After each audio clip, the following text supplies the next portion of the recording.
In a moonlit night, we see a number of soldiers screaming on top of their lungs to kill the devil, and someone rushing at the soldiers at high speeds, seemingly a young boy with white hair. He quickly gets up close with one of the soldier, and before the soldier can do anything, he strikes him with his dark powers. The soldier screams in pain, as it's a complete massacre. The white-haired guy then concentrates his power on his hand and slams the ground, causing the ground to crack and break, with his power swallowing up the soldiers. The white-haired boy also huffs upon getting tired, as we get a complete look at his body. His face is bloodied and messed up from seemingly fighting for long. He then notices someone coming and glances to the side. Seemingly, a red-haired girl, asking him, why did he make such a choice? Stating that he bargained with the devil and questions his betrayal. She asks for the answers from Knox von Lienhaber. Knox chuckles, questioning if he betrayed them. From where she stands, it might look like that to her. But for him, it's not the case, and he may even say that she is the one who betrayed him. She accuses him for spouting lies, and again asks for answers. Why did he do such a thing? How did he end up like this? But Knox simply grins at her question. He turns towards the moon, saying that it all started with a crash landing. We then suddenly gets a notification that Inner Lunatic has been completed, with the completed runs being amounted to 27. The person playing states that it wasn't such a bad run. He picked up some items and cleared some hidden achievements and finds everything well and good, except for the fact that he is due to die next month. We go back in time 2 years ago, where the doctor tells him to brace himself as they got the results of his tests back. Hearing which, his face is filled with dread and fear. He holds the report in his hands, with the doctor saying that while he understands he has been tested twice in other facilities, they have also looked at it very carefully, and they have the same conclusion, hearing which causes his hand to tremble. While the only thing they can offer him are palliative drugs, which he should take with discretion. Back to the present, it has been 2 years already. He turns his head and glances at the calendar, and starts coughing up blood, noting that he is dying for real. He does realizes that there is no point in regurgitating the thought again, since it won't change anything. He then gets a notification on his phone. As he picks it up, we see it's from the university hospital about his appointment. He calls it a good thing that he got no one to call. No one is reaching out to him since he started losing memory, nor do he has anyone to reach out to. He clenches the blood-filled cloth tightly, wondering, where would he go in this state? He lifts up his phone, and we see he was in contact with terminal cancer support groups. He angrily slams on his table, and all of the papers goes flying everywhere. And as he stares up again, he sees the game window, again inviting him to start a new game, as he notes that this is all that is left to him.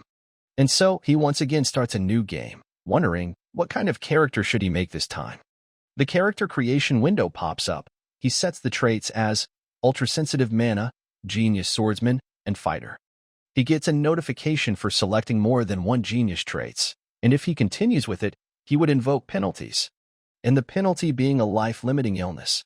Seeing this, he chuckles, noting that it's just like him, a soon-to-die character. And so, he proceeds with the character regardless of the penalty. Suddenly, a bright blue light flashes above him as he starts to sink down. He tumbles and falls down from his chair while panting heavily and is unable to stand back up, and his vision also starts to get blurry. He wonders if he is dying, and while he knew all along that his death was around the corner, he hoped that he could at least choose the time and way to leave. Suddenly, a window appears, with character name modified written on it. And the scene changes to some kind of open room with nice breeze coming in, and something starts to synchronize. The character configuration completes, and we see our MC has turned into a white-haired boy and is laying on his bed and panting heavily. He quickly gets up and is quite confused by all this. He gets a suffocating sense of déjà vu and wonders if all this is real as he wanders around the room. His grim hunch came true as he looks into the mirror and his hand starts to tremble. He realizes that he has become the worst spoiled wretch, Knox, in this goddamned game. He don't know why, but at that moment, the phrase, "it all started with a crash landing," popped up in his head. The Lienhaber family is one of the 3 prominent families harnessing the element of darkness. It has close link to Lunatic, the most diabolical crime organization in the game, and Knox is the youngest of 5 sons born to the family. The Lienhabers earned a reputation for being the finest of swordsmen. But Knox achieved distinction for being an exception.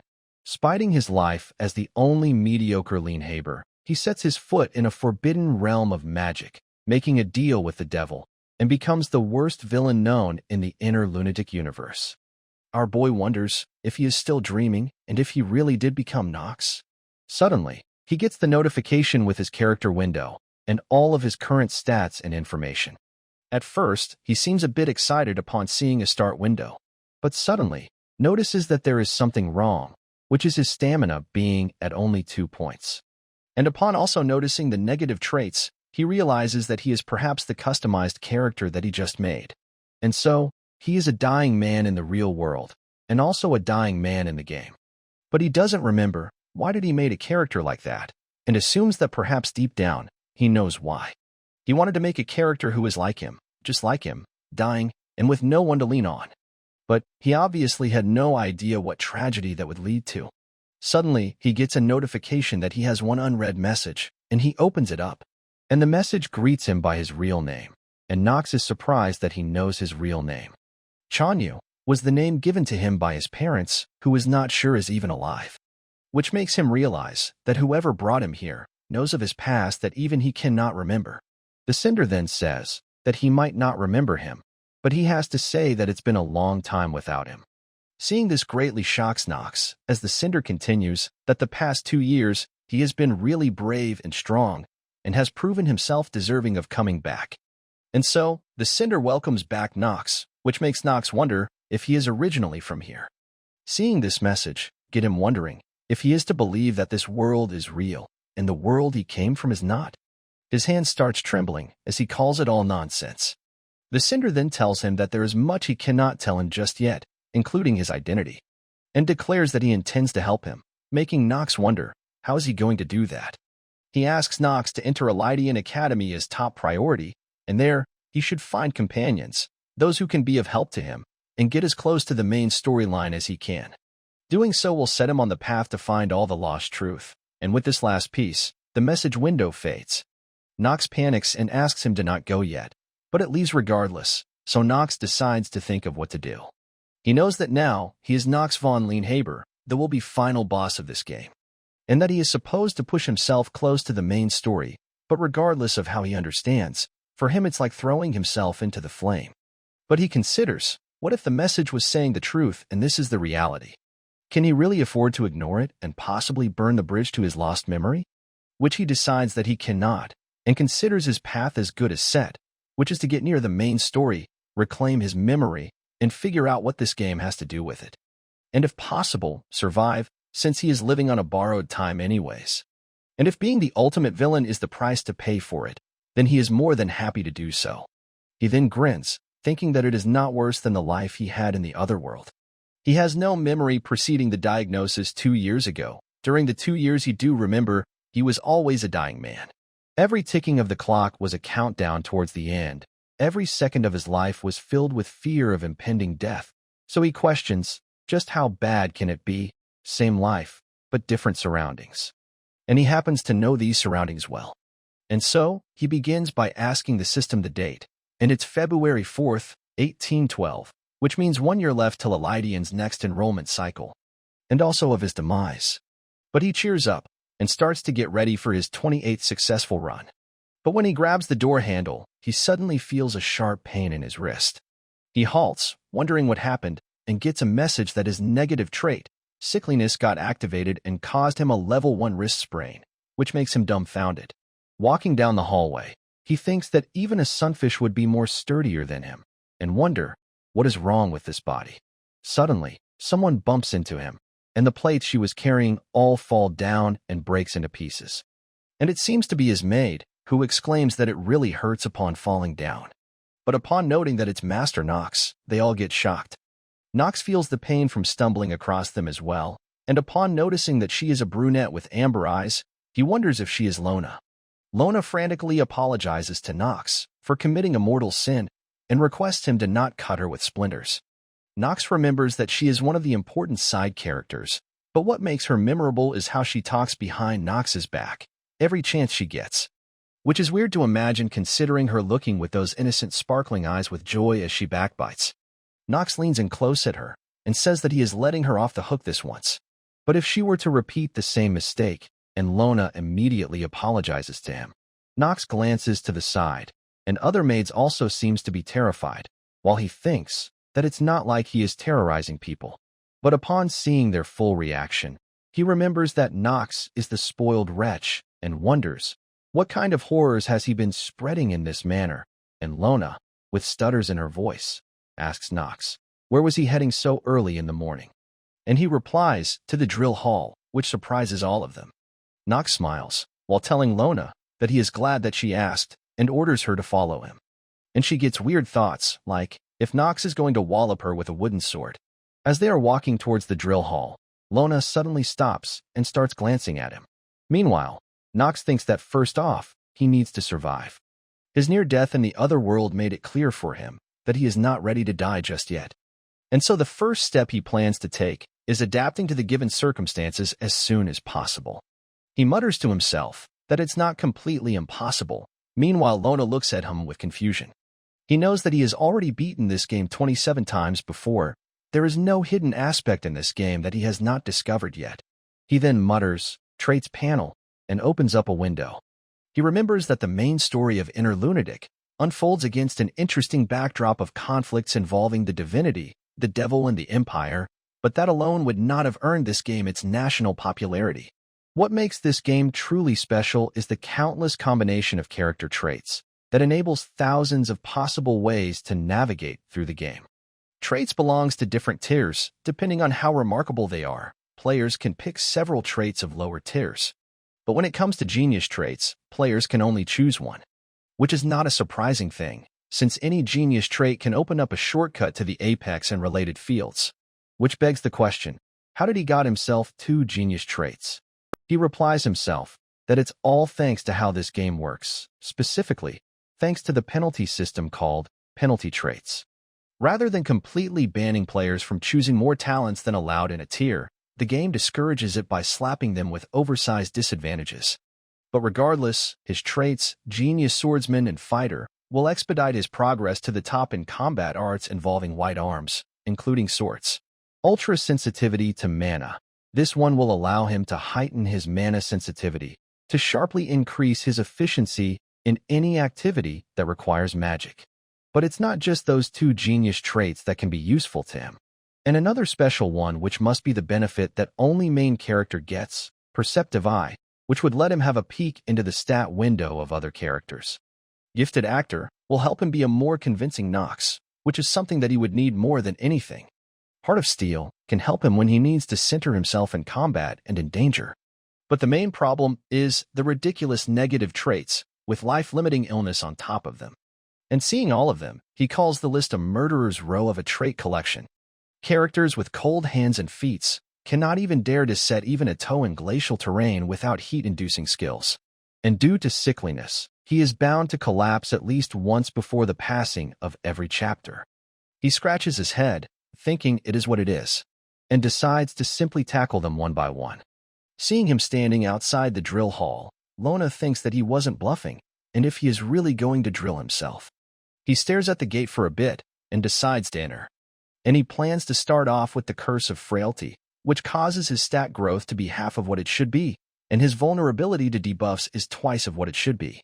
Now at the drill hall, his hand starts to shake as he holds the sword, and upon thinking from all the angles possible, he concludes that he is doomed. He starts to pant heavily and gets covered in sweat, and drops the sword while falling on the ground, being all tired already. He is trembling and shit, despite making only less than 10 swings, thinking, why didn't he knew how intense the Curse of Frailty would be? He then gets up and looks at the impeccable swords around him. Though it doesn't come as a surprise, since swordsmanship is what defines the Lienhaber family. Of all the formidable sobriquets that the Lienhaber family has earned, the most prominent is Sons of Darkness and Swords.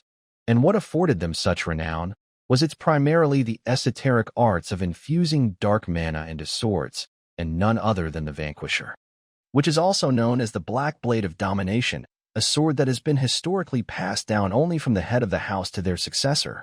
Though to him, he doesn't really concerns him, and there are plenty of perks other than swordsmanship that this family has to offer. And for instance, it's money, money, and money according to him.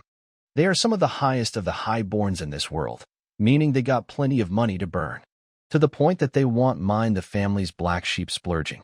And he is certain that Knox's father, Theodore, won't give two craps if his brat of a son is throwing money.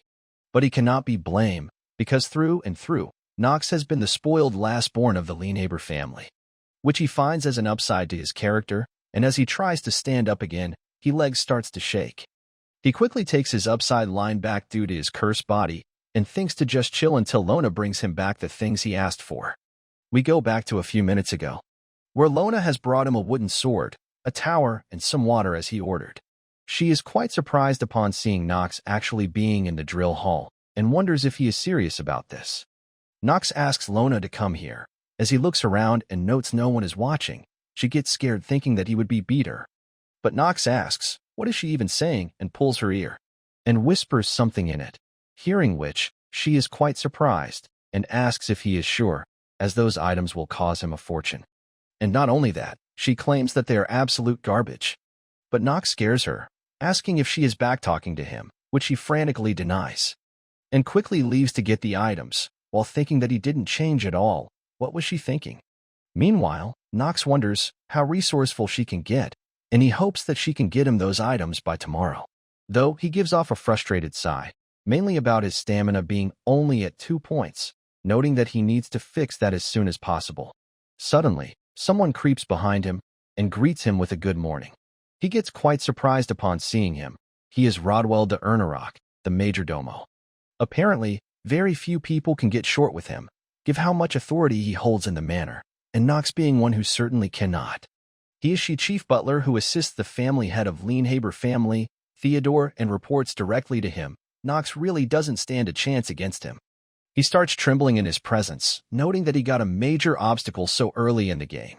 But he thought that a good-for-nothing like Knox would have his whereabouts beneath his notice, and wonders if Rodwell has noticed that something is off. But regardless, he doesn't think that he is defenseless as he puts down the cup. His positive trait, gifted actor, activates as he tells Rodwell that it's quite funny that he is here, since to his understanding, his job was to attend upon the head of the family.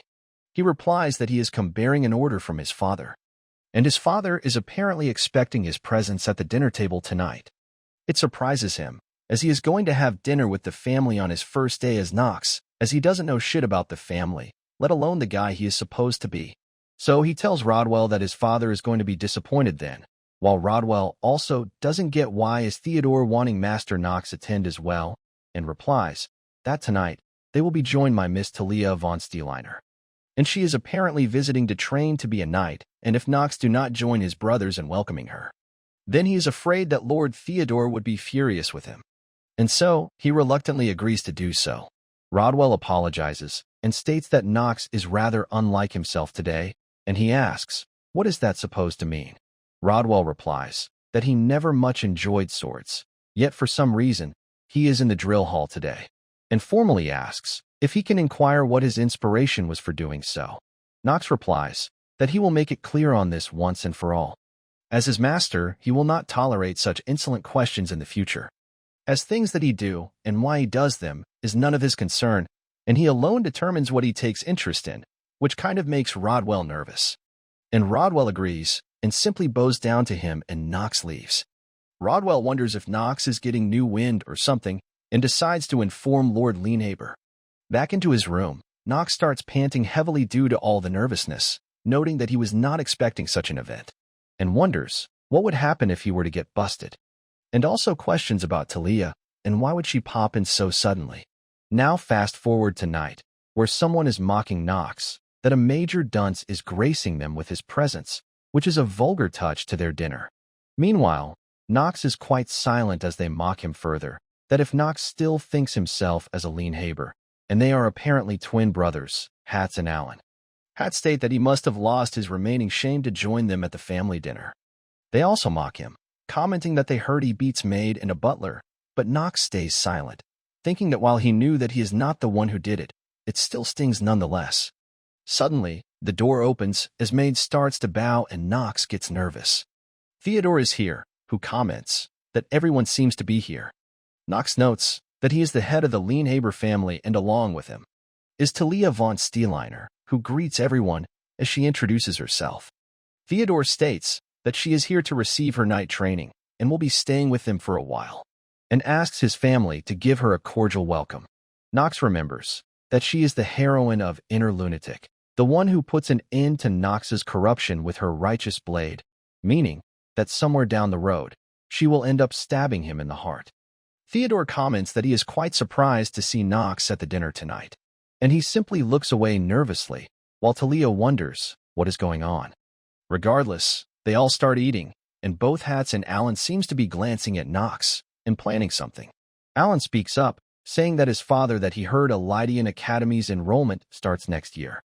And so they were thinking that they would need to determine who was the most worthy of representing their family name. And their father agrees with that notion, saying that it's high time they discuss that matter. A Lydian Academy is the most important place in this game.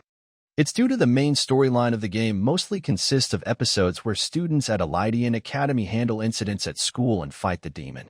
And so, he notes that he has to get into a Lydian and gather as many companions as he can without making any fissures in the storyline. Theodore speaks up, saying that they must be aware that a Lydian Academy takes its own measures to prevent aristocratic families from forming cliques inside. Hence the policy of accepting only 3 students from each households. And since their 2 brothers have already claimed their spots, only one of them 3 will get a chance to enroll. And Nox notes that for now, he has to focus on getting chosen for the last spot. Theodore continues that the one to enroll will be chosen with their time-honored Leanhaber method. And Nox replies that he means it would be sorted out by dueling. Hearing which, Theodore is surprised, as he wasn't expecting Nox to show an active interest. And Theodore agrees with Nox, saying that the duel will take place 1 month from today, at the drill hall of their manor. Alan tells Nox that if he is planning to withdraw, then he should not join at all, and Hat says there is no point in him entering, with his delicate body and callous-free hands. Meanwhile, Nox calmly takes up his wine glass, commenting that knowing his rivals, he is feeling rather optimistic. Alan gets angry hearing that, and asks Nox if he is suggesting that they are on par with his pathetic self. Meanwhile, Nox thinks that this duel is a hurdle that he would have to jump anyways to get into a Lydian, so he is going to hell with their jeering asses. And so, he says that he is suggesting as a future student of a Lydian that he is above their level. And Theodore takes notice of him with interest, while his brother simply gets annoyed and angry, without being able to talk back, and Talia calls it interesting, and asks on what ground is he so confident about this, all while grinning, which causes Nox to freak out, thinking that she is the last person whose attention he should be grabbing. Back at Theodore's office, he agrees with Rodwell that it's just as he said. It's like Nox became a different person overnight. And Rodwell agrees, with Theodore thinking that if he hasn't seen it himself, he would have thought that Rodwell was joking and wonders what triggered such a sudden change in him. He first thinks of possibility of him being possessed by a demon, but quickly dismisses that as a ridiculous thing. But whatever it is, he thinks that things are getting far more interested than expected, and orders Rodwell to keep an eye on him. Fast forward, and we see Nox running outside, while panting heavily and drenched in sweat. The maids whisper about him, that Master Nox is back on the drill, and are surprised, knowing that he is doing it for the duel next month. But they questions if it's for that, then why is he just running around? He glances at them, wondering, why can he hear their whispers from all the way there? And while running, he gets a notification that his stamina has increased by 0.1 point, which he calls it ridiculous. And the reason why he is running is because stamina is a major obstacle in his plan. The trait, Genius Swordsman and Fighter, can only be activated when the character has stamina points higher than 4. And any normal character other than Nox would have fulfilled that condition from the start. And he is still under the curse of frailty, and he has 1 month to improve his stamina by 1.9 point. The curse of frailty is a curse that halves one's stamina gains. And all of his running so far resulted in a whopping 0.1 point growth, and since life-limiting illness also has the growth of stamina in its own right, he would have to work 4 times harder to get over this double whammy. And to make it worse, life-limiting illness also sets the upper limit of stamina at 15 points. And now, Lona arrives with the stuff that Nox ordered her to get yesterday. Nox thinks that she is better than he thought, and tells Lona that she is finally being helpful.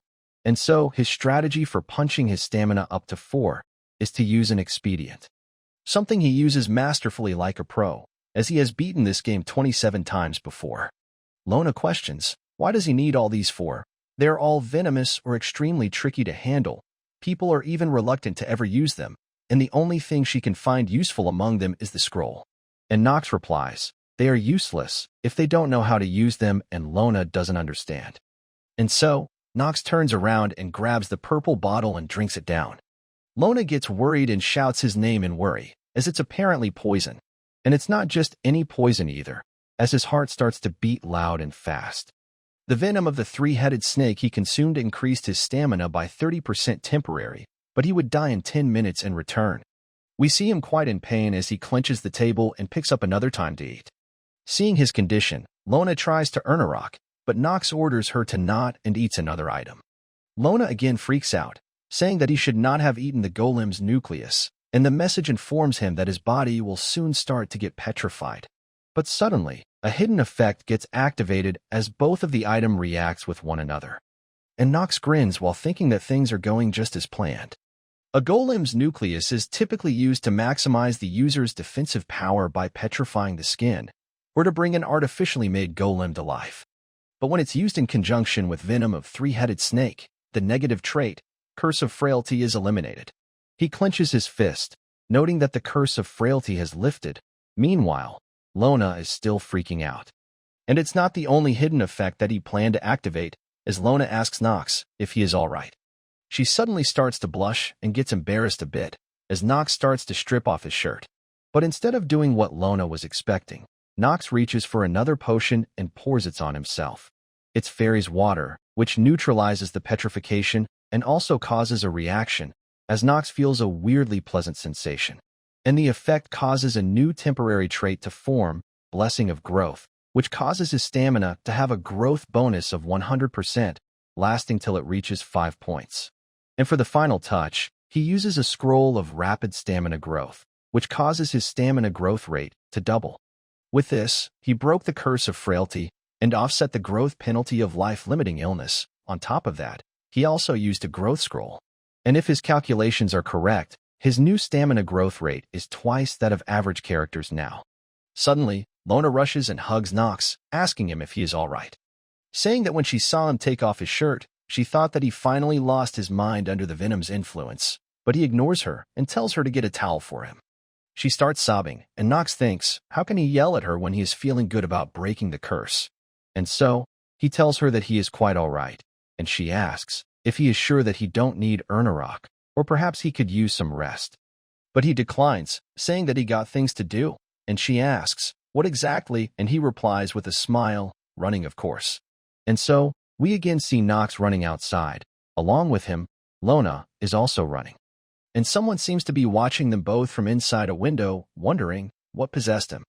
It's Talia, who is pouting and questioning about him accepting the duel with his brothers despite being built like a garden weed. Her maid corrects her that it's no way to talk to a member of Lienhaber family. She should remember that they are hosting her. And if anyone hears her talking in such manner, but she ignores her suggestion, saying that she should be thinking likewise. As all Nox does is running. It's like he has no intention of training with a sword, and she even heard that some homagers to the Lienhaber family offered to teach him. Yet, he turned all of them down without a second thought, which makes her assume that Nox will end up getting beaten witless. There would be no changing that. She is completely engrossed that he has no chance in winning and wonders why is she unable to take her mind off of it. And so, she finally snaps and tells her maid that she can't, and leaves while apologizing and saying she would be back shortly. Now outside, Nox seems to be resting as someone greets him. And it's Talia, who again tells him her name and asks if he remembers. Meanwhile, Nox panics internally, wondering, what is she doing here? And so, he gets up and says that she doesn't need to remind him and asks her to state her business. She seems to get taken back by his attitude and wonders what is up with it, and assumes that it must be because he is simply too stunned by her beauty, and asks Nox, does he really believe that he can beat his brothers? And he simply nods in reply. So she asks that he is doing nothing but running. How much good will that do for his sword skills? Which is what Lona wanted to say as well. She also offers him her help, as she would be more than happy to oblige. But Nox immediately shoots her down, saying that he has no interest and asks her to leave. She gets flustered due to that and asks how dare he, and if this is how he normally treats people who are trying to offer their help. Lona gets nervous as well, thinking that Nox shouldn't talk to a lady like that. But regardless, Talia angrily takes her leave while pushing Nox and saying, "Have it your way." Though Nox is confused as he doesn't get what happened, meanwhile, Lona sarcastically comments that it was very tactful of him. He sighs, thinking that it's spiraling out of control. He then uses his perceptive eye on Talia to see her character window, and he finds it quite wild how talented she is. And looking at the stamina alone, given the average stamina of adult males in this world is 4, she is truly an exceptional case. Although, not quite on the level of the 3 Supremes or the 4 Sages, but she can easily claim her place in a league right beneath theirs. And she is also certainly capable of killing a couple of devils. In her element of fire. Once awakened, her element of fire will get upgraded to white fire, which will give her the power to burn the corrupt Nox into oblivion. But winning Talia over and becoming friends with her is not an option, because he doesn't know how much twist that would cause to the story. And after all, it's nonsense to fraternize with your future vanquisher. Now fast forward to a month later, and we see Talia walking down the manor. She seems to be lost in some thoughts of her memories, as everyone around her praises her for mastering skills really fast, calling her a talent befitting the high reputation of the Steeliner family. But currently, she seems to be doubting herself, and the next thing she remembers, being beaten by her sister. The memory causes frustration as she tightly clenches her sword, and questions if she would ever be good enough to become a knight. Knights must be able to lead a frugal existence void of greed, and, from time to time, sacrifice themselves for the triumph of justice, and with the mentality as the cornerstone of their training, they must master countless swords and forms. She then sighs, thinking about Nox again, that there is someone like him who thinks that running is enough to defeat his highly trained brothers, and once again, states that he stands no chance whatsoever.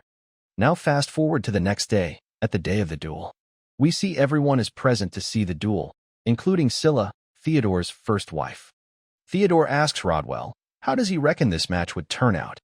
And he replies that he can only assume that this duel serves to determine which master gets to represent the Lienhaber family as a student at the Elydian Academy. And right as the duel begins, Hatz quickly jumps at Nox to attack. Theodore asks Rodwell for his predictions on the match, and he replies that he believes years of training Master Allen has received will put him in the commanding position. And Theodore replies, agrees due to Rodwell giving a valid reason. Scylla also gives off a sharp glare towards the duel. Meanwhile, Rodwell wonders if Theodore is predicting a different outcome. And while it's true that Master Nox has changed, but however hard he tries, he is unable to imagine him overpowering Allen. It would require some truly outrageous circumstances. And if he learned anything by being at Theodore's side, it's that as intricate as it can be, the art of swords is governed by a simple rule. A swordsman's achievement can be calibrated with this one question: how much time has he spent with his sword, wielding it, and studying it? But if there is one factor that might allow a swordsman to transcend this law, it would be a talent from the realms beyond, an overwhelming natural gift. Which begs the question if there are any grounds to believe that Master Nox possessed such a gift. Theodore speaks up that regardless of anything, it would be unwise to dismiss other possibilities, especially with the swordsman in question being a son of the Lienhaber family. As for all they know, one of his sons might possess a gift comparable to that of 3 Supremes. Back to the fight, we see his genius swordsman trait is inactive, as Nox wonders, why is he so unlucky in this world, despite his luck being at 7 points? Even after all that running, he was unable to bring his stamina up to 4 points. He was almost there, reaching 3.8 points of stamina. And behind him, Lona was also running, asking Nox if he is absolutely sure that he needs her to run with him.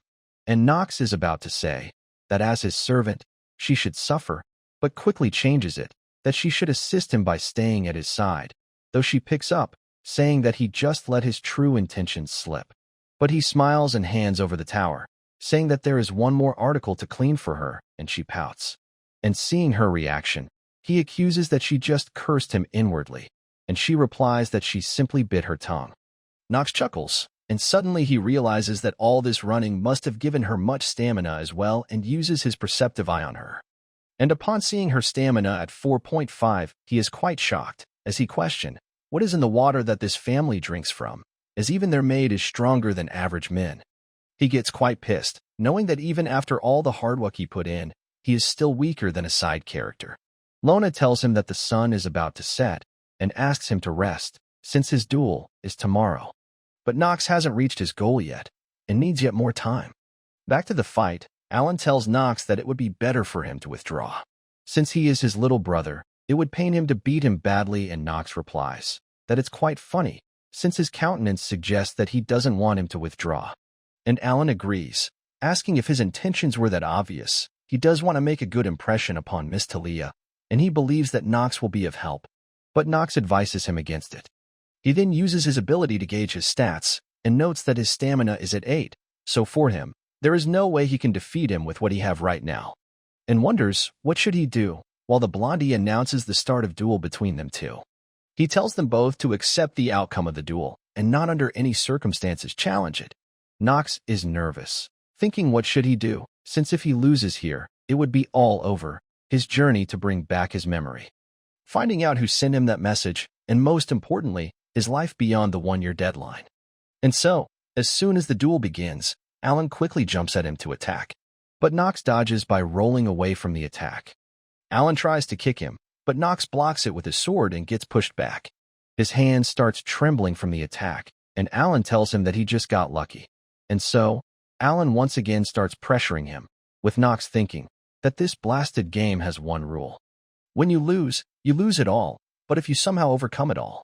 And suddenly, we see his stamina has increased by 0.1 points again, and he smirks saying, if you somehow overcome it all, you can have everything. Seeing him smirk like this, Alan questions if his amazing strikes shock him out of his senses. And he once again starts attacking and pressuring Nox. Scylla watching this gets relieved, as all that talk about Nox having a change in heart was worrying her. But seeing this, she thinks that she was worried in vain. And just like the first two, the third Lanehaber spot at the academy will be taken by one of her son, she assumes. She looks over at Theodore, who also calls Nox pathetic, which makes her grin, thinking that one day this family will. Theodore speaks up, saying that he may have put too high of expectation on Nox, and that perhaps this is the farthest that his change of heart can get him. Rodwell asks if it would not be wise to stop this duel now, since if it would continue further, he is afraid that Nox will need a long recuperation. Theodore thinks that while Alan and Hats are reasonably talented, but their gift is by no standard uncommon, compared to their eldest brother, they are mediocre at best. This all puts him in a dilemma, as he questions if he has to accept that none of his sons has the temperament to overpower all and put the world under his heel, and that none of them merits the vanquisher. And with this, he lets out a disappointed sigh and starts getting up to stop the duel. Suddenly, Nox gets another 0.1 point of stamina, and when he finally reaches full 4 points, his genius trait activates. He starts to chuckle, and Alan asks if he has lost it already. Theodore suddenly takes notices of something, and we see Nox activating his skill. Nox thinks that a wise person he don't remember once said that a genius and an average man experience time differently. And as the flow of time seems to have come to a halt, Nox comments if this is how the time flows for a genius. Everything is moving slowly, almost as if the flow of time has become several times slower. And his opponent is looking slow, doesn't automatically makes his control of sword perfect. The skill may not alone guarantee his dominance. But now, he doesn't consider himself a dormant, and so it's settled. And the next moment, we see Nox striking the sword out of Alan's hand. It shocks and makes him nervous, while Nox smiles, thinking that the victory is his. Alan looks at with a nervous face as he holds his hand. Meanwhile, Nox holds his sword up and calls it interesting. Alan gets pissed and asks Nox, what did he just say? And Nox notes that he cannot take his sweet time, because this skill's effects only lasts 5 minutes, which makes him question, how can he wrap it up in 5 minutes? He makes it up that he was trying to go on a leisurely pace, but it's growing quite tedious for him, and so decides to put a swift end to it by challenging them both together, which shocks both of them. Nox asks his father if he has the permission to engage in a duel against both of them at once. And his father is quite surprised at first, with Rodwell looking nervous, and Talia wondering what has gotten into Nox. Theodore smiles, thinking that he has never seen such spirit in him, and wonders if he has been hiding a card up his sleeve, which piques his curiosity. And with that, he grants him the permission to do so. Scylla tries to argue but gets ignored.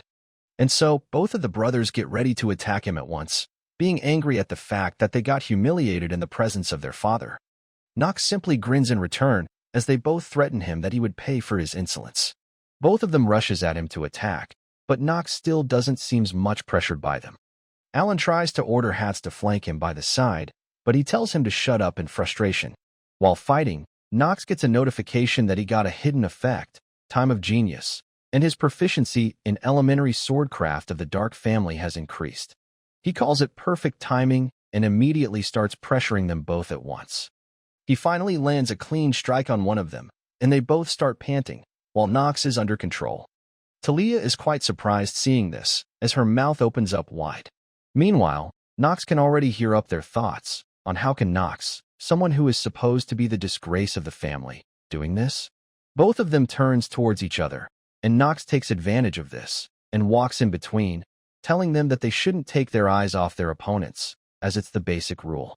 He quickly starts pressuring them both again, as they are easily pushed back by his might.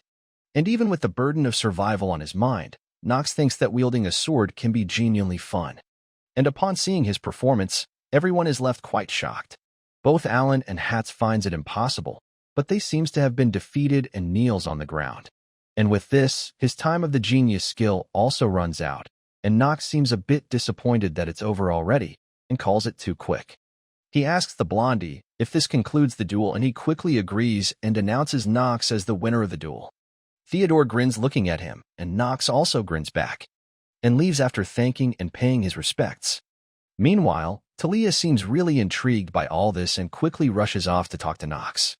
Meanwhile, outside, Nox seems to be coughing up blood, as he notes that he seems to have exceeded the time limit. While the trait, Time of a Genius, is quite awesome, it has colossal downsides. Using it for more than 5 minutes triggers a counterreaction, a debuff.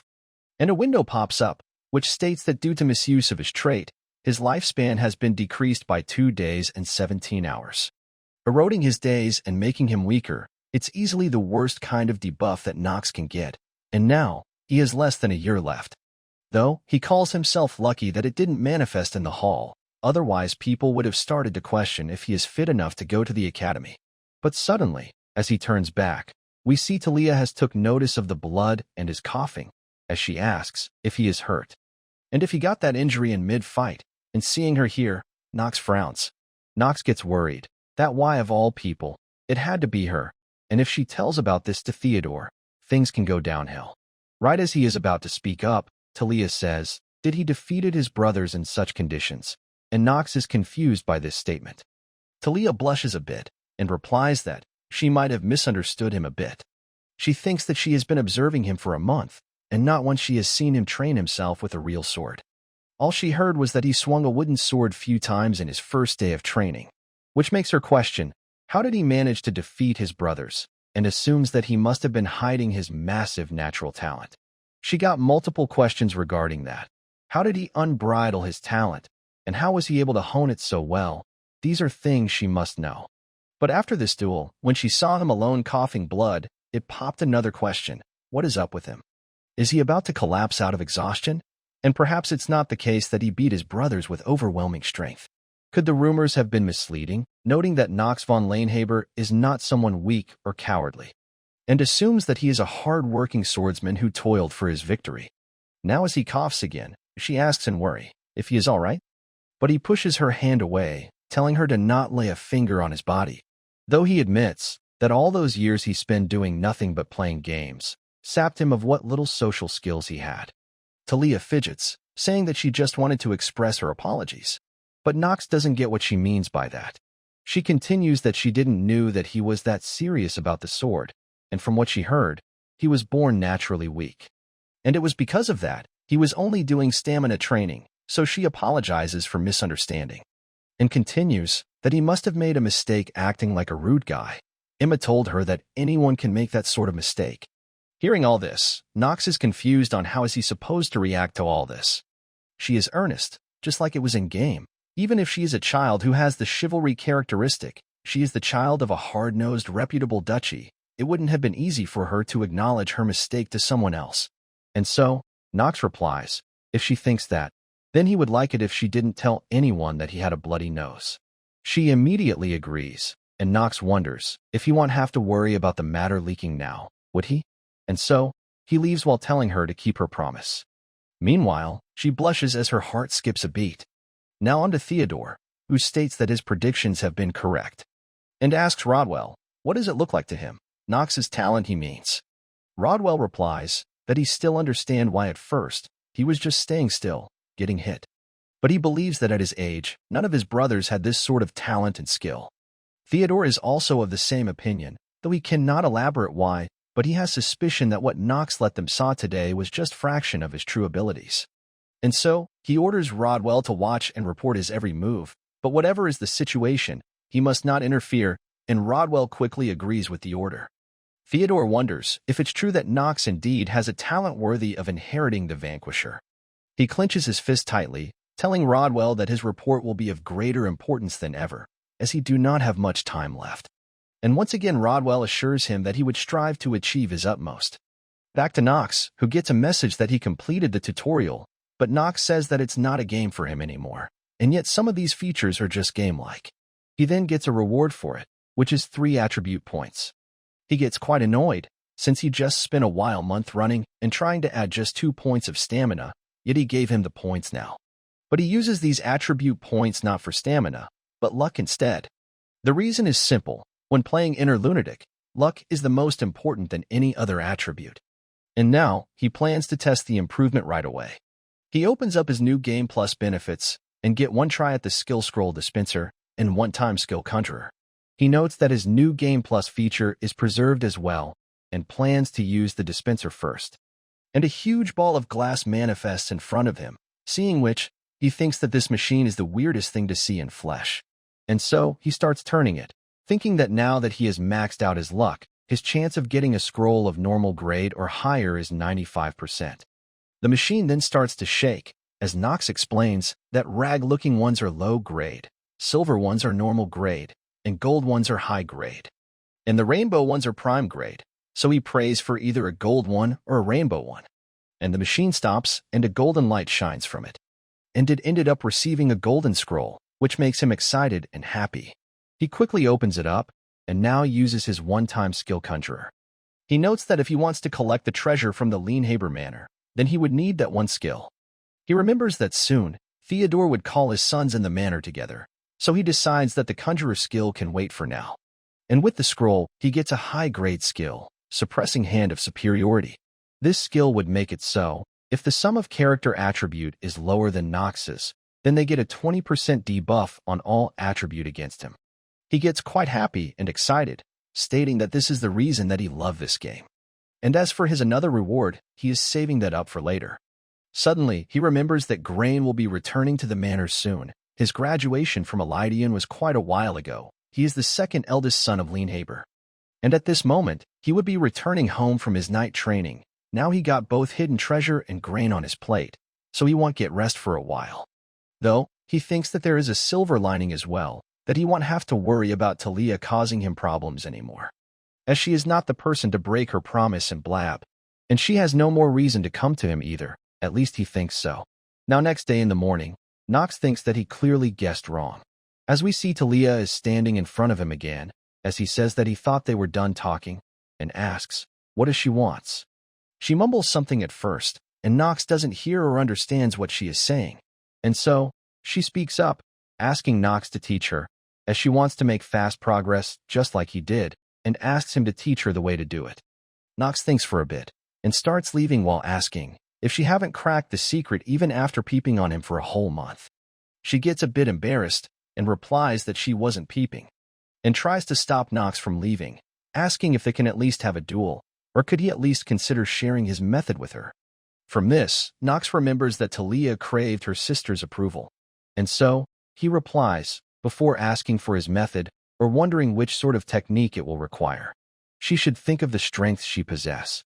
Nox then nervously wonder, what does one say after that, as he has never consoled anyone in his life. And he once again speaks up, telling her to stop with the comparisons to others, and quickly takes his leave afterwards. And Talia seems a bit sad, as she says, if this is all that he can tell her. Now outside, Nox looks behind himself, hoping that Talia is not following him, as there is no need for him to have her next to himself, as he gets his hands on a hidden treasure of the Leanhaber Manor. No one would want their future killer for that. As Nox arrives at the Leanhaber horse farm, he calls it quite amazing to look at in the flesh, and it's not a surprise that it's considered as one of the 3 best farms on this continent. Rodwell informs Theodore that everything has been prepared, just as he ordered, so Theodore asks him to proceed. He tells his 3 sons that they must be aware of why he called them together on the steed farm. They are to choose a horse, who will be their lifelong companion. Nox knew it beforehand, as that time has come. Out of all the animals, the horse holds the most sacred place and tradition of the Leanhaber family in this entire continent. Anyone who wishes to be a knight or a magician must acquire a horse at an early age and form a friendly tie that would last their whole life. There is even a course on horsemanship at Elydian, and relatedly cavalry warfare becomes more and more common as the game proceeds. If your horse dies, you have to form ties with another horse from scratch, so a good care is a must. But regardless of such struggles, as teleportation costs a fortune, the horse is still an indispensable part of life in Lunatic.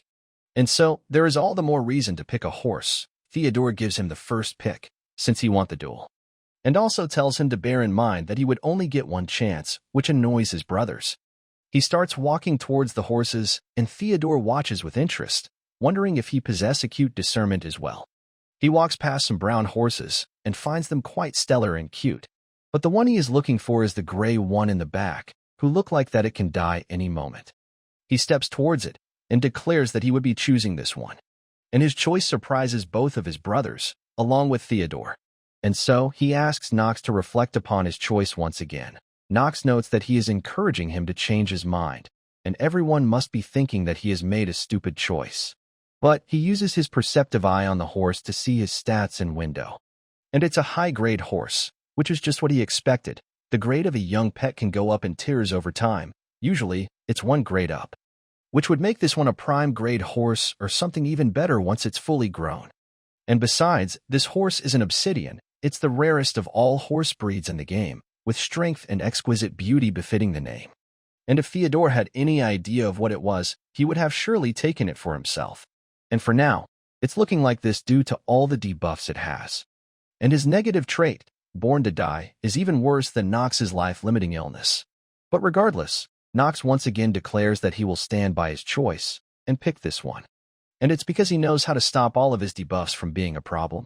Theodore questions Nox's choice of horse, and wonders if it's because he saw too much of himself in it, and assumes that he must have let his emotions carry him away, which he finds quite disappointing. And so, Theodore tells Nox that he hopes he won't end up regretting his choice, and starts to leave soon afterwards. Alan and Hats tries to call their father out, but he simply ignores them and leaves. And seeing him walk out like this, Nox thinks that he must be seriously disappointed, while the other servants tells Alan and Hats that they can still assist and asks them to choose their horse. Rodwell walks up to Nox, asking that his horse would need a name, and Nox agrees. He thinks for a bit, and names his horse Carl, the name he always used from the other world when playing this game. And it's a name that has much meaning to Nox as well. Now fast forward, and Nox seems to have brought Carl inside, thinking that he cannot let anyone see what he is going to do now, so keeping him in his room was the right choice. Suddenly, Nox notices Carl's expression and gaze towards him. And so, to Nox, it looks like as if Carl is trying to tell him that he cannot give up on his life. And so, it makes Nox think that they may be too much alike, as he too may be struggling to hold on to what little chance he has with life. Suddenly, he calls out to Lona, saying that he knows she is there, and asks her to come out quickly. And we see she tumbles while trying to come out quickly. She asks, how did he knew that she was outside? And he replies that it was rather obvious, and asks if she really has to make such spectacular entrance each time. But regardless, he orders her to take care of his horse from today, and she is quite surprised seeing a horse in bed. It makes her annoyed, as she pouts while saying, who does he think makes his bed? And Nox tells her to be gentle with the horse as he is ill. Both the horse and Lona seems quite nervous, but she agrees to it, although a bit reluctantly. And now that Nox thinks about it, He knows that what he would be doing with Carl later can be quite frightening. So it makes him wonder, will that faint-hearted Lona not collapse upon seeing it? Now fast forward to 3 days later, Lona screams that Carl is dead and starts sobbing. Meanwhile, Nox sighs and thinks that Lona should by all means bawl her eyes out. She really did care for him, and must have gotten attached. But this was bound to happen, as Nox always knew that keeping Carl alive was never an option. He asks Lona to stop crying, as she is breaking his concentration, but she sobs and tries to go on about Carl, and Nox tells her to not worry, as Carl will come back to their side very soon.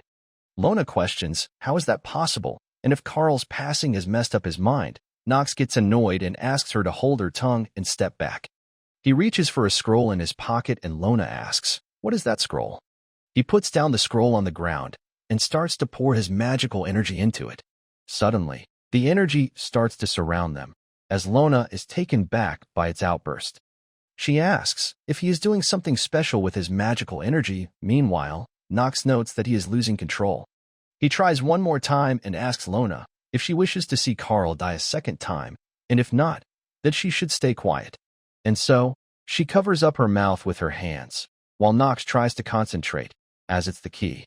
Nox knows that he cannot handle any mana yet, and his ultra-sensitivity to mana is still inactive. Plus, the Empire's law dictates that only the royals are allowed to make use of their magical energy before turning 15, which gives the royals a head start in the practice of magic, and they generally end up achieving significantly more in the study of magic. But since he is not a royal, all he can do is pour out his magical energy that he can muster up. And although weak, he can definitely feel some energy under his palms now, and he realizes that it's how it feels to use magical energy. He then smirks, thinking that he might like this, and now he uses his one-time skill Conjurer. He notes that he doesn't have any room for mistake, since right now he is about to use black magic. And we see Nox summoning a Book of Dead, and now with that, he can summon Carl back to the world as an undead pet. And he initiates the process to do so. The undead in this game are defined by their share features. First, they are brought back with black magic and darkness-type magical energy.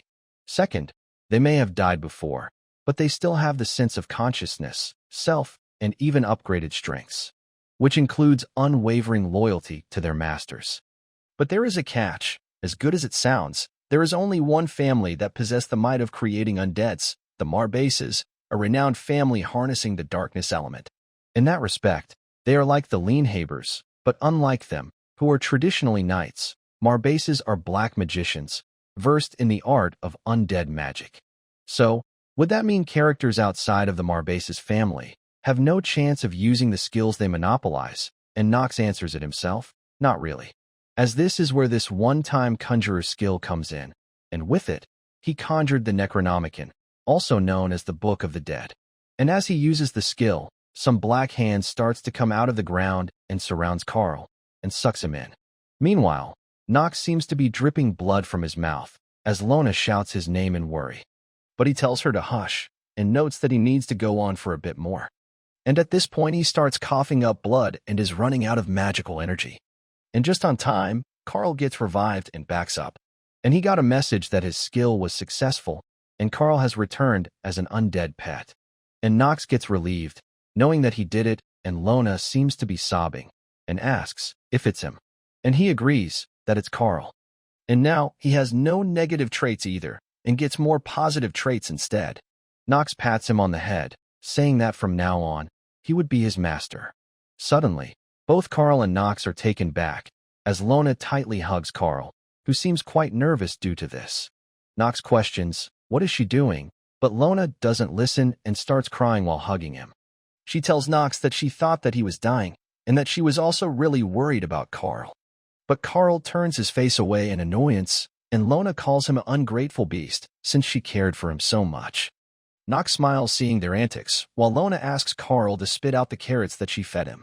And now, Nox notes that it's time for his quest for the next hidden treasure. Now a few days later at night, Nox seems to be outside. He has a map and some kind of shiny rock in his hand, as while looking at the map, he notes that the paths are not much different from when he was playing the game, which is quite relieving to him, as the second hidden treasure of the Lienhaber Manor. If he fails to get it, he won't survive, but if he claims it as his, then it would be the key to impeding the progression of life-limiting illness. Suddenly, he notices some sounds from the bush and looks over, but doesn't find anything, and the sounds goes away as well, so he assumes that it's just from him being on edge perhaps. But he cannot help it either, since it's not a game anymore, and he doesn't want to die twice. And with this, Nox enters the forest of lost children, and his failure to defeat this stage will result in death. The forest of lost children, it's a forest within the Leanhaber Manor, strictly out of bounds for everyone. The pitch darkness and thick fog reigning over it makes the forest a labyrinth. Even the most skilled rangers and pathfinders get lost here. So it's a perfectly descriptive name. The moment anyone sets foot in it, they are as good as lost. And also, it must be noted that it's a forest of lost children. It means that any adult characters won't receive any reward, even if they cleared out all the monsters inhabiting the forest. And if that is not enough, the monsters grow several times more ferocious towards adults. So he lost count of times he got game overed figuring out this much about this forest. And in that sense, the difficulty of this forest is around 2.5 stars at the very least.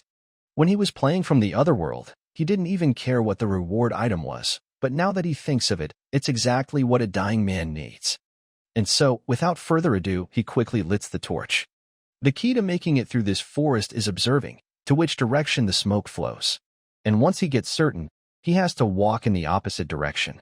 But before he moves, he turns back and asks the person who is following him, till when are they planning to peep at him through the bushes? But he doesn't hear any response whatsoever, and so he sighs, saying that they leave him no choice.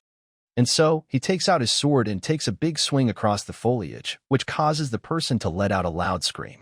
We now switch scenes, where Talia is confused and wonders, how can Nox not fall for her beauty? It's completely non-understandable to her. Emma arrives and begs Talia to stop chasing and following Master Nox around, asking if she is not concerned that she shall end up taking the blame. But Talia replies to her that she doesn't have a need to worry, as she gives her the word that she will never be dismissed, and Emma replies that it's not what she meant. Emma thinks that Talia doesn't know how well achieved she is, while she also agrees that Miss Chell is extraordinary talent, but it's not a reason for Miss Talia to feel inferior and get restless, as she believes that she is gifted enough in her own right to be considered a potential head of the house. And as she goes into Talia's room, thinking that she must have calmed down and gone to bed, she doesn't find her there, which causes her to panic and her hand starts to tremble, as she thinks if she has gone after Master Nox, and so she quickly wakes up all the attendants in panic, and we see that she has indeed followed Nox behind to the forest of lost children. And Nox is quite confused and surprised upon seeing her here, and she greets him nervously, while Nox asks, why is she here? She stutters in her reply, but Nox suddenly notices something, and quickly holds her, telling her to get behind him. As we see they are ambushed by a gray wolf, who seems ready to attack at any moment. Talia wonders if this forest has always been inhabited by gray wolves, though she doesn't have a proper sword to fight them. The wolf starts circling them, and after a bit, he lifts his head up and starts to howl. And after calling for other wolves, it prepares to attack Nox, who seems quite excited, while Talia seems a bit nervous. He quickly leaves hold of her and dashes at the wolf while taking a large swing and throws his torch away. And upon seeing him take down the wolf in one hit, Talia finds him incredible, as even though it was just one wolf, he handled it with such efficiency. And as she looks over to Nox, who also glances back at her, and asks her one more time, what is she doing here? Since had it been his brothers, he could have understand, but why is she pursuing him? She plays with her hair, while nervously replying that she was going for an evening walk. But Nox asks her to answer frankly, or he is going to leave her here. Hearing which, she gets scared and quickly grabs his arm. She starts blabbering that she did not intend to do that, but since he made such fast progress, and hoping to emulate his success, she started observing him, and saw him going to the forest late at night, and assumed that it must be the secret discipline that he is following. Nox smiles hearing that, and thinks that some things just got clear. One is that Talia is overestimating his talents by a lot, and second, she holds no bad feelings towards him. And third, she is clueless enough to think to tail someone in the middle of the night. And so, he realizes that he cannot just leave a main character behind in this forest and asks her follow him. Though, he also tells her that he is not helping her, but is merely preventing a potential discord between their families by keeping her alive. And so, Talia replies that she feels bad and apologizes, and Nox thinks that with this, hopefully, she learned her lesson. She then blushes and again speaks up, thanking Nox. And before she could say anything further, they get surrounded by a bunch of gray wolves. As we see the wolves all ready to attack them, while Nox looks seemingly calm, Talia gets nervous and scared and hides behind Nox upon seeing the wolves. Nox also tells her to stay away, unless she wants to obstruct his sword. Nox notes that things are going very unexpectedly, so he needs to focus. This forest is one of the prologue stages, since it's not a part of the main storyline. There cannot be a main stage boss. But there is an elite monster, just one tier below the stage boss, and given that he just fought a gray wolf, the elite monster would be an elite gray wolf. But it would be a misjudgment if he thought that knowing his identity would make things easier. Now as the wolf attacks Nox, he quickly takes care of them, and in this fight, Nox has always been finding himself at the edge of a cliff. He notes that other wolves are stalking, hiding and attacking in patterns as a wolf jumps on him to attack. He knows that, now, he has to drop all the arrogance and face it like he used to from the other world. And so, he clenches his swords tightly, adopting the line that he is a nobody, as he slashes away all the wolves. Seeing him fight, Talia is quite impressed, as he calls Nox amazing, and thinks that he is not even exerting himself to the utmost, and he is even more formidable than he was when facing his brothers, and thinks that perhaps he has hunted wolves before. She then remembers Nox telling her to stay away, and gets sad thinking that Nox must be assuming that her swordsmanship is insignificant. Suddenly, both of them notes a loud howl unlike normal ones. And Nox notes that it's here, the gray wolf, as we see him standing tall against Nox, making other wolves look like puppies. Meanwhile, outside of Forest of Lost Children, everyone is gathered, searching for both Nox and Talia. One of the assistant notes 2 pairs of footsteps leading to the forest, and says that they belong to Master Nox and Miss Talia, and that he fears that Master Nox has gone into the Forest of Lost Children with Miss Talia for some reason, which freaks Emma out. She tells everyone that they shouldn't be waiting around and must follow them, but Rodwell says that they cannot do that, unfortunately. Emma asks for reason, and Rodwell replies, because it's a forest that even the renowned Lanehaber family failed to vanquish. To the Lanehaber, the forest represented nothing but shame for the Son of Darkness, the famed Dark Knights of the South, admitting that an entire forest remains unexplored within their manor, was as good as publicly announcing that they are incompetent. Though the fact is still unknown to the Lanehaber family that only children who haven't come of age can claim a full success in the forest. Rodwell wonders, why did Master Nox enter the forest? His footsteps bear witness that he proceeded with utmost caution, looking at all directions, and it doesn't appear that he was manipulated by a monster either. And there is no sign that the robust magical barrier surrounding their manor has been breached. This all could only mean that it was a conscious decision on Master Nox's part to enter the forest. And so, he thinks that he was mistaken. He can no longer deny that Master Nox has indeed had a change of heart, and that he is no longer his former weak self. He tells Emma that there is one way for their safe return. With all of his wisdom, Master Nox has to find the path that guides them back to the manor. But regardless, Emma is still incredibly worried, and blames herself that she let Talia walk to her own demise. Back to Nox and Talia, as she pulls out her dagger to get ready to fight as well. Nox notes that she is not letting her fear break her concentration, and tells her that if she wants to save her skin, then she should stay out, and asks her to save her strength to the fullest, and run as soon as they get attacked. It would increase her chances of survival, even if a little bit. But Nox thinks that actually, fighting an elite gray wolf doesn't require life or death conversation. He just wants Talia to stay alert as they wander through the forest. And with this, he notes that she is staying vigilant, but he cannot quite entrust her with the rear guard yet.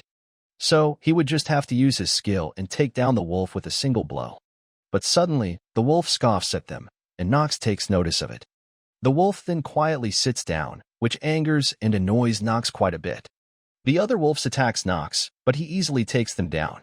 Some of them pauses, and Nox takes notices of them, and is confused at their behavior.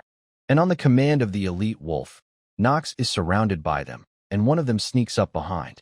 It tries to attack Nox from behind, but he is saved by Talia, who throws a dagger at it. And as he looks towards her, Talia tells him to stay alert. Talia remembers Nox telling her to run away when they are fighting, but decides to not do that. Meanwhile, Nox wonders if Talia is trying to help him. Talia asks Nox if he is all right while sitting on a branch above herself, and once again concernedly asks if he is hurt anywhere, while Nox wonders if she is trying to help him. Suddenly, he hears some growls and looks towards it, and the wolf immediately attacks him. He tells Talia that he is fine, and notes that it's no time for idle thoughts, and she gets relieved and replies, "Thank goodness." Nox sighs, thinking that he must have looked quite pathetic with that just now, and notes that his hands are trembling, and the counteraction has already started. And now, the elite wolf also gets up, while Nox notes that he cannot lost it right now. Nox grins, thinking that he finally decided to get up himself, as the elite wolf starts to circle around Nox. It growls and quickly charges at him, and Nox gets ready, but something surprising happens. It doesn't attack Nox, but quickly grazes past by him instead, and his behavior confuses him. But soon enough, Nox realizes what is going on, though notes that he is too late, as the elite wolf attacks Nox and is able to land a strike on his arm from behind. Talia once again shouts his name in worry, and the elite wolf once again leaves to the bushes to prepare for another attack.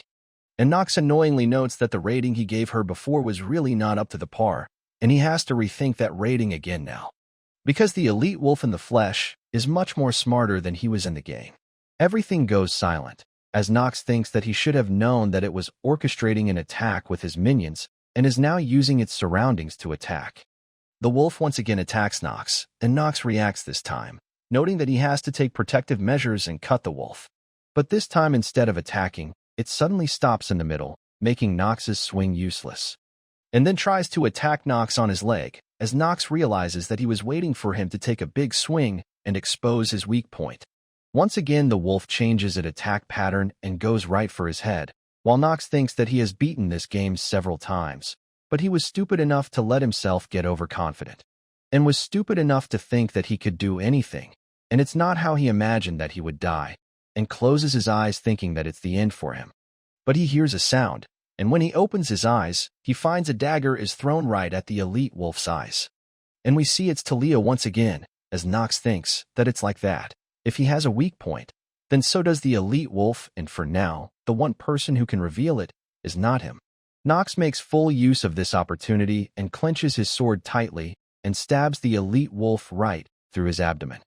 And with that, the wolf finally dies, and Nox also kneels on the ground from being all tired as the tension is released. Talia once again worriedly calls out his name and notes the other gray wolves are still down there. But upon seeing their leader die, they quickly runs away, and Talia gets down from the tree as well. She quickly rushes over to Nox to check up on him, asking if he is all right, and he replies, he is. And right as he is about to thank Talia, he suddenly stops in the middle, thinking if he is going to thank his enemy, someone who would kill him in the future, and so he turns away, telling her to not worry for him.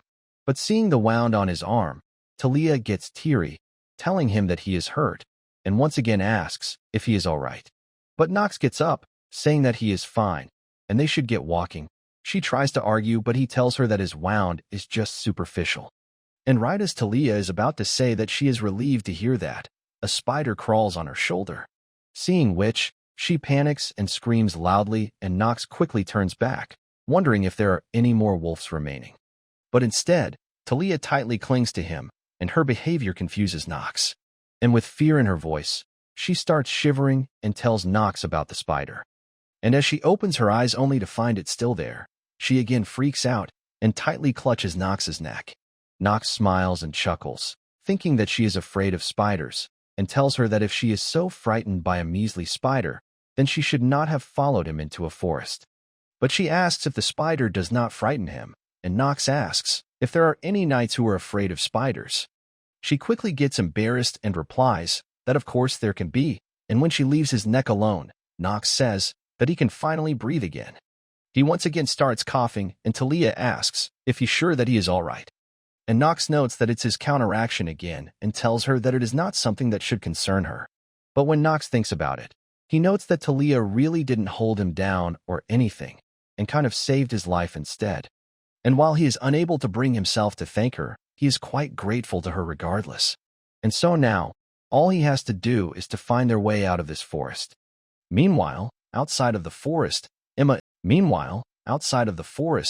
is sobbing and crying. Rodwell wonders if it's gone wrong and notes that Miss Talia's disappearance can turn into dispute between families, and he fears that it might not be the only repercussion, as there have been reports of children from the manor disappearing into the forest. And now, the whispers about Lienhaber family's incompetence will be a public announcement. Suddenly, one of the assistants tells Rodwell to look at the forest, as the fog is lifting up from it. Rodwell is quite shocked seeing it, and notes that the forest is being subdued, and Emma quickly stands up, asking Rodwell if the magic of the forest is lifted, would it mean, and Rodwell agrees that it's a sign that the forest has been cleared, and he believes that their one and only hope is coming true. Emma starts to get relieved knowing that Master Knox has done it, as we see him walking back towards the manor with Talia. Everyone notes Knox arriving, and he is surprised as well seeing everyone waiting outside, and they all are quite amazed upon seeing him get back from the forest in one piece and clearing it as well. Rodwell smiles, thinking that while he is unable to gather his thoughts right now, but one thing has become clear to him: the succession of the Lienhaber family leadership won't be without turmoil. Knox asks, "What is the gathering for?" And Emma quickly hugs Talia, saying that she had no idea how worried she was, and Rodwell replies that they were looking for him since he disappeared. Knox sarcastically comments that it's quite befitting of the Sons of Darkness for being anxious over the family black sheep going astray. Emma tightly grabs Talia, saying that she should really benefit from another recitation of the 71 Steeliner codes of conduct, and asks her to follow her. Talia tries to apologize, and Emma says that as a lowly handmaiden, she cannot possibly punish the lady she serves, but the head of the family will sure give her the lesson. Seeing Emma lifting Talia like that reminds him of Lona, who is also freakishly strong. Emma then thanks Knox for keeping Talia safe, and he replies that he had no intention of having her follow him. But she proved herself to be quite capable, so he would like if she didn't got punished severely, causing Talia to blush.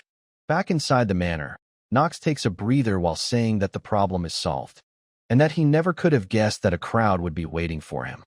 But more importantly, he got what he wanted: the hidden treasure, Ring of the Black Fire. It's a normal low-grade item, and its special effect: the wearer can suck in tiny fraction of his opponent's life force upon defeating them, and the stronger the defeated opponent is, the more lifetime he can take.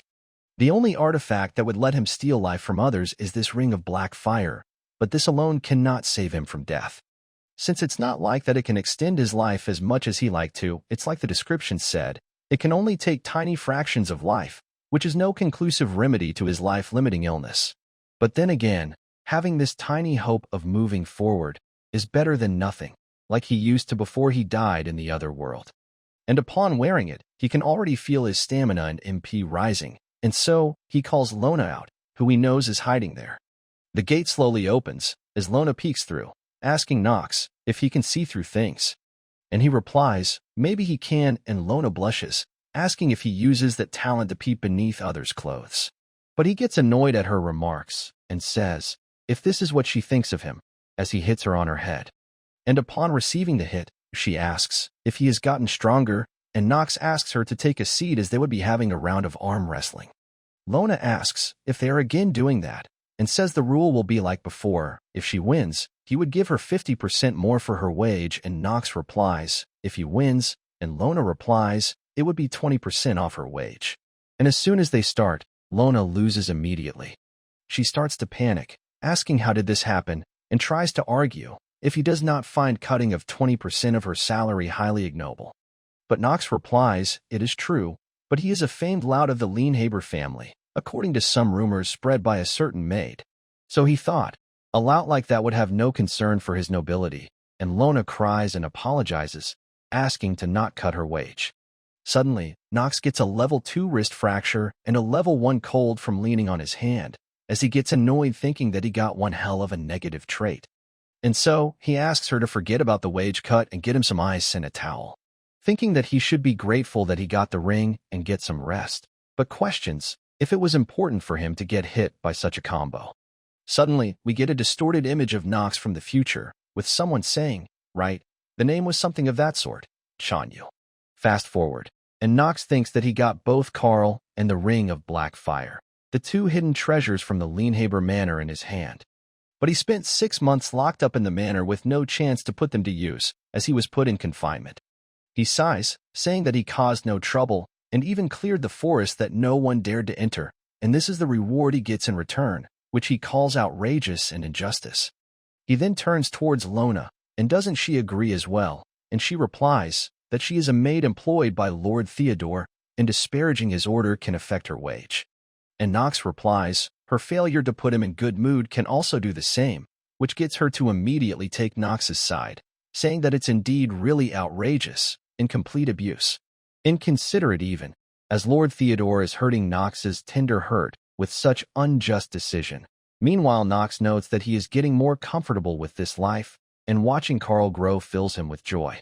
But this cannot go on, as his death is approaching fast, and we see he has 147 days left now. He gets annoyed seeing the pop-up, thinking that these pop-ups cares more about his remaining time than even he does, and thanks them for the shitty reminder. He finally snaps, and gets up saying that he needs to go talk to his father and reclaim his freedom, though Lona ignores it and tells him that his bath is ready, as just then, he gets a knock on his door as well. And it's Rodwell, who tells Nox that Lord Theodore is wanting to speak with him, hearing which surprises Nox. We now get a flashback of Theodore in his younger days, as he seems to be in a war, surrounded by a bunch of corpses of the monsters he's slain. He remembers that fateful night that got to be known as the Night of Carnage. As we see the flying monsters attacking him, and he clenches his sword tightly and quickly dispatches them. He remembers the swarming devils, human corpses piled up, and the carnage that happened. And if he has to sum it up, it was nothing but destruction.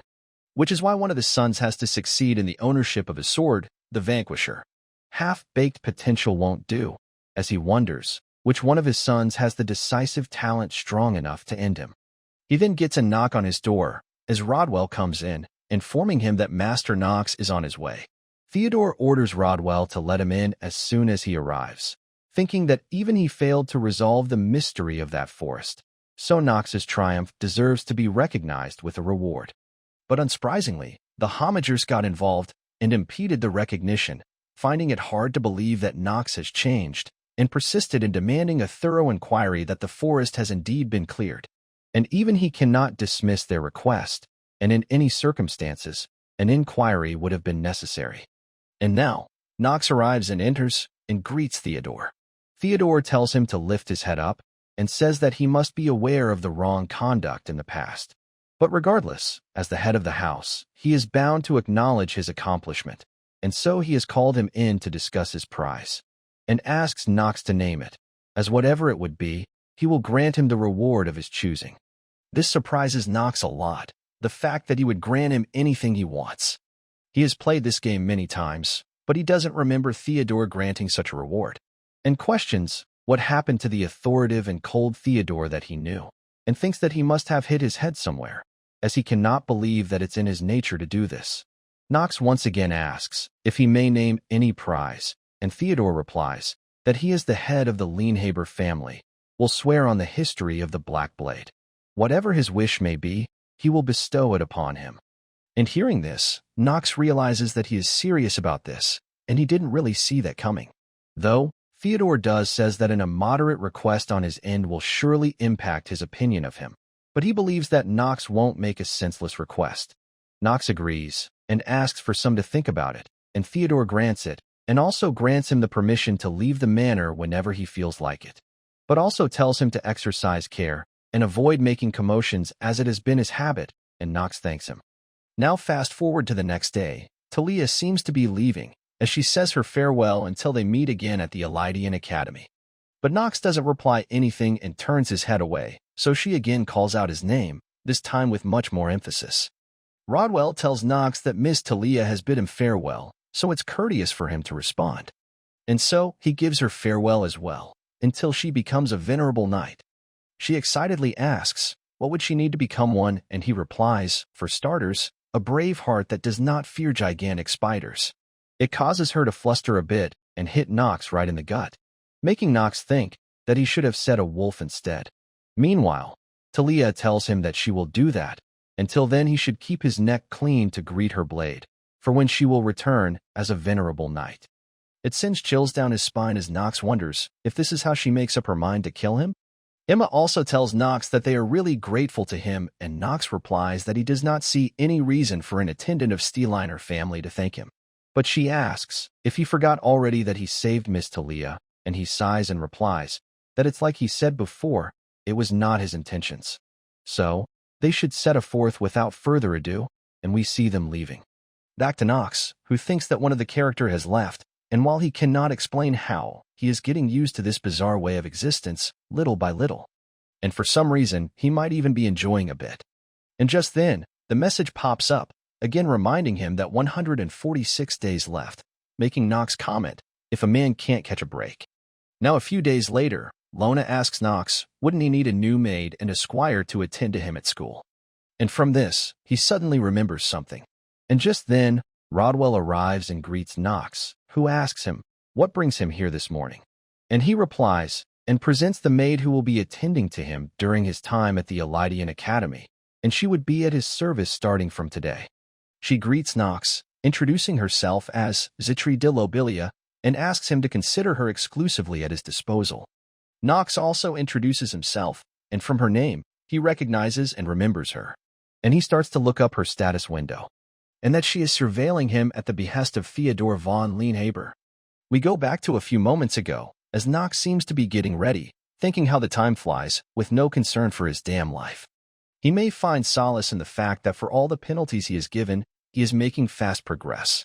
And very soon, he would be entering the Elydian Academy. Lona also speaks about how he is going to be a student at the Elydian Academy and asks if he is feeling nervous about it. He asks, why does she sound so happy when discussing his departure? And she replies that he has no idea how much he would be missed. And seeing her behavior, Nox tells her to cut it, as he is not cutting her wages. He thinks that he shouldn't be wasting his time bullying Lona, and instead dedicate his time in improving his attribute points. Otherwise, he won't be able to make his way through the Elydian program. After all, it's the best academy in the Empire. It's bound to be crawling with genius talents from all over the Empire. And he has to survive among them, and make himself a part of the main storyline, and then be the villain that he, Nox von Lienhaber, is supposed to be. Though he is quite annoyed, due it all being so complicated.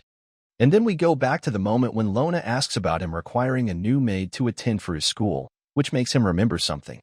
And Rodwell enters his room, and shows him her new maid who would be attending with him to the academy, as she introduces herself as Zitri de Lobelia.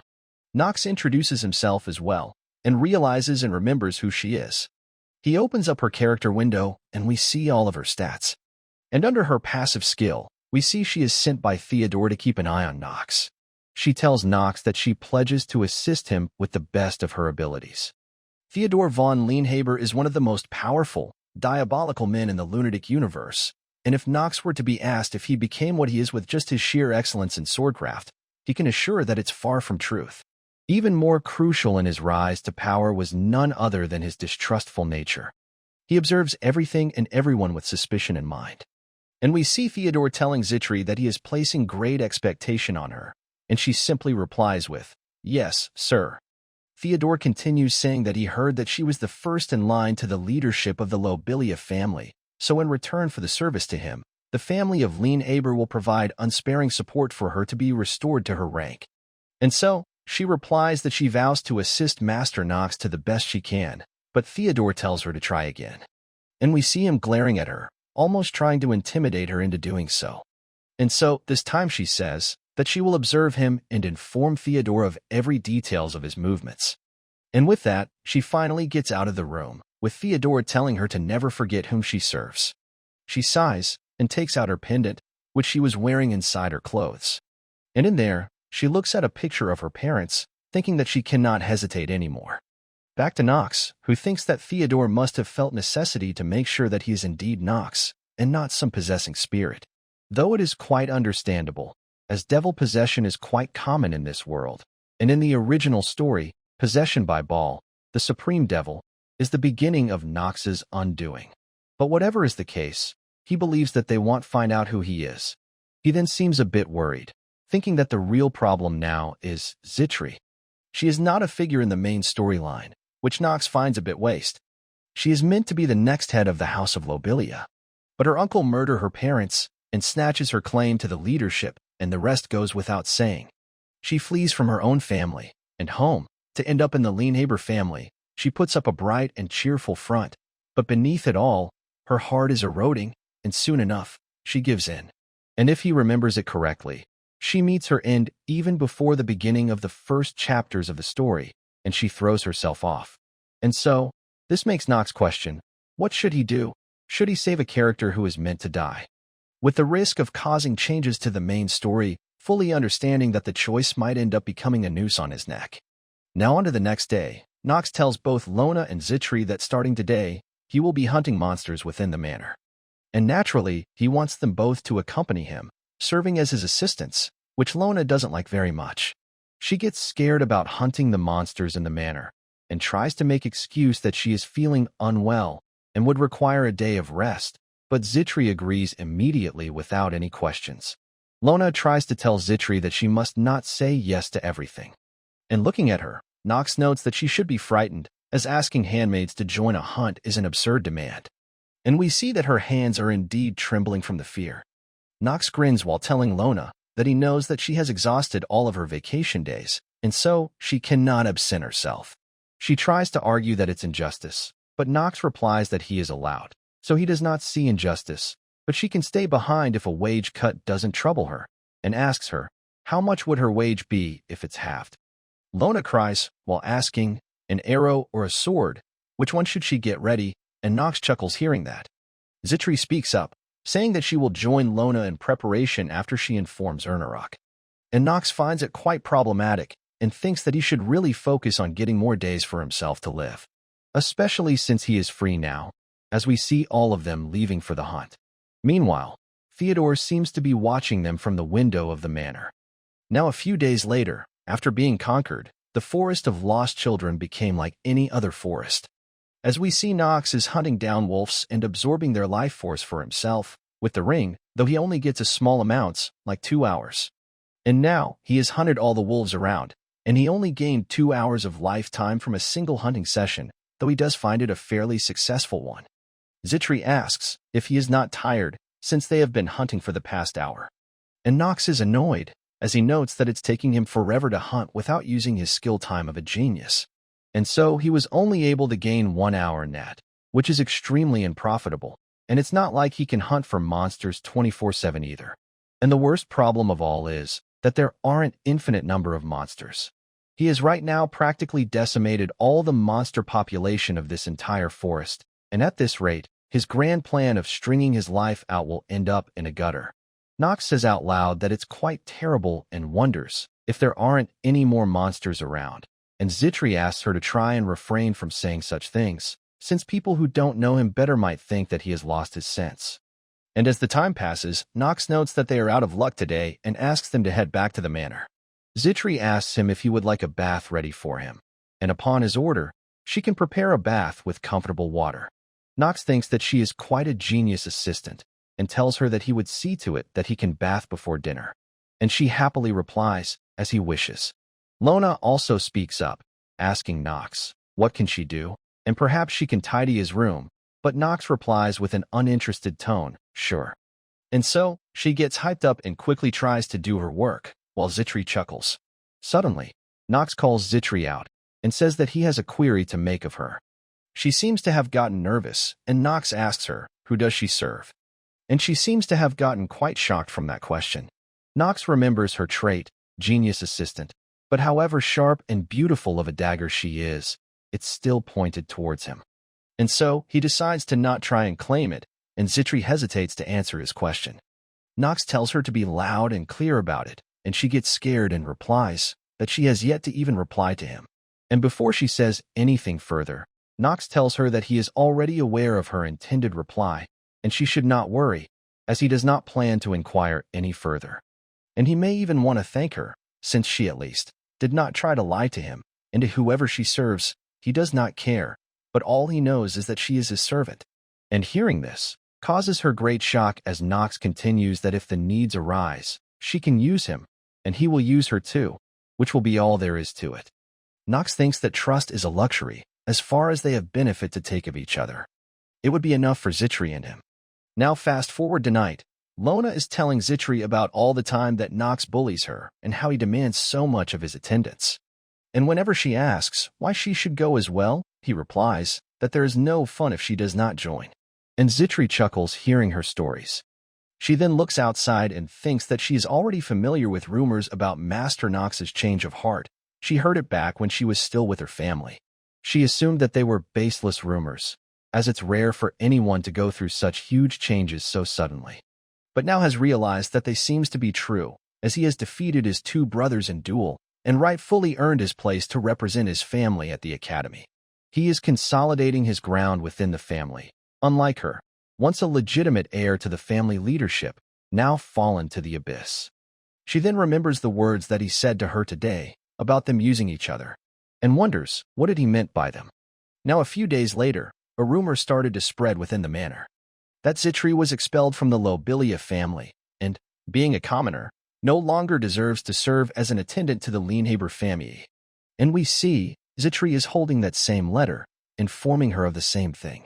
As an inept head of the Lobelia household, Darren de Lobelia committed an egregious transgression of seeking to trade away the family honor. And so, Zitri is deemed responsible for this by the association, and there, all of her privileges as a Lobelia has been revoked. This makes Zitri thinks that they will no longer let her stay in the Lienhaber family. And she finds this much expectable, as even among the families harnessing the power of darkness, the Lienhaber family holds the utmost authority. And even if it's for service to their half-abandoned son, they won't let a commoner serve them without a family name. So soon, she thinks that she will get dismissed and find herself replaced. Now as she cheerfully enters the kitchen, all the other maids looks at her with contempt, as she thinks that, of course, the word was spread. And she smiles sadly, thinking that perhaps she has grown accustomed to disdainful looks. Suddenly, Lona arrives and cheerfully pats her on her back, asking, where have she been? It makes Zitri wonder if Lona is simply in the dark or if this is her method of insulting her. And when Lona grabs her hand, Zitri considers another reason that perhaps her meager friendship she developed with her is causing her to behave like this. But regardless of the intentions, she believes that it would do them no good, neither to her, nor to Lona or Master Nox. Back to Nox, who thinks that it might soon be the end of Zitri, and Theodore must have received the letter of Zitri's expulsion as well by now. And the accusations against Zitri's father, Nox already knows that they are all fabricated. But he also knows that he cannot help her, especially when he cannot predict what repercussion a single flutter of butterflies' wings can have in this world. Fast forward to some time later, and Nox seems to be back at hunting again to increase his lifespan, even if little bit. And we see him looking much more menacing than before, a thing which Lona notes as well, commenting that he is looking somewhat scary today. She whispers around with Zitri in a bush, saying that normally, one can tell that he has a minimum degree of mercy, which she finds absent today, as she looks visibly worried about it as well. Zitri asks Lona if she is really thinking that, and gets herself anxious as well, wondering if she should be concerned with this too. Nox puts his sword right through the dying wolf, and thinks if it isn't about time he encountered one of them, or if he is not going to be lucky today either. A hidden boss gets generated when the forest's monster population drops down to less than 20% of its usual level. The species and the time of the boss monster are also random. And if he encountered and defeated one of those, it could have helped him with his attribute. But since there isn't one, he puts back his sword and is about to give up. And just then he hears some sound in the distance and looks up. Something suddenly flies by right past him, so fast that he is unable to even see what was it. He is barely able to defend against it, noting that its speed is on a whole other level, which is why this monster is as good as a boss, as he grins while saying that. And the monster is an elite hornet, a monster which Nox finds to be very tricky as well. Though regardless, he doesn't find it undefeatable, but the hornet is able to dodge Nox's swing. Suddenly, Zitri calls out his name in worry, and seems to be visibly panicked. And when the elite hornet is trying to attack Nox, Zitri gets in between and takes the blow for him, protecting Nox. But Nox thinks that he could have blocked it. Zitri didn't have to shield him with her body, so he questions, why did she do such a thing for him? And how many people would jump in between to block out an attack from a monster with their own bodies? And that too, to save a person who recently made it clear that they would use them, as Zitri starts falling down from the damage. Nox grits his teeth and gets angry seeing this, and quickly activates his time of genius. Now we see a flashback of Zitri's past, as her parent tries to console her when she falls again, and hurts her knee, and apparently, her wound from her previous fall didn't even healed yet. When she was little, her parents always used to tell her that she would always have an open wound. She does realize that her parents likely didn't say it as prophecy, but they still held true for her, even when she grew beyond her childhood. She once again remembers Nox's words, when he asked about whom does she serve, and so, she questions herself the same thing. With whom does her allegiance lies? We then see the time when her uncle killed her parents, as he tells Zitri that this family will be in his hands now. And now, she remembers about Theodore, and once again, she questions herself, with whom should her allegiance lie? Back to the present, we see Nox and Lona seems to be worried about her and trying to wake her up. Nox gets tense seeing her condition as he tells her to stay with them. He tries telling her that the danger is all over, and they will be taking her back to the manor. Zitri smiles hearing that, as she thinks and mentally calls Nox a liar, since even though he said that he will use her, yet his expressions right now is betraying his words. She starts blacking out, while wondering, why is it that in Nox's voice, she senses tremor and a faint fury as well? This all makes her cry as well. Back to Theodore, who seems to be talking about Zitri's situation, saying that it puts them in a difficult situation. Rodwell replies that upon investigation, they have concluded that it was no rumor, and that Lobelia family has indeed completely and irrevocably expelled Zitri from the family. Theodore thinks that the sole reason he took her in was to use her as a leverage and ultimately completely devour the Lobelia family. They are crumbling in the wake of the passing of their previous house leader. It could have been an ideal opportunity for him to infiltrate them. For example, they could have contended that their heir is in jeopardy, citing the instability of their family as a proof. And as her protector, he would have the perfect pretext to get involved and eventually completely take them over. But before any of that could happen, their family expels her and sends this letter. Theodore tells Rodwell that due to this situation, he is left with only a few options, and asks him, what is his opinion regarding keeping Zitri as an attendant to Lienhaber family? And he replies that he regrets to say that having a servant without a family name will make Master Nox to subject to much disdain at the academy. And so, he believes that they should remove this issue quickly and quietly, something which Theodore fully agrees with. Suddenly, an assistant comes running in Theodore's office as Rodwell questions the meaning of his disrespectful behavior, and the attendant pants and apologizes to them, and informs them that Master Nox has returned from the hunt, holding on to his new attendant who has fallen due to an attack from a monster. She was in a really bad state, and to try and save her life, Master Nox ordered a very costly antidote, so we thought that they must be informed of this. Rodwell gets quite surprised hearing that, and asks if he is referring to the Mandrakian decontainment, and the assistant agrees. Rodwell sighs hearing that, commenting that calling that antidote costly would be an understatement, and Theodore wonders if Nox has taken a liking to Zitri already, and if he has not learned the consequences of such sentiments. Back to Zitri, we see her slowly waking up, as Lona calls out her name, asking if she can see her. And as she wakes up, she finds Lona sitting beside her and sobbing, saying that they thought they lost her. She wonders what happened and her first thoughts about Master Nox and if he is all right. She remembers jumping against the monster to save Nox and wonders why did she acted that way. Lona informs her that Master Nox ordered the physician to use some antidote, though she is unable to pronounce its name. But the physician told them that it is highly effective.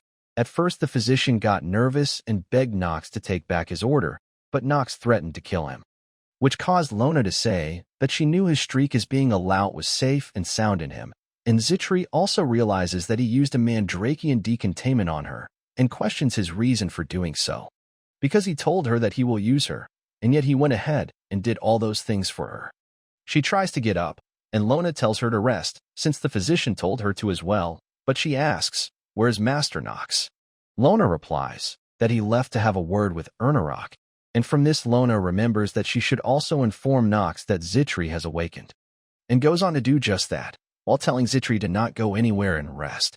But Zitri gets up regardless, even though she can barely walk and reaches for her suitcase. She starts packing her stuff, thinking that she cannot be here, and believes that there is no place left where she can be. She takes out her pendant and removes the picture of her parents from it, and leaves the pendant with a letter to Nox, saying that this pendant should prove sufficient for the antidote that he used on her, and that she will always hold him in high regards and gratitude for what he did for her. And as she is leaving, someone asks her, where is she going? And we see it's Nox, who halted her on her way, and once again asks, where is she going? We go back in time a bit before Zitri woke up, as Nox questions the physician that if he normally values a vial of potion above his patients. But the physician hesitantly replies that the problem, it's not within his power to give up this expensive potion without the permission of either his father or Ernarok. Nox replies that he can understand about his father, and gets pissed, asking if he is to understand that even Rodwell's words are more powerful and holds a greater authority than himself. The physician starts to get worried and again apologizes to Nox for this. And so, Nox tells him that he would go personally and inform Theodore. Meanwhile, he must use the potion right now, and the physician reluctantly agrees to do so. And as he is administering her the potion, Lona asks in worry if Zitri is going to be all right, and he replies that she will be, as the venom has been neutralized. And so, Lona takes a breath of relief, and upon seeing Nox go somewhere, calls him out. But Nox seems quite serious and tells Lona to simply inform him once Zitri awakens. And now we switch scenes to Theodore, who is quite surprised, as normally, he doesn't expect Nox for an unannounced visit, and asks if it's about the servant girl. Nox sighs and activates his skill, genius actor trait. He tells Theodore that he remembers that he owes him a wish, which Theodore does and agrees with. And so, Nox wishes that Zitri de Lobelia, or even just Zitri, he wishes to keep her by his side. And hearing his request, Theodore seems to be a bit disappointed. Meanwhile, Nox thinks, preserving the story, butterfly effect, her status as a spy under Theodore's control, none of those things matter to him anymore. Because the moment she threw herself in front of the danger to protect him, it all became clear to him. And even though she could not answer his question, her action did that for her, 1,000 times at that. And we see Nox is quite determined in keeping her by his side, with his expression having a much more serious look. And so, Theodore agrees to his request, telling him that he may do so if he wishes to. And so, he bows to Theodore and starts to leave, but suddenly stops and turns back to him again. He asks Theodore politely if can further say some things about his wish, and Theodore agrees to let him do that. And so, Nox's attitude changes, and his trait, genius actor, starts to break due to his agitation, as he threatens Theodore that he does not intend to tolerate anyone who toys with his people, be it his lord or his father. And so, he may quite doing such things to him, and leaves while slamming the door on him. Now back to the present time, where Nox asks Zitri, where is she going? And she trembles in her reply, saying that she is taking her leave, as she figured that she did not deserve to stay here, and that she has nothing but utmost gratitude. But before she can say anything further, Nox interrupts her, saying that perhaps he did not make himself clear enough, as he asked her, who is an attendant currently in service, where going, leaving behind her duties. Zitri starts crying, while telling Nox that he knew she was spying on him under Theodore's order. He knew that she hasn't been honest, he knew it all along. And yet, he kept giving her a chance. Why is that, she questions. She then completely breaks out and bursts open, saying that she tried to deceive him, yet his is not dismissing her. Why is that? Seeing her like this, Nox grins, thinking that it's a rare sight of the real Zitri, who has been hidden under a disguise all along, which he finds much more engaging. He knows that it's the look of someone who is struggling, but has not given up on her on finding a way out of darkness. And so, he tells Zitri that deception is a part which is shared by all humans. She argues that she has wronged him, and Nox replies, which is exactly what he is saying. And despite doing that, how can she think that it's wise to leave for her without correcting her wrongs? And he never told her that she is good to go either. Zitri doesn't quite understand what Nox is trying to say, and so he tells her that she will be staying here, and while he cannot speak for his father, he personally does not care if she does not have a family name, as all he wants is her talent and service, so she will have to atone for her wrongdoings by continuing her duties as a servant, and to stay by his side at all times, which causes her to blush in happiness. She starts crying with tears of joy as she agrees with Nox's decision, pledging that she will assist him by his side for as long as it takes her. Hearing which, Nox says, "Good," Zitri again speaks up, this time about his query concerning whom does she serve. And this time with a bright smile on her face, she answers that she hopes her answer has satisfied him. And Nox grins while saying that it did, most certainly. Now fast forward a bit, and Lona is once again bad-mouthing Nox, telling everyone how he threatened the physician with death. Suddenly, Nox arrives and asks Lona if she doesn't find it risky to discuss him like this in his presence, and she simply replies that she didn't notice he was here. It causes Nox to get annoyed, as he says that she is not even making an effort to deny it anymore, and it can termed as in step forward, though she quickly shuts her mouth. Lona then notices Zitri doing work, and tells her to not strain herself, and asks her to hand the wash basket over to her, and quickly runs away from Nox, saying that she needs to leave the clothes to air out, which prompts Nox to say if she is going to be scattered all the time. He then speaks to Zitri, reminding her that their departure to Elydian Academy is in 2 months. She haven't forgotten, have she? And she replies, not at all, and in fact, she has already arranged some essential items. Nox questions, such as, and she replies, some basic tools that he will require, books, potions, ingredients, emergency articles, garments, uniforms, and starts to think what else would they need, and seeing her like this, Nox smiles. Noting that after that night, Zitri stopped giving him affected smiles, which is something that works better for him as well. And now, they can drop all the pretenses, forced compliments, meaningless pleasantries. And now he knows for sure that Zitri and him won't turn their backs on each other, or betray each other, even when one of them is driven to the corner, which is something that he finds good enough for both of them. Now a bit later, Zitri seems to be wanting to ask something to Nox, asking if he is all right. As apparently lately there have been some weird rumors are in circulation about him. Nox starts sitting down and questions about it, thinking if Zitri means rumors others than his usual ones, and he is honestly surprised that his current reputation wasn't rock bottom already. And she blushes slightly while replying that the rumors has it that the reason for which Nox has not dismissed Zitri is because he has personal feelings towards her. Nox is quite surprised hearing that, and with a cracked smile, seriously questions even harder, why is he even playing Nox? But regardless, he tells Zitri that it must have put her in a situation and apologizes for it, and she replies that it was not her intention. But she was only concerned that it might discomfort him, and he tells her to not worry about it, since she must have already heard other rumors surrounding him, such as the boorish, scoundrel, simpleton. She becomes hesitant to reply, and Nox tells her that she will be dismissed if she lies to him, so she says that she did indeed heard those. And in fact, she heard one more, lecherous, and asks if it's true, but it causes him to get embarrassed. Though, he notes that at least his reputation as a swordsman has gone up. Before, he was called a weakling with an oversized ego. But these days, it's more like a sloppy talent with an oversized ego. But regardless of what it is, he notes that he needs to stick to his character. As a villain is villain, it's Nox's job to stay evil and help other main characters stand out. Since after all, he is not the hero of this game. But regardless, he gets annoyed and tells Zitri it's enough with the rumors, and asks her to fetch something for him, saying that she must be aware that she is not the only one who could use preparations to survive at Elydian. He needs to do some preparations himself as well. Zitri asks, such as, and Nox thinks that with her trait, unwavering loyalty, she will place complete trust on him, so letting her into his plan cannot hurt, and if anything, knowing better about him will make her even better at her job. And so, he tells her that it's his plan to study magic before his enrollment, and to do that, he would require her assistance. Hearing this surprises Zitri, as she asks him if he knows that what is he doing breaches the imperial law. And he replies, he does, which makes Zitri call his move quite brazen, and Nox replies that as rude pervert, he does not get easily intimidated. She sighs and corrects him that it's more he does not hold grudges and agrees to help him, saying that she trusts he has his reasons for making such a decision, so she will start her search for introductory textbook written about magic, which makes Nox thinks that Zitri just knows what to do. Suddenly, he hears some commotion outside of the manor, and wonders, what is it about? And as Nox looks over from the window, he notes that his brother Grain has arrived, as it's about time that he came back home from Elydian Academy as a graduate.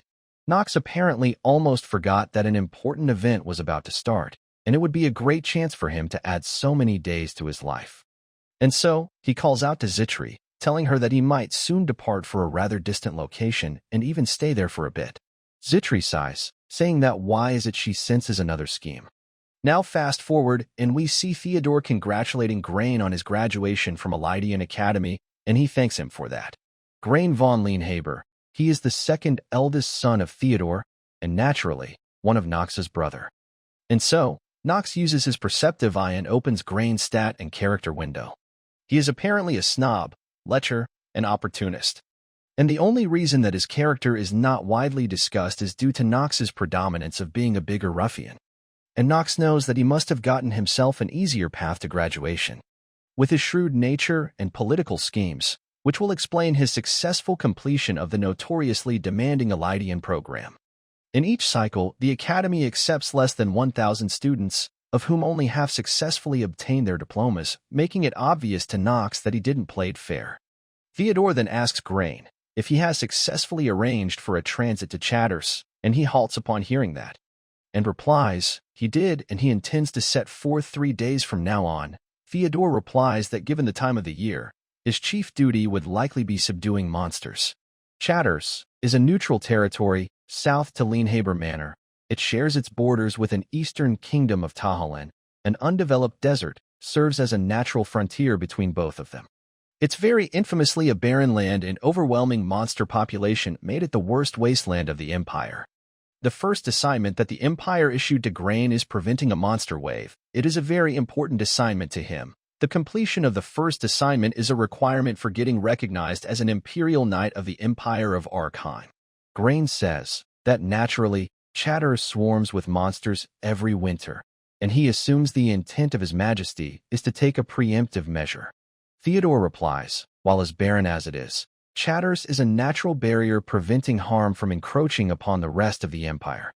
And so, he tells Grain to defend the land well, and by doing so, he will bring honor to their family name, which Grain agrees to do so. But Nox thinks that this assignment in Chatters is more than just slaying monsters. For a sub-story chapter, it has very intricate connections with many other chapters, meaning there is quite much to gain from it. As such, he asks Grain if he can ask him about some things concerning his assignment, and Grain agrees for it. And for some for his potential gains, he plans to participate in the campaign in Chatters himself, and asks his brother if he can accompany him to there, which shocks him. Grain replies to Nox that perhaps he does not know what kind of place Chatters is. But he replies that he understands it's a neutral territory marked by occasional monster attacks, where bands of thieves are gaining in both influence and size through furtive actions.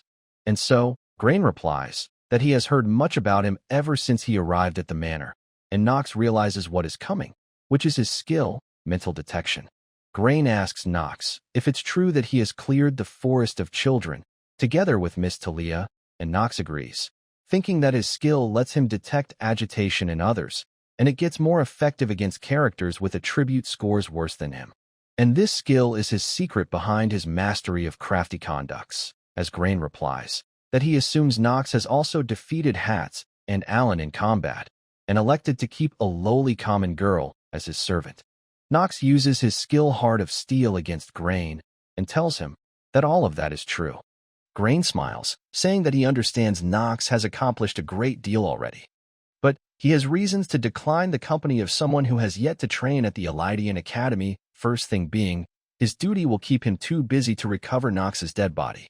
But Theodore steps in, telling Nox that he can go, and Grain is quite confused by this, and Theodore tells Grain that he assures him that he won't need to drag Nox's corpse home, telling Grain that he will bring his brother to his assignment in Chatters.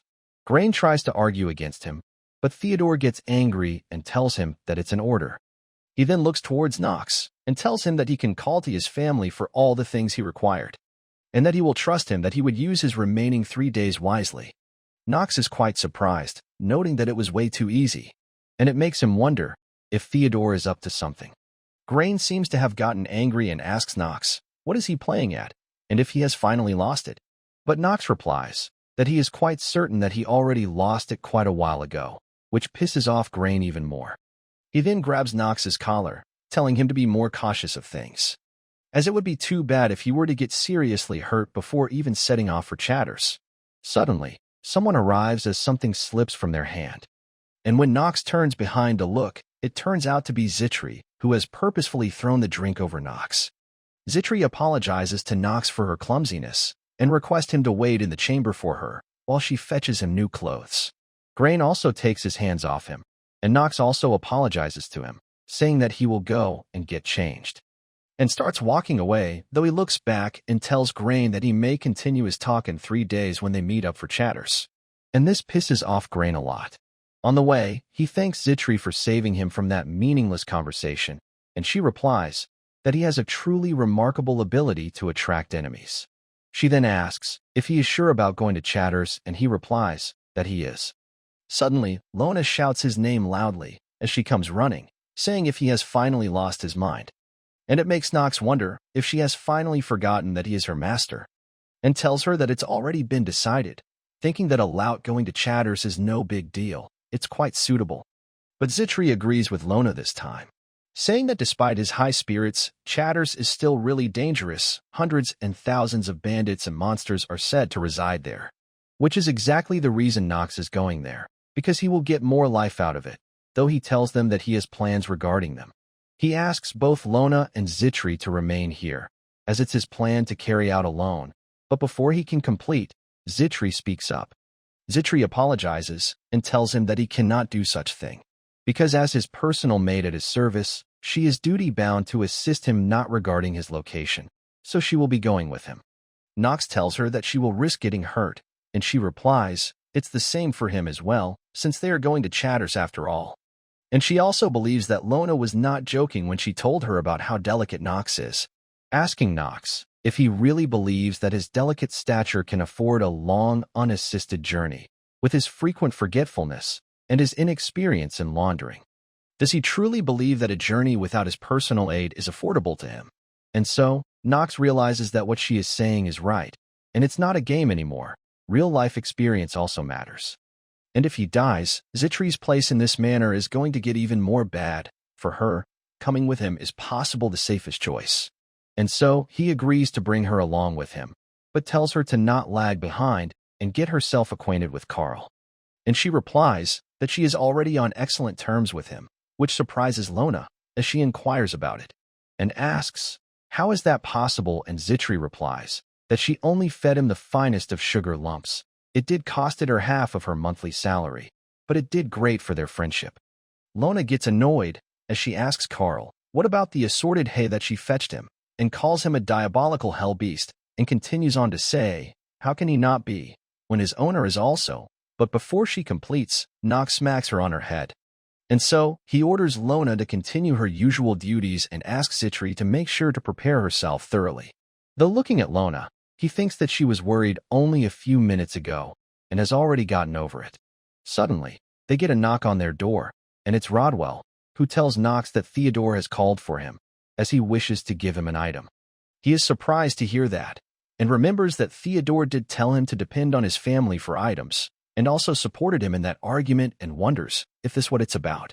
Now fast forward as we see Nox arrives at Theodore's office, saying that he heard he wished to grant him an item. And Theodore agrees, but says that whether he can truly wield it will depend on his own capacity. And the sword that he is giving to Nox is something that belonged to the very first creator of their family, and Nox realizes that it's the sword of the very first leader of the family. Nox is quite confused and surprised, as this is not something that he expected at all. And even though he played and completed that game 27 times before, he never even got a glimpse of this sword, and he thought he was a pro, and yet there is a sword which he never even heard of. It makes him question, why is he offering it to him? And he is unable to make any heads or tails of his intention, which makes him think that he would absolutely need it later. And Nox seems to be thinking that the sword looks rather humble and looks, something which Theodore knew that Nox was thinking. But he tells Nox that he is not joking when he says that it's indeed the sword that he picked up when he was a kid and spent his whole life wielding. Nox asks, how can he demonstrate his capacity to wield this sword, and Theodore asks him to hold it. And Nox nervously picks up the sword in his hands. Suddenly, the sword gets engulfed in a dark energy, and Nox notes that it's absorbing his magical energy. And he also notes that the color of the blade is also changing. Theodore gets up, saying that it's as expected. He has started to sense the flow of magical energy, and Nox nods his head in agreement. And Theodore tells him that he guessed correctly. The sword absorbs magical energy from its user. and multiplies it several-fold, which surprises Nox, and Nox replies that he assumes it cannot be used lightly. And suddenly, he gets a notification that his magical energy is getting absorbed at an alarming rate. Nox gets anxious, as he notes that his magical power is getting absorbed at a dangerous rate. Theodore tells Nox that if he wishes to be the owner of that sword, then he must not loosen his grip on it for 10 minutes, which shocks him. Theodore tells Nox that if he wishes to be the owner of that sword, then he must not loosen his grip on it for 10 minutes, which shocks him. And Theodore tells him the sword's name. It is called the Stormbringer. Nox is sweating by the fact that all of his magic power is getting absorbed, and his hands start shivering. And soon enough, his magic power is completely drained out, causing the sword to turn red and use his life force as an alternative. Due to this, his remaining life force starts decreasing at an alarming rate. Nox realizes that he cannot let it absorb his life and tries to let the sword go, but is unable to succeed. He starts cursing at the sword for being stuck in his hands, while Theodore glances at him with interest. He calls the Stormbringer a really wicked sword, as it drives its wielder to destruction in exchange for its fearsome service. The history and the renown of their family, they all stem from its blade, but no descendant of its first owner has succeeded in taming it. Most of those who tried fainted the moment they took it in their hand, and if anyone lasts 10 minutes in his first try, it would be a truly remarkable feat, as even he himself only lasts about an hour after all those years. And yet, something in Theodore tells him to try a 14-year-old Nox, who hasn't even developed his magic yet. And by the time he saved the dying servant girl, it became evident that amidst of all the recent disturbances stood Nox, which can hardly be a coincidence. And he can see his growth and his potential, which is coming into view, and perhaps he would exceed his expectations, he believes. And perhaps his talents are comparable to that of the three Supremes, which he finds enough of a reason for him to assess him. And should he succeed in lasting the given time, he would make the most potent leader in the history of Lienhabers. And he would be someone who will excel even him. Nox grits his teeth in anger while glancing at Theodore, who continues that Nox will someday prevail him and put an end to him. And now that he lasted 10 minutes, Theodore tells Nox that it was just like he assumed, the fact that he was concealing his powers. Nox tries asking, what does he mean by that? But Theodore simply walks by while telling him that the sword is his. Meanwhile, Nox is quite frustrated, as he lost a lot of his lifetime due to this sword. Now fast forward to 3 days later, and it's time for their departure to Chatters. Zitri tells Nox that her concerns were in vain, as all of the items fit in the subspace punch that Theodore gave to him. Though seeing Nox's expression, Zitri seems concerned, as she thought that Nox was quite anticipating this expedition, yet right now he looks displeased. Nox sighs, thinking if he is supposed to be grateful to Theodore for his pouch, even though that sword sucked in most of his remaining lifetime. He then looks at Grain, noting that he has packed whole household with him, and he must have taken a small fortune from the house, while exaggerating the burden of taking Nox with him, though to Nox it doesn't matter, since he plans on using him as well. Suddenly, both of them see some soldiers arguing about the way. They quarrel. One says that it's this way, the other says that it's clearly that way. Grain asks Ron if he not said before that he can trust him to find the correct path, and he apologizes, saying that he is not well acquainted with this route, and he is apparently someone hired by Grain. Seeing them argue, Nox says that they have led them astray and calls them foolish for it. Zitri tugs on Nox's clothes, and Nox tells her that he wasn't speaking to her, but to those useless path divergers. Nox comes forward and tells Grain that it seems they have ran into an issue, but Grain replies that it does not concern him, but Nox tells him that they might have gotten themselves lost. Grain gets angry, saying that he told him before that it doesn't concern him, and Nox replies and asks, even if he can find the correct path for them? Grain is quite surprised hearing that, and thinks, even though Nox was stuck in the manor for his whole life, he is now claiming himself to be a pathfinder, which is ridiculous to him. Nox suggests that they should rely on him for a day, as he have been told by several of their followers that he has a remarkable talent in wayfinding. Grain doubts and asks if they really said that, while Zitri knows that it's an obvious lie, yet Nox is saying that without batting an eye. Grain knows that a delayed arrival can pose quite an issue, but if Nox were to fail in front of everyone, that will really hurt his spirit and bring his heart joy. And even if they were to go a little stray from their way, it's not the worst choice right now, and tells Nox that he is welcome to lead them if he is confident. And so, Nox grins and asks everyone to follow him.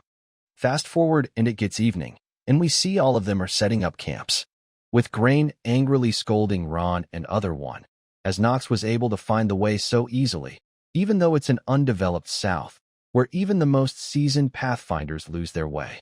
So how is he supposed to believe that he found the way in a blink of an eye, as it does not make any sense to him?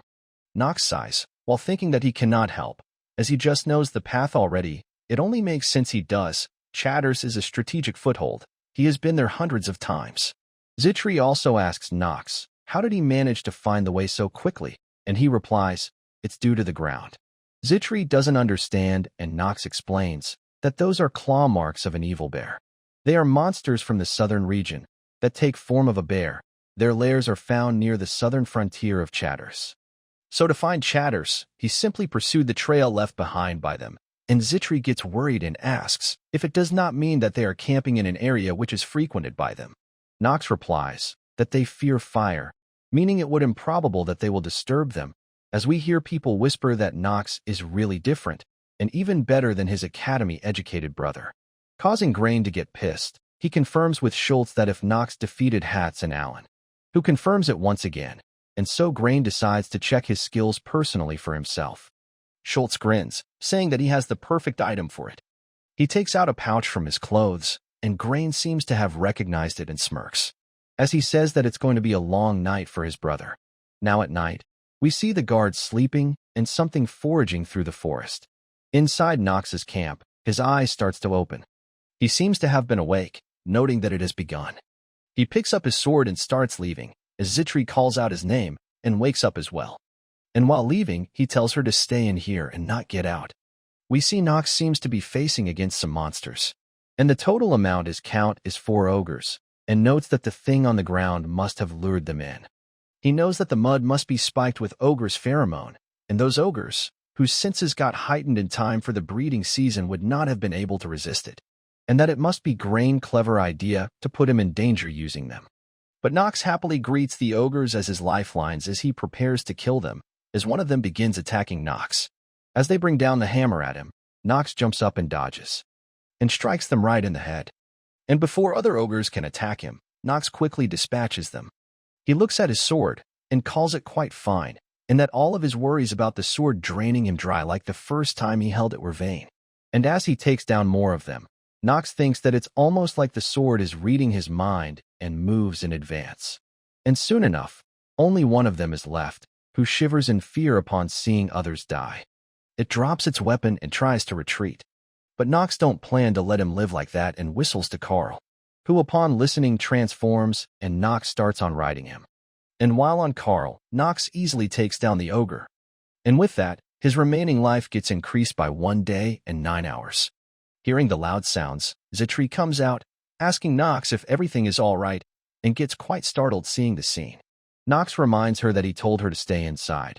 She questions how can ogres be here, since they aren't deep inside the forest, and asks if she should summon the night patrol. But Nox rejects, telling her that the ogres were invited here by someone. Hearing which shocks her, and he reveals that it was none other than Grain. He exploited their nature and set them upon them, which explains why his tent is at such distance from theirs. Zitri asks if he is trying to say that Master Grain is plotting against him, and Nox agrees, as he assumes that Grain must have thought that he could potentially pose an hindrance to his pursuit to household leadership, and which is why he wanted to examine the extent of his capabilities, acquiring information, even through such a cowardly scheme, is the only way he can get an edge over Garen, who is a superior swordsman. But Nox does believes that Grain should get a lesson that these kinds of tricks don't work on him. And so, Nox takes out a vial, and Zitri asks him, what is it for? And he replies and asks Zitri if she knows what provokes ogres even more than some mud impregnated with ogre's pheromone. It is the smell of a fellow ogre's blood. It's much like humans, they cannot forget a vendetta when someone from them is killed. Grain gets up and notices his crystal ball glowing and making sound, but there shouldn't be a reason for it. Apparently, it only makes that sound when a monster's magical energy is detected nearby, and wonders if they are defective, but his father did told him that they are new. And right as he is thinking that there cannot be any monster strong enough to provoke it, he hears some large thumps outside his tent. Schultz comes around and tells Grain that they have to escape in panic. And he asks what could possibly concern his tent, and when he looks outside, we see they are surrounded by ogres. And this causes Grain to get scared and sweat nervously. Now fast forward to morning. We see their camp was heavily damaged. And Grain seems to be scolding Schultz, asking if he accidentally mud their tent instead of Knox. And he swears that he didn't, and that he don't understand it himself, since he is sure that he smeared it on Knox's tent. Meanwhile, Knox wakes up all fresh, calling it a heavenly morning, who sighs and tells him that his breakfast is ready. He thanks her for that and asks her to join in, but she replies that maid cannot sit with the masters they assist. But Knox replies, unless they are at some kind journey, where arranging another table can be tedious, and what would they do if some monsters storm them in mid of table arrangement?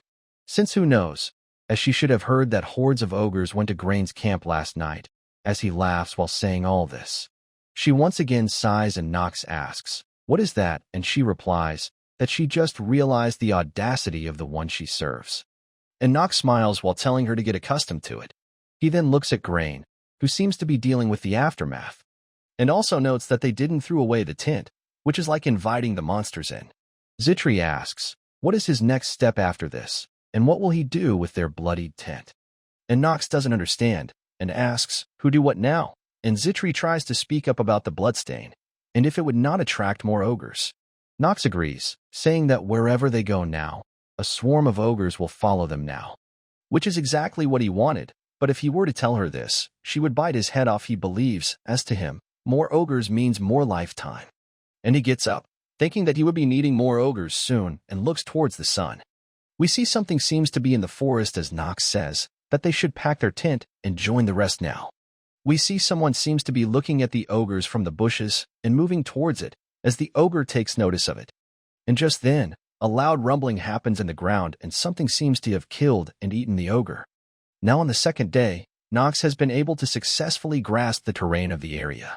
He notes that Chatters is still quite far, so he was worried a little, but it's great. Grain calls him out from behind and asks, what does he plan to do about the ogres that are on their tails? Will he be able to shake them off? And Knox agrees with confidence, saying that they could do a large-scale subjugation here, but they would definitely draw attention of other monsters, so instead, they would be putting all of their efforts into getting out of the forest quickly. Since there won't be a problem if they do that, and Grain doubts, and gets annoyed by the fact that unknowingly, Knox has took command of the soldiers. One of the soldiers asks Knox, why does he keep on tapping the ground? And he replies, it's because monsters might appear at any time, causing them to get terrified. And as he continues, we see a huge rumbling starts to happen under the ground, shocking everyone and Zitri as well. Suddenly, the ground crumbles from beneath, as Knox smiles while saying, here it comes. The worm, that is, as we see a huge monster has appeared from beneath the ground. The worm is a monster that looks like both a snake and an earthworm. In Interlunatic, it's known as malformed dragon that hasn't fully developed yet, thanks to which it cannot use magic, but it's still famous for being quite strong. Even if the ogres came swarming at them, the worm would still be the more difficult monster to defeat for them. But he was looking for it, although the soldiers would be in shock if they knew that he was trying to get the worm to come out by tapping the ground. But what can they do, though? They can be the one to progress the game if they're unhappy with his methods. Knox orders everyone to prepare for battle and hide in the bushes. They are confused by his orders and asks if they are not going to attack. Knox smirks, thinking that he would let their enemies defeat their enemies. As we see ogres appears from behind as well, as we learn that Knox didn't have any intention to lose the ogres from the start. Zitri gets terrified, commenting that so many ogres have caught up to them. But he tells her to not be worried, as he has something in mind. He asks Zitri if she knows what monsters the worm loves the most, and yet hates the most at the same time, and she doesn't quite get his question. And Knox answers that it's ogres, as we see both of them engaging in a fight. Ogres are the worm's main food source, but they are always seeking revenge. They are basically arch enemies of each other, which is why skilled adventurers would know how to make use of that. As we see the worm eating the ogres while they attack and damage it back, as both Zitri and Grain notes that they are attacking each other in shock. Grain wonders how did Knox came to know such information. Meanwhile, Knox hides behind a tree with Zitri with stones, as Zitri asks him if they just need to wait right now. Nox suddenly starts throwing stones at the ogres. As Zitri asks, what is he doing, and what if the ogre attacked them instead? While we see Nox is getting experience points and stat increase for doing this, as he thinks that he needs to damage the ogres at least once to get the XP. And as he keeps on doing that, he soon notes that all of the ogres are dead already. Grain thinks that while it's good Nox was able to make use of the ogre, but they still lost in the end, he wonders, what can they do next, as the worm would be too hard for them to kill, so they need to somehow escape safely. But Nox tells everyone to prepare for attack, ordering them to either fire arrows or throw spears at the mouth of the monster. While some hesitates, Ron tells everyone to quickly follow his orders, and they all begin attacking the worm. And while the worm is taking that damage, Nox decides to step in, noting that it's his turn now. He activates his Hour of the Genius, and we see the time around him seems to have slowed down. He quickly rushes off to the worm and jumps over him to attack. And with incredible precision, he lands multiple strikes on it. And just like that, the worm is defeated, for which he gets 10 days of life. And 10 days is something more than he expected, though he considers it plausible since it's a mid-sized monster after all, and if it weren't for the ogres, he believes he wouldn't have been able to kill it that easily. His stamina also reaches 5, causing his effect of the trait, Blessing of the Growth, to disappear. Along with the Curse of the Weak, he had the Hidden Peace Blessing of the Growth, which is now used as well. But he has finally reached stamina 5 in return. The followers asks if he is hurt anywhere, to which he replies, he isn't, and commends everyone for doing a good job. Everyone starts to sing his praise for doing a great job, though Nox says that it was nothing special and tells everyone to reorganize. The ground suddenly starts to crumble again, as everyone takes notice of it. And suddenly, another worm appears from the ground, though Nox doesn't seem much worried, as everyone tells him to get back quickly. But suddenly, someone shouts at him to get back, as we see the person slashing away the worm in one hit. And Nox is quite surprised to see him, and wonder, what is it? And looking closely, he recognizes that person, and questions in shock, what is he doing here? Grain and everyone is also surprised at seeing him, and Nox wonders, what is the sword genius doing here? The strongest character in Inner Lunatic, one of the 3 sword emperors along with Theodore and Celsus' student. And he is known as Paracelsus, who tells them all that he just saved them, so they should at least give him a single word of thanks. And Nox also remembers that he is someone who hates nobles to his cores. Schultz calls him an impudent guy for not knowing who Grain is, and he apologizes, and Schultz asks him for his identity. And he introduces himself as Paracelsus and tells them to call him a mercenary.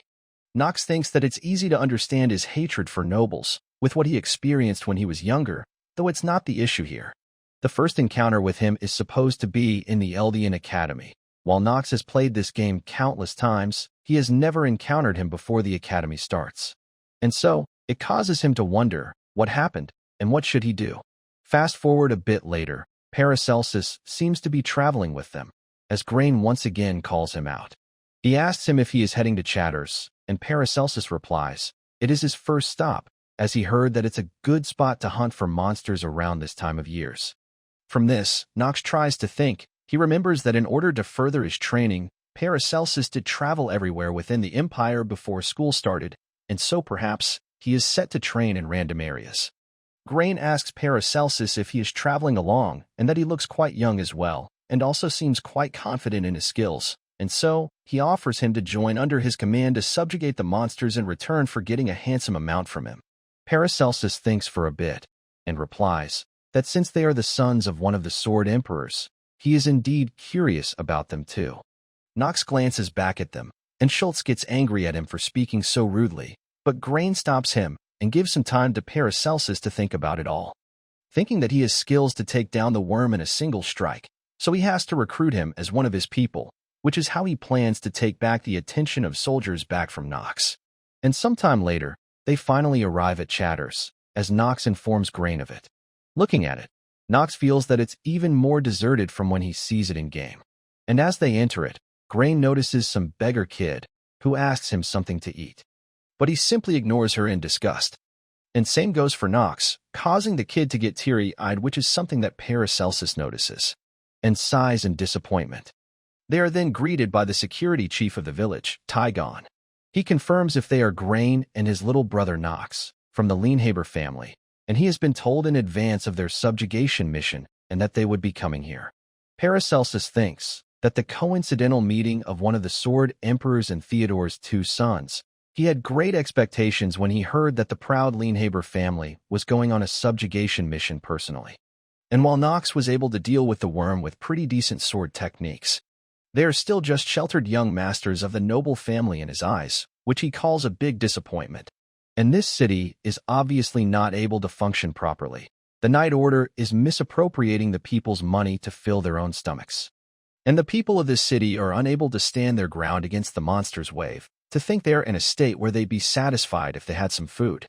Taigon tells them that he would inform them of the mission details tomorrow since it's quite late already, and asks them to rest at the inn for the night. Paracelsus approaches Grain to talk about the offer that he proposed to him. Grain happily asks if he has decided, and Paracelsus rejects his offer. Grain is surprised to hear that, and asks if he is planning to hunt the monsters alone, as Nox watches from the back. He replies that he intends to move according to what he initially planned and wishes Grain a safe subjugation, which makes Grain call him an obnoxious commoner. He replies if one has skills, they would be able to make it in the world, as this is how it works, and while glancing at Nox, he thinks that they might meet again sooner than expected. Now at night, Nox tells Zitri to rest up, since they would be moving again tomorrow. And as he comes inside his room, he notices a window and goes on to there. And looking from there, he sees some kids sitting around the fire. He goes down there and calls them out, asking if they want some food. He opens up the sack and gives them bread to eat. The kid happily asks if they can really have this, while Nox thinks that he cannot save everyone. So he thinks that this is something that could be the doing of Yu Chan's kindness and generosity. The kid cries and thanks him for it, causing Nox to think that he wants to create a future where they don't have to beg for food. And for that to happen, they would first need to survive in Chatters. And we also see Zitri, who seems to be hiding behind a corner with her own sack of food, and she smiles thinking that she knew it, that Nox was just acting cold now. Fast forward to next morning, Taigen begins explaining that they always have to request for funds and reinforcement, because Chatters get swarmed by monsters every winter. Grain questions if these wooden walls are all that he is doing to protect the village, causing Taigon to say that it's been here for a long time, so they do need some repairs. Nox finds the condition to be terrible, noting that this wall wouldn't last an hour against the monsters. But because it's not a main chapter, it's up to him to decide to save this village or not, and most of the time, he chose to help the village. The reason being that it has high value. It's a land which will become really expensive in the future. Taigon also informs them about change in monsters' behavior this year. Their numbers have increased drastically, though Nox knows that in the future, having more monster would actually help them instead. Taigon then also informs them about a sighting of a griffin by some villagers, leaving them shocked, making Grain call the situation much more severe than he thought. He asks for the sighting location, and Taigon replies, it's in the wilderness, with Nox noting that driving Griffin away would be an important factor of the Chatter subjugation. It's called the King of Wilderness, and it was designed to be stopped, not defeated, but Nox plans to defeat the Griffin. The wilderness is known as Endless Horizon of the Wilderness, an area connected to Tahalin in the east, a neutral zone, and it's famous for being a barren land. But Nox calls it all strange, stating that Griffin usually doesn't stay near Chatters, and asks if he knows the reason for its behavior. His question leaves them surprised, with Nox already knowing that there is going to be a traitor who will backstab them in this subjugation. And so, he plans to start out by cutting off the most rotten part of the village first. A bit later, and we see Schultz being pissed at Nox for ruining his plan as he fell out of favor with Grain due to his schemes. He don't plan to let Nox off easily, believing that he worked really hard to win Grain's favor. Now we see Zitri encountering him walking down, with him taking notice of her as well. And he also knows that Zitri is a commoner, which he plans to take advantage of seemingly. He blocks her away and grabs Zitri by her arm, making her scared. She asks if he has some business with her, and he replies that he just wants to have a little chat with the two of them alone with a creepy smile. Hearing which, Zitri quickly frees her hand from his grasp, saying that she don't have anything to talk to him about alone, causing him to comment that even if he is a knight serving a master, he still deserves to have some fun with her. And she should be the same as him, while she tries to tell him to let go, But suddenly, she gets a thought of what could happen if she were to reject his advances. Nox might fall out of favor from Master Grain and draw attention from the family. And since she don't want him to suffer, she reluctantly agrees to his demands, with Schultz planning to make her pay for what Nox did to his plans. But just then, Nox arrives and breaks her free from Schultz, seeing whom Zitri seems quite surprised. And from that attack, we see Nox has cut Schultz off as he screams in pain, while Nox asks him in anger, how would he like him to pay? Meanwhile, Schultz tries to warn him that he won't get away from this, and if he really thinks that Master Grain would let him do this and walk away. Nox gets even more pissed, as he asks if Schultz is trying to threaten him with his brother, and cuts off another one of his arms as he screams again. Schultz calls his behavior wrong, even if he has his family behind him. But Nox replies that it's not him who doesn't know his place because his family is behind him, but Schultz is. And with that, he kills him by stabbing the sword to his back, causing Zitri to get worried, stating that Master Grain would not let it pass. And Grain arrives, asking Nox what did he just do and if he just killed Schultz. And he agrees in simple words, causing Grain to lash out at him for daring to cut off one of his knights, but Nox tells him that he got the sequence wrong, and asks him that he should be asking for the details of what happened first, but Grain simply grabs his collar in anger. And so, he questions Nox about killing Schultz, warning him that he won't escape from being punished if the reason is not justified. And he replies that he watched him sexually harass his maid, and as her master, he could not let that happen. But Grain asks if it's just due to that, and Zitri is a commoner. But Nox gets pissed and releases his aura, asking Grain if he can take responsibility for what he just said. And seeing his power, Grain is left completely shocked, as he is collar go at first, being flabbergasted that the good-for-nothing of his family is actually this talented. He hesitantly tells Nox that he should have reported to him first at least, but Nox replies that he is the good-for-nothing of their family, so he is not used to reporting or waiting, and suggests to leave this matter to settle in the hands of their father when they return to estate. Grain thinks that Nox wants something from him, and agrees to leave the decision for this to their father for now, with Nox calling it a wise decision on his part. And with that, Nox leaves while calling out Zitri to go with him, while Grain wonders, when did he become that strong?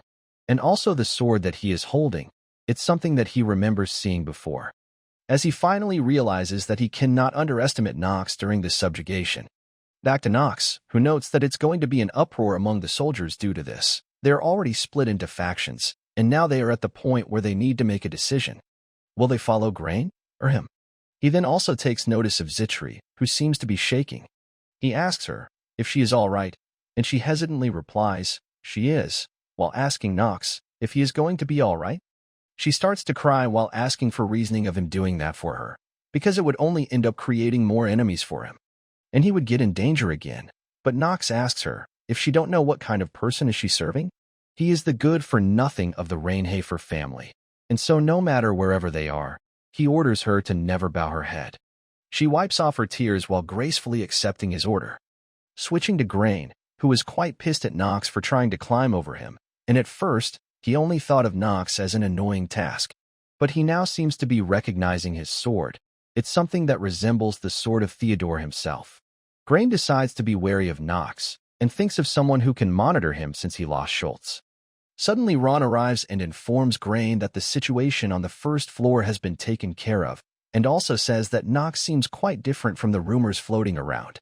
But Grain also finds Ron himself different as well, because he is supposed to be a captain of a knight order who has been operating this area for a long time, yet somehow Nox knows this place better than him, which pisses of Grain because he didn't pay such money to Ron for a sloppy job. But since the monster have not started, he decides to make use of the knight order a little more. He orders Ron to take care of bandits and monster in the vicinity and report to him if Nox starts to move. And Ron quickly leaves with that order. We switch scenes to Nox again, as Zitri asks him, what did he do during the day? And if he took a look at the village, Nox replies that they are barely standing. She asks, how can they stop the monster wave then? But Nox tells Zitri to come with him. She tries asking, where are they going? And Nox replies that he is thinking of recruiting a new person to their team, as he knows that there is a genius character even in this small village. Her name is Alina, a character that he recruit every time he came to Chatters, a genius potion maker. and she is going to be his little potion shuttle. Zitri confirms once again if there is really a genius potion maker in such a shabby place.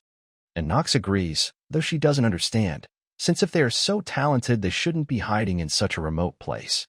Nox replies that she has her own reason, knowing that reason is that this is a hidden route to clear chatters.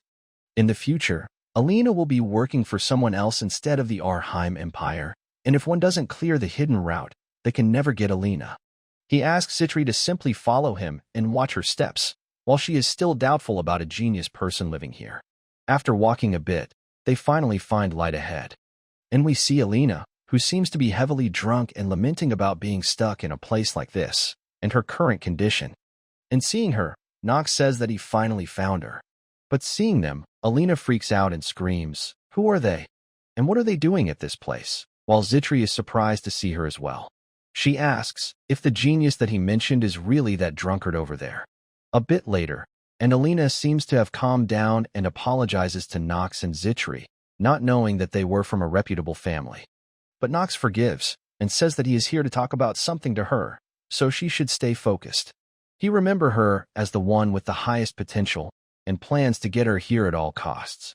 Though he also knows that she does have flaws, as we see her character window and stats.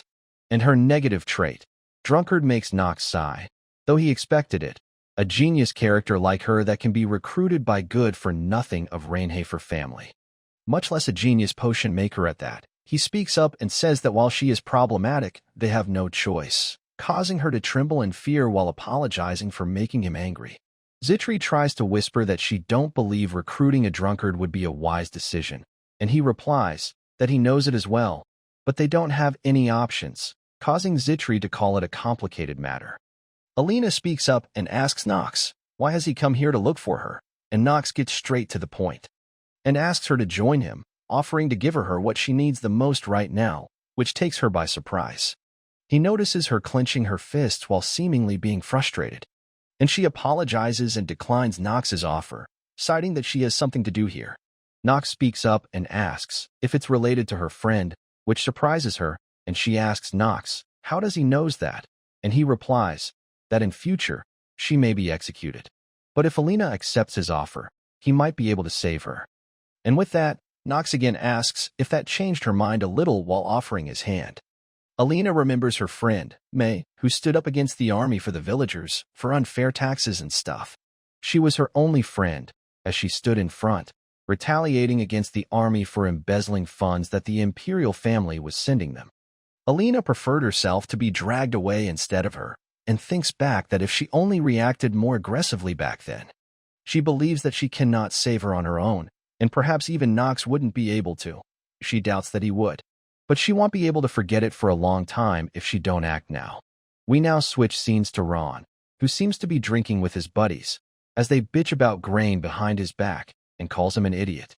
They apparently pretended to act like a night order and Grain bought their lie, thinking which makes them laugh. And by coincidence, they even got something like a badge from ransacking the real Captain Ron's place, and this can get them even bigger jobs.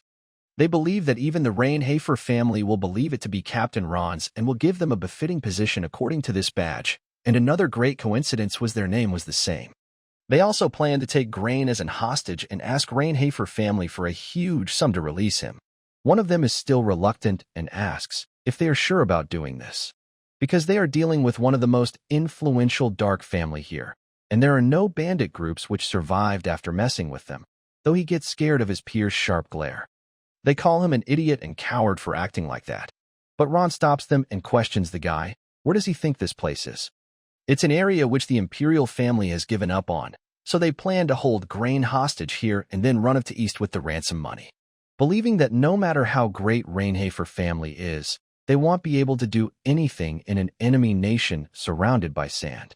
And they can just live a life of luxury there. This plan causes his subordinates to shower him with praises.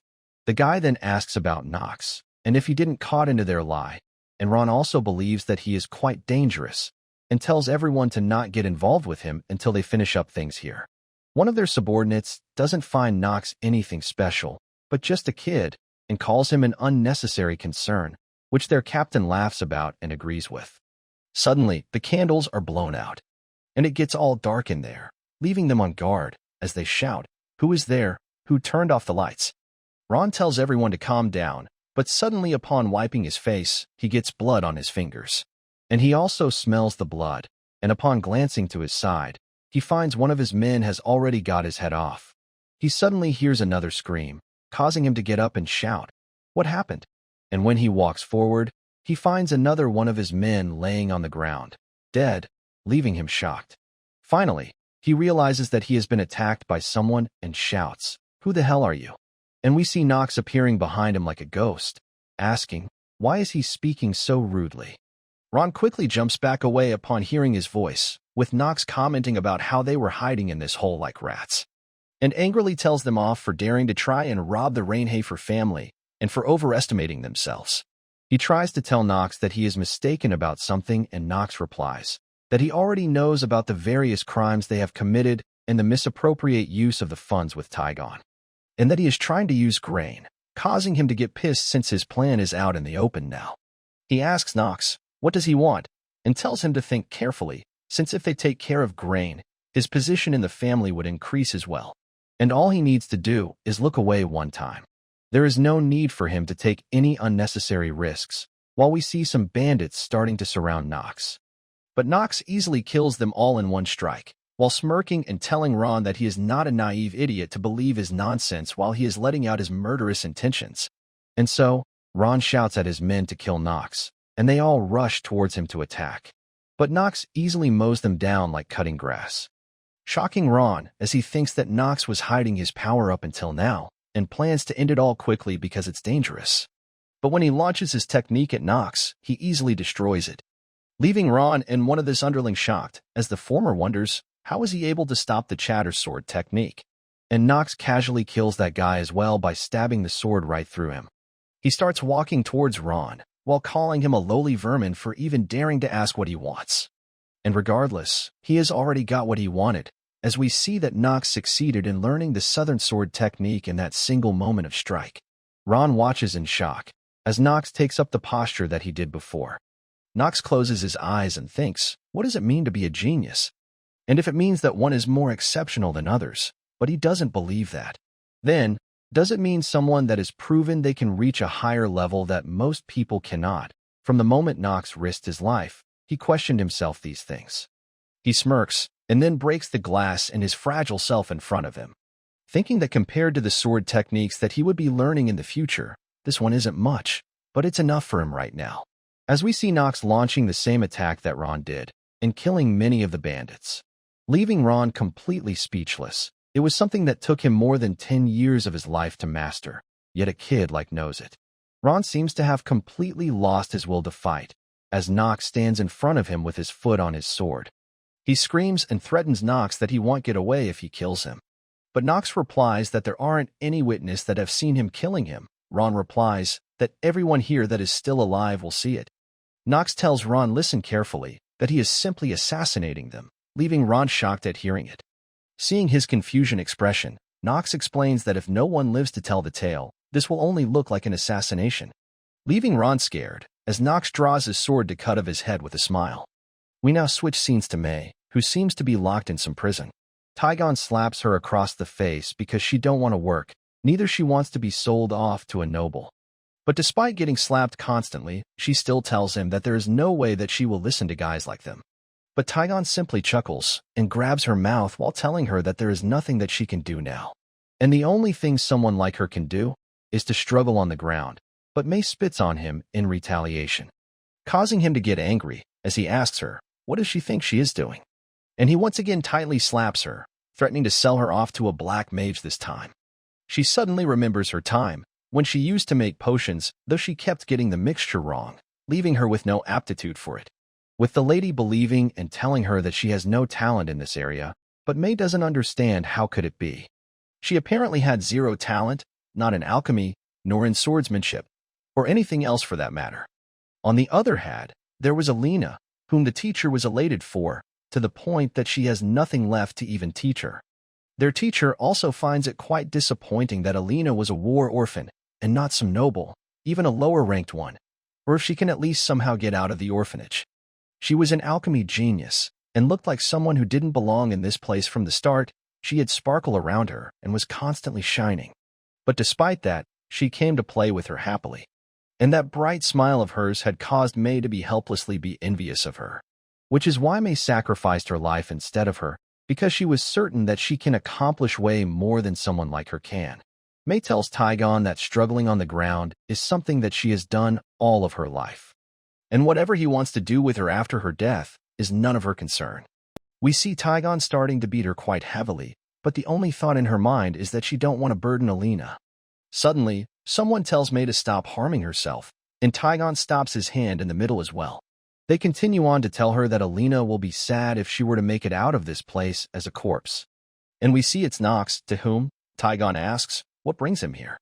And Nox replies that by the law of the imperial family, he is going to be executed. Nox suggests Taigon to give up right now since his partner, Ron, is already dead. To which, Taigon doesn't have much reaction and simply calls it unfortunate. And with a confident tone, he asks Nox if he came here alone, which he doesn't deny. Taigon smiles, calling out Nox for underestimating him too much, and questions Nox if he truly thinks that he can defeat him alone. Nox also replies in confidence that he don't see a reason why he cannot. Taigon starts to get angry and draws his sword, finding things to be progressing faster than he expected. But he doesn't care anymore, as we see soldiers marching in on his order. All of them forms a wall ahead of Taigon, who orders them to kill Nox. And all of them quickly begins to charge at him. But Nox simply activates his Hour of the Genius again for 5 minutes, as things around him completely slows down to halting. And with a single step, he gets in between them and lands a circular slash, taking only a second to do so. He moves from in between them casually, while keeping on cutting them like vegetables, without them even realizing it. Even with all this, only 2 seconds have passed. At this point, he has already started to move towards Taigon. He casually reaches and strolls past by him from behind, as even he is unable to react to anything. Nox reaches out his hand to May and gently touches her cheek, and ends his Hour of the Genius with 4 minutes and 55 seconds still remaining. He feeds her a potion and she slowly starts to open her eyes. But she is unable to see him correctly and asks for his identity, and Nox tells her his name, and tells her that it would be all over after she wakes up from her sleep. Taigon is shocked to see Nox getting past everyone and has already reached May. And suddenly, while looking at Nox, he starts to fall down. With a horrified expression, he looks back and finds his tendon cut. And his men also starts to have the reaction from those cuts, getting slaughtered like lambs. He looks at it all in horror, still unable to process what happened, as Nox steps in and tells him to not expect an early death. And as he looks up, he finds Nox glaring at him with his cold eyes, seemingly with no emotion of cutting people down. He is horrified, unable to accept reality that he just lost to a brat. Because he is supposed to be the great Taigon, but it's all in his mind. For Nox, he remembers his question again. What does it mean to be a genius? At first, he finds himself to be one, but quickly changes to the character Nox itself, who is a genius, and questions what does being a genius means to the character of Nox itself, while he kills of Taigon as well. We now get a flashback for Taigon, whose father was the strongest person in the village. Everyone wanted to be like him, and everyone respected him. His father then questioned Taigon if he knows why people follow him, which he denies. And so, his father grabs his hair and with a wide grin on his face, replies that it's strength. If he posse's overwhelming strength, then he can get away with anything, which is the law of a city on the borders of the Archeim Empire. Taigon asks if he is the strongest person on the continent, causing his father to simply glare at him for a moment. He denies it, while letting go of both the girl and him, and calls him one of the countless nobodies on this continent. There are numerous strong swordsmen in the continent, and many geniuses which are of Taigon's age. And those geniuses are even stronger than him too, which is what it's like for a continent that is experiencing war. With the only reason he believes that he survived for so long is because he chose not to fight with those geniuses. And looking at Nox, Taigon realizes that he must be one of the geniuses that his father talked about. To be so talented that no one could reach you, it is what it means. In the end, he lets out a sigh, stating that the only reason he is dying is because he chose to fight with Nox. With Nox finally ending his life by stabbing the sword right through his back. A bit later at Alina's hideout, we see her sulking in sadness. Suddenly, she hears a familiar voice call out her name, and upon glancing at it, she finds May along with Zitri. May gives off a warm smile upon looking at her, and Alina quickly rushes onto her, knocking off the potions and her hat in the process. She tightly hugs May, expressing how scared she was when she thought that she left her, and May tries to calm her down, telling her that it's okay now, and apologizes for leaving like that, thinking that she was the selfish one here, since she wanted to do everything alone while leaving Alina behind. Zitri also smiles seeing them, and Alina asks for Nox's whereabouts, since she needs to thank him, and she replies that he should be wrapping things up and talking right now, which Alina asks about. And Zitri replies that he is taking some time to have a heart-to-heart conversation with his brother, though it doesn't seem to be his true intentions. We switch scenes to Grain, who is waiting on Ron, and getting pissed at him for making him wait and hoping that nothing happened. But instead of him, someone else arrives at the door, and Grain asks for his identity, and it turns out to be Nox. Grain seems a bit surprised seeing him here, and Nox replies that he wants to talk to him right now. It's important. But Grain shrugs him off, saying, why would he want to talk to him? But he then notices blood on Nox's clothes, and his cold expression and sharp glare towards him. As Nox again presses Grain that it's an important matter, who starts to get nervous and asks Nox to take a seat. Back at the mansion, the head butler gives a letter to Theodore, which apparently states that Nox has purged the corruption within Chatters and has meted out appropriate punishment to those involved. And he has also requested a separate reward from him for accomplishing that.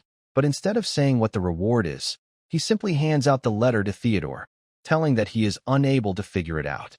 Theodore notes that the corruption there worsens every day there, but no one is bothered with them. The reason is simple because it's not profitable. But it's also not that simple. It's also a place which has been a headache for the imperial family. The East Chatters is the last line of defense, because if this place were to fall, the monsters will start heading towards the center. And so, the central government has allocated a large amount of funds, troops, and also mercenary corps to defend the relevant areas. A region that is useless but cannot be totally abandoned, that is the kind of place Chatters is. And it has no value either. He tells the head butler that all the bandits groups including the Vermin, Tygon are very dangerous, and they would be hard to deal with even for Garen, which the butler agrees with. And if the Ron bandits attack him, he believes that the situation would probably turn for the worse. But Theodore believes that if they cannot overcome a situation of that level, they don't deserve to be called a part of Rainhafer family, and he has already placed the Black Sword Knights in place to prevent them from dying. But most importantly, they get back to talking about Nox. Theodore is finding hard to understand that Nox doesn't have such a generous heart that he would purge the corruption for nothing. It's the same for his request with Chatters. He wants the imperial family to give him authority over that wasteland, but Theodore doesn't understand what is to be gained from that place. On top of that, he is also willing to give up the rights as the youngest son of the Rainhafer family if he cannot produce results. The butler nervously asks if he is going to reject his proposal, but Theodore replies that he would accept it instead. Because if Nox is really able to defeat them all, then he could certainly obtain the jurisdiction of that place to give it to him. And he also finds it to be a good opportunity for him to see how good Nox is at managing a territory. The butler replies that he understands what he wants, and so he would send a letter to the Empire to begin talks to obtain Chatters, and Theodore asks him to proceed with it. Theodore thinks for a bit and stares at the letter, and questions him in his mind, just how far is he planning? Fast forward to some time later, and Grain recalls what Nox told him, that Ron and Tygon wanted to kill him, and that he was their underling. Grain gets quite angry at it, since he made sure to even check their identities once, questioning, how dare they try to leech off him and his Rainhafer family. But more importantly, he finds Nox to be more of a bother. Nox smirks and asks, why is he staring at him like that? Is he scared of him? And Grain gets pissed and calls his thoughts amusing, realizing that Nox really wants to mess with him. But he decides to hold back, since if he cannot pass this test, then he cannot become a knight. And in the end, he has no choice but to accept Nox's offer. And so, he asks him, what does he want? And Nox commends him for catching on quick. Firstly, he asks to hand over the command of all the soldiers that are under his command, which Grain agrees to, since even if you don't do that, his life is still in Nox's hands. He also realizes that he still don't know how exactly strong Nox is. And in return, he asks him to guarantee his life and yield the outcome to him, which Nox agrees for. But now without pointing out that guaranteeing his life and the outcome, they are two separate requests. And so reluctantly, Grain agrees to hand over the mineral rights and artifacts of his large mine as well. In return, he asks Nox to take care of things properly, and Nox replies that it's a small price to pay compared to his life, so he shouldn't think of it as a waste, and Grain replies that he would be in his care while staying in Chatters. And before leaving, Nox does lightly threaten Grain that he hopes he isn't going to try anything foolish. Switching to Ellen and May, Nox gives her some recipes of potions which she agrees that it's possible to make even though she never did before. Nox calls it a good answer, and Zitri asks if it's really okay. She calls Nox's plan too dangerous, even though it's not something an ordinary maid should say. She asks if there is a reason that he needs to kill the griffin. May also agrees, not wanting to lose their hero in vain, but he tells them to not be scared since he wouldn't have brought it up if he didn't have a plan. But he don't understand their worries, but he cannot tell them what he needs to obtain after killing Griffin, so he has to lie. And tells them that he has already asked himself plenty of times, and so Zitri understands and decides to prepare the best she can. Nox knows that killing Griffin in Chatters is next to impossible, since no one has succeeded in doing so, though it's only when not including him, as he begins explaining the plan to all of them. The hidden route, it's impossible to kill the Griffin with a normal play. It's hidden and only revealed to the so-called stagnant water gamers. And he is one of them, who cleared this game 26 times, as he confirms with everyone if they understood the plan, which they all agree to. The reason for killing Griffin is a given but also simple. Because the reward he would get is great too, and decides to end the explanation here, and proceed with the plan tomorrow. Now at evening, he feeds Carl some carrots, realizing that if he don't put his life on the line, he cannot survive. The world he transmigrated to is that kind of world.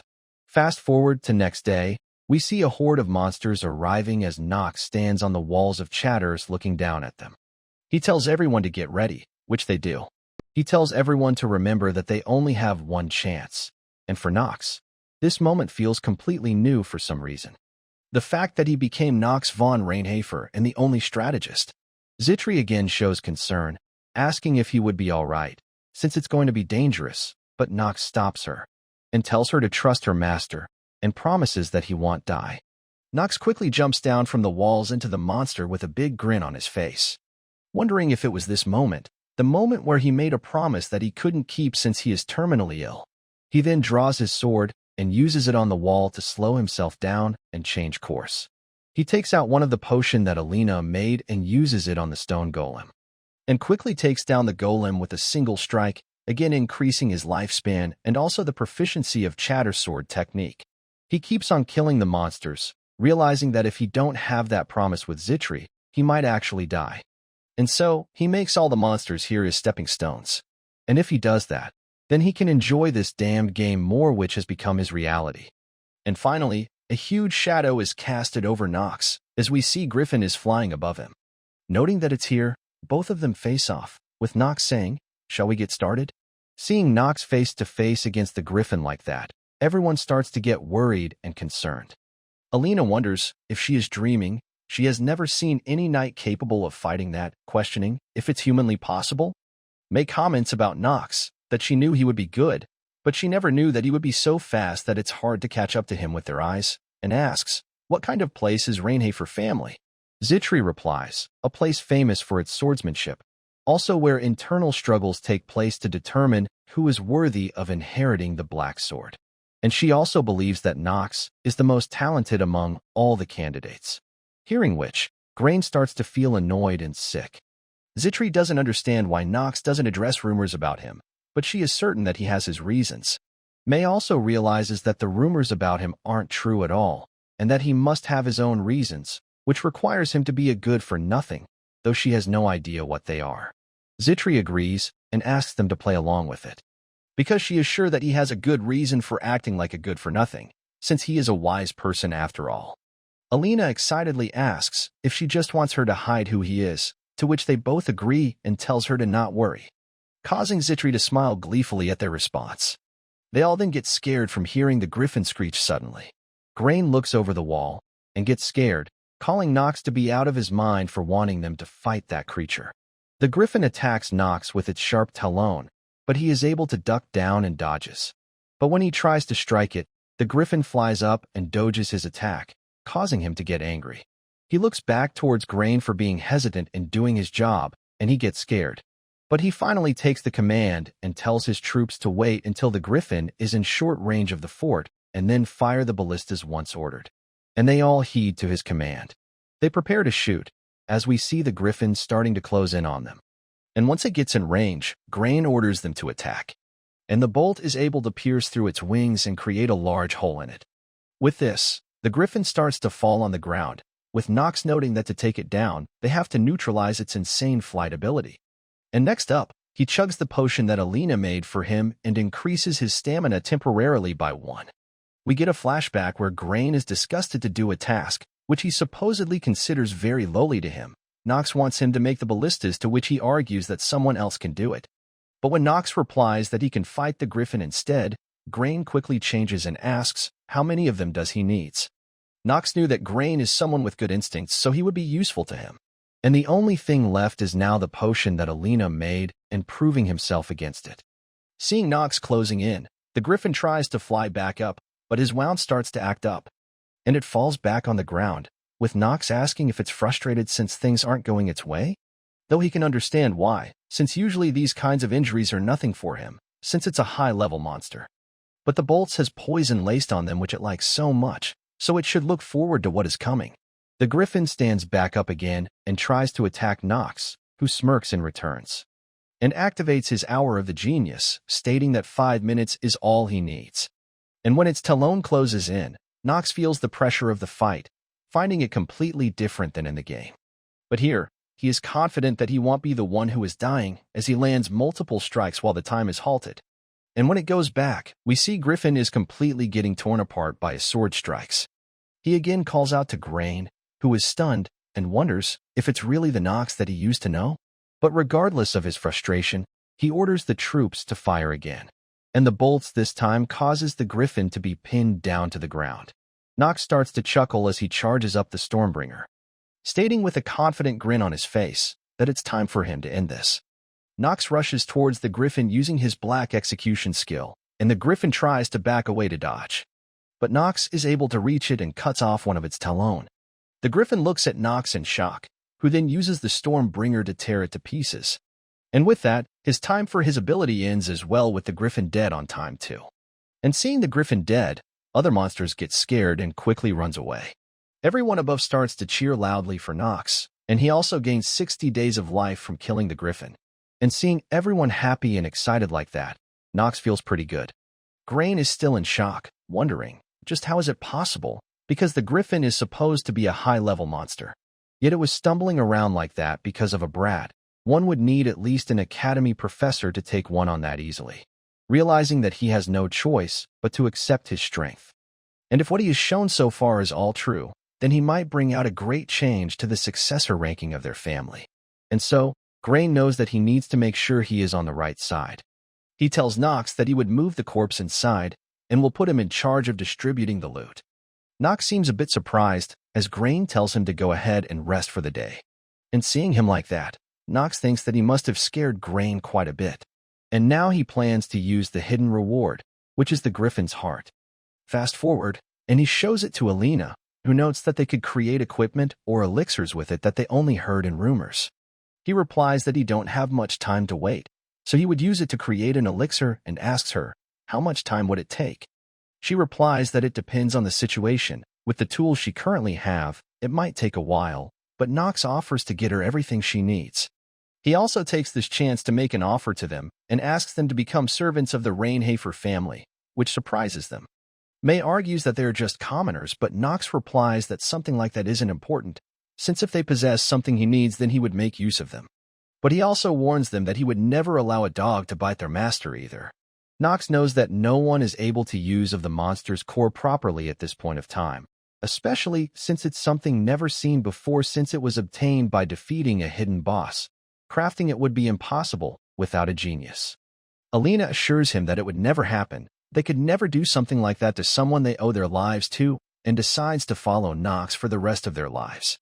Nox smiles and replies that he likes that answer and notes that he has obtained 2 genius characters. He leaves while telling them to get ready to depart soon, and the elixir would be created secretly after they returned to the estate. As both Zitri and Nox are walking in the hallway, she suddenly stops in the middle and tells Nox that he is truly different from the rumors that she heard about him, and he asks, what does she mean? She replies that the part about him being a selfish person that only cares about himself isn't true at all, at least, but she still asks him to promise one thing. She don't know when it might happen, but when things gets tough one day, he has to let her know if she can be of help despite her lowly status. Nox stares at her silently and turns around, saying that he would let her know if that day comes.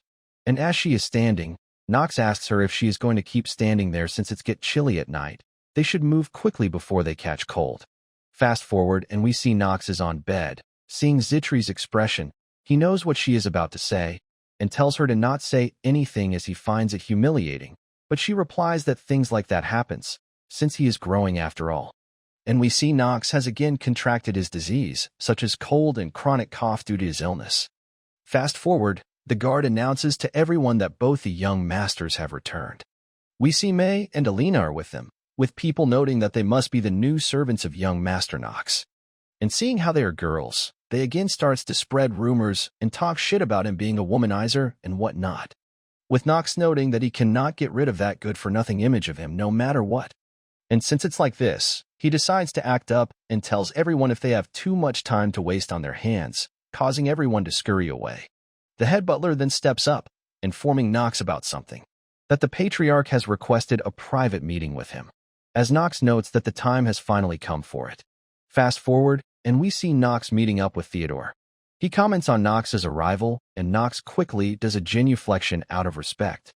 Theodore replies that he has something to tell him, and he is sure that Nox must have something to say as well. He heard that Nox has contributed greatly to the safe return of everyone from Chatters and also to the eradication of the corruption there, and that even his older brother Grain acknowledged his abilities. Nox is surprised to know that and confirms once again, and his father agrees. Grain said that if it weren't for Nox, he wouldn't have been able to complete his night training.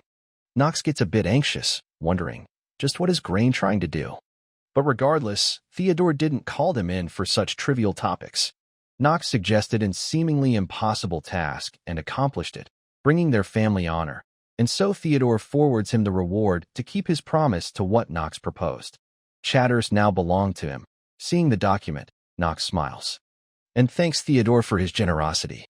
Theodore suddenly starts running his finger on the table, seemingly in thoughts, making Nox wonder if there is something else to talk about. He looks towards Nox and asks if he is interested in taking his seat, a question which really shocks Nox. Theodore awaits his answer, while Nox doesn't understand why is his father suddenly acting like that. We now switch scenes to another kingdom and see a tan guy with Persian clothing. He uses some kind of equipment and is able to see Nox killing the griffin.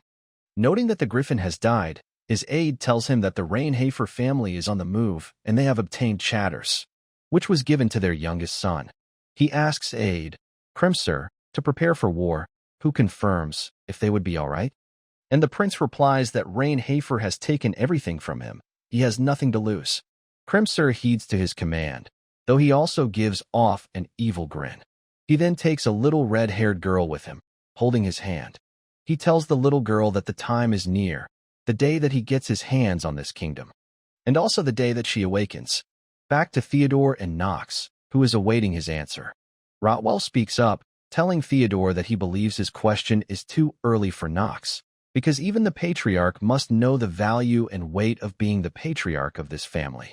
But Theodore insists that it has to be now.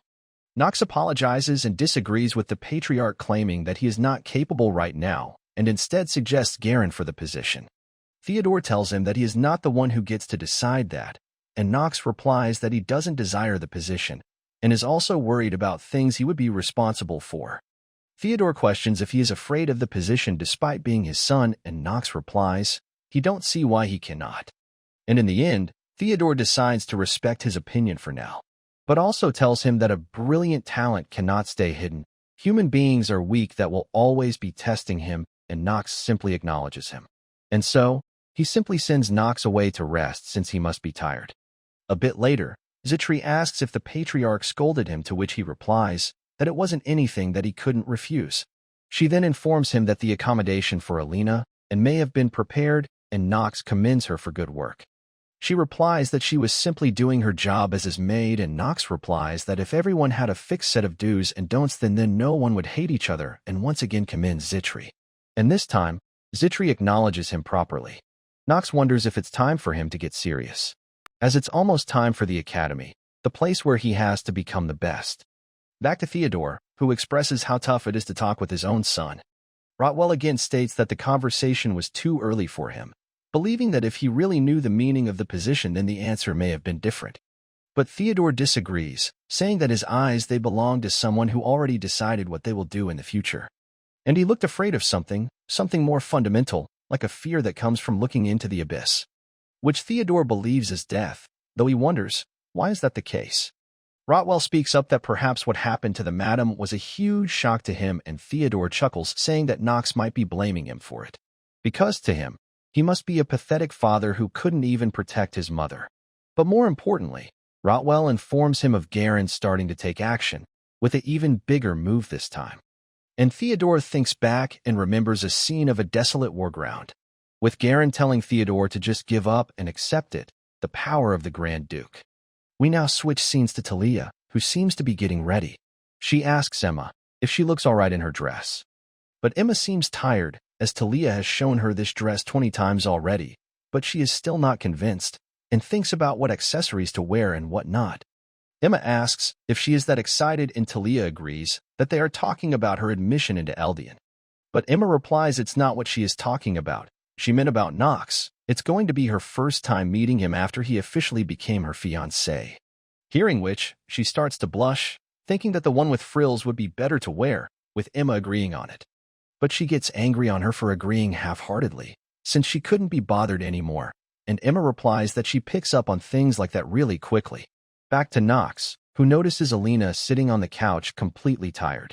And upon noticing Nox, she gets up with her tired expression, causing Nox to ask if she is all right since she is not looking good. May replies that she gets like that once she focuses on something, and assures that she would stay by her side to take care of her, and Alina chuckles and calls May the best for it. But regardless, she excitedly tells Nox to take a look at it quickly. And we see Nox seems quite enchanted by the potion as he goes on to pick it up. The potion is called the Elixir of Wind, and it gives him extra stamina and dexterity, and the effect of it is increased by 200% since it's made by Alina, who asks him, how is it? Nox gets excited upon finally obtaining this potion, as not only it increases stamina permanently but also a hidden stat, dexterity. The hidden stat and his skill time of the genius have a combo effect. It's a good choice for him to get this item here. And he believes things would have gotten rough for him if he didn't get her to join her back then, and commends her for doing great. Nox immediately begins to drink the potion, and we see him getting surrounded by a cyan aura, which signifies his increase in stats. And now that his preparations are complete, he decides to head to Eldian. Fast forward to Eldian, he arrives by a royal carriage and steps out. And seeing him, they recognize him as the youngest son of the Rainhafer family, also calling him a troublemaker. Nox grins and glares towards them, asking, what is that noise? Is there a dog barking somewhere? This leaves everyone scared as they all quickly goes away. Zitri sighs once again due to all this shit keeps on happening, and suddenly notices something. As we see there is another carriage arriving, from which Talia's personal maid, Emma, steps out. She quickly greets Nox and Zitri greets her back, with Nox seems to be a bit anxious as even his acting genius skill is temporarily shaken as he comments, they arrived early. Emma agrees, replying that they are talking about the admission ceremony of the Eldian Academy after all. She then tells Talia to come down and give her greeting to Nox, who is quite surprised to know that he is already here, and tells Emma to wait a minute while being flustered. She finally steps out, while being nervous and blushing slightly upon seeing Nox. Meanwhile, Nox thinks that she was the ambassador originally, but he never expected something like this to happen while he was unaware. We get a flashback of Nox being absolutely shocked upon hearing something. He gets the news from Rona, who casually mentioned that she was talking about the plan for him to be engaged with Talia. Apparently everyone knows about it, which Nox finds the problem, since he didn't know about it. And after he checked things out, he found out that their family has agreed on the engagement without their knowledge. Talia then greets Nox while blushing slightly, who is also nervous and looks away while greeting her back. Zitri asks Nox that she must be Lady Talia, the fiancée that he mentioned, and Nox reminds her that he told her to not talk about it. Talia asks about his well-being, and he replies that he is fine and asks the same thing to her. And she replies the same while blushing and smiling. Suddenly, they hear another horse screeching. And another carriage is here, with Nox noting that she is here. One of the genius character of Eldian Academy, the merchant star and the head of the Revelin family that dominates the entire continent. And her name is Eleanor de Revelin. And there is another thing to add to her, as she smirks while saying, "Look who we have here." If it isn't the young Master Nox, while claiming that she didn't knew he would be getting admitted to Eldian, and we find out from Nox that she is someone who holds great hostility towards him. He tries to confirm her identity by calling out her name, to which she agrees, and continues on, reminding Nox she is from the noble merchant family that he had looked down on, and introduces herself again as Eleanor de Revelin, stating that she never thought she would be meeting him again like this, Nox von Reinhafer. Nox also remembers her. She is the only child of the Revelin family, whose wealth can move entire continent. She is also one of the stars of the continent who dominates the financial world later on. She literally has a nickname, the Fox of Wealth. Furthermore, she met Nox when he was younger, making him a bit anxious. We see a young Eleanor, who seems to wandering around in a party, who then encountered a young Nox, who berated her for buying her way as a noble despite coming from a commoner past.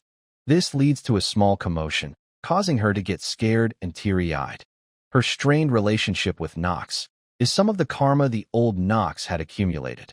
But now it has become his karma. He then looks at Talia and Eleanor, finding it quite shocking that there are two characters present here who drive their sword into his heart.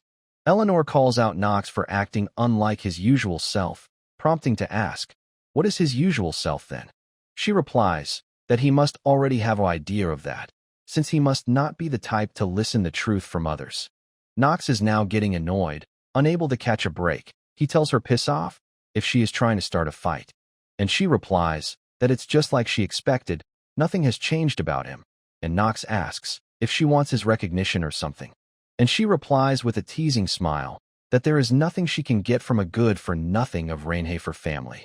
Nox knows that she has no positive feelings towards him and decides to check her traits. And so, he uses his insight skill and takes a look at all of her traits and stats, and finds it relieving that her traits aren't different from what he knows. The middle name, D, of their family was bought by her father, who was a merchant. Eleanor loathes her status, but she has no choice but to make use of it. She is simply Wraith, incarnate. So he believes that old Nox literally poke a bee's hive, and mumbles that he was indeed the worst person alive from her perspective. Eleanor begins taking her leave as he wishes, while saying that they are not on enough friendly terms to say good luck to each other. And he replies that there is no need for that from someone as lowly as her, so she says her goodbye. Talia stands awkwardly, and Nox asks her to let's go since the ceremony is about to start. He knows he cannot shake of Talia, who is sticking with him in context of being his fiancée, so he plans to make use of her whenever he can and that he needs to be on his toes. Upon getting inside, Nox notices lots of children from reputable families all around. He also finds some of them useful. He plans to recruit them in a way that won't affect the game's story, and the strongest characters as well. But if he were to bring them to his side, it would affect the story, so he needs to approach them carefully. But looking around, Nox comments that he finds lots of people looking at him, or if he is just overthinking, and Zitri confirms his suspicions that lots of nobles are glancing at him, as she nervously replies that he seems quite popular, and Nox agrees that he is quite popular, only for Talia to say if he can really count being looked towards with hostility as popular. Suddenly, someone speaks up from the podium, asking if they can hear them. Nox notes that it's finally here, and we see all the servants seemingly bowing down. A girl comes around, walking barefoot with candy in her mouth. She excitedly greets everyone, shocking everyone, with their first thoughts being that she is quite small, while others wonder, who is this kid, and where are the professors? Their questions and confusion gets louder, only for Nox to think of all of them as idiots. Because he knows that the girl in front of them is a total monster, not someone they can judge by her appearance.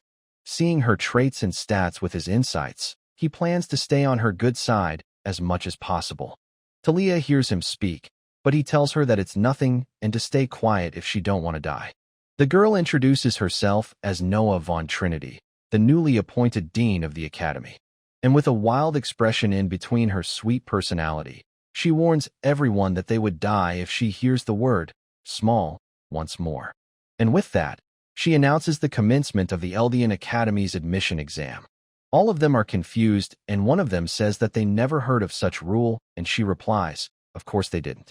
Because it's the rule of the new dean, which is made to filter out trash talents. And suddenly, a huge magic circle appears on the ground, swallowing up everyone. She wishes them luck, hoping that everyone would come back alive. Nox also notes that this is where it's all going to start. He has to survive, no matter the cost, as he is teleported to someplace. They are all soon teleported to some forest-like place. Some old guy shouts loudly at them to wake up. But there is no response, making the Baldy really angry for getting his command ignored. But suddenly, he notices something interesting. He finds Nox still standing up after the teleportation spell. He managed to survive barely, as he realizes that the aftermath of intermediate magic, forced teleport, cannot be ignored. Both Nox and the Baldy stands face to face and looks in the eye of each other. And the first thing Nox notices about him is his head, which he finds shiny as it was in the game. Though, he remembers the storyline mentioning that he once had a head full of hair. His name is Bernan, a combat knight. He is an alumni of Eldian Academy, who was given the nickname Takayaki Bernan for being bald, and he is pretty skilled when it comes to footwork. And for him, nothing would come from getting to his bad side. Seeing Nox staring at him with those eyes, Bernan questions if he is looking at him with pity, who realizes that perhaps he was being really obvious and replies that it's nothing. Bernan warns him in advance that he has very good instincts, so he won't let him off if he gets any indecent thoughts about him. But Nox simply asks him to talk about the admission test instead of all this. But before that, he suggests Nox to cover his ears because he is going to wake up everyone else. And we see him channeling mana in his hand and clapping with it. It creates a loud sound, quickly waking up everyone.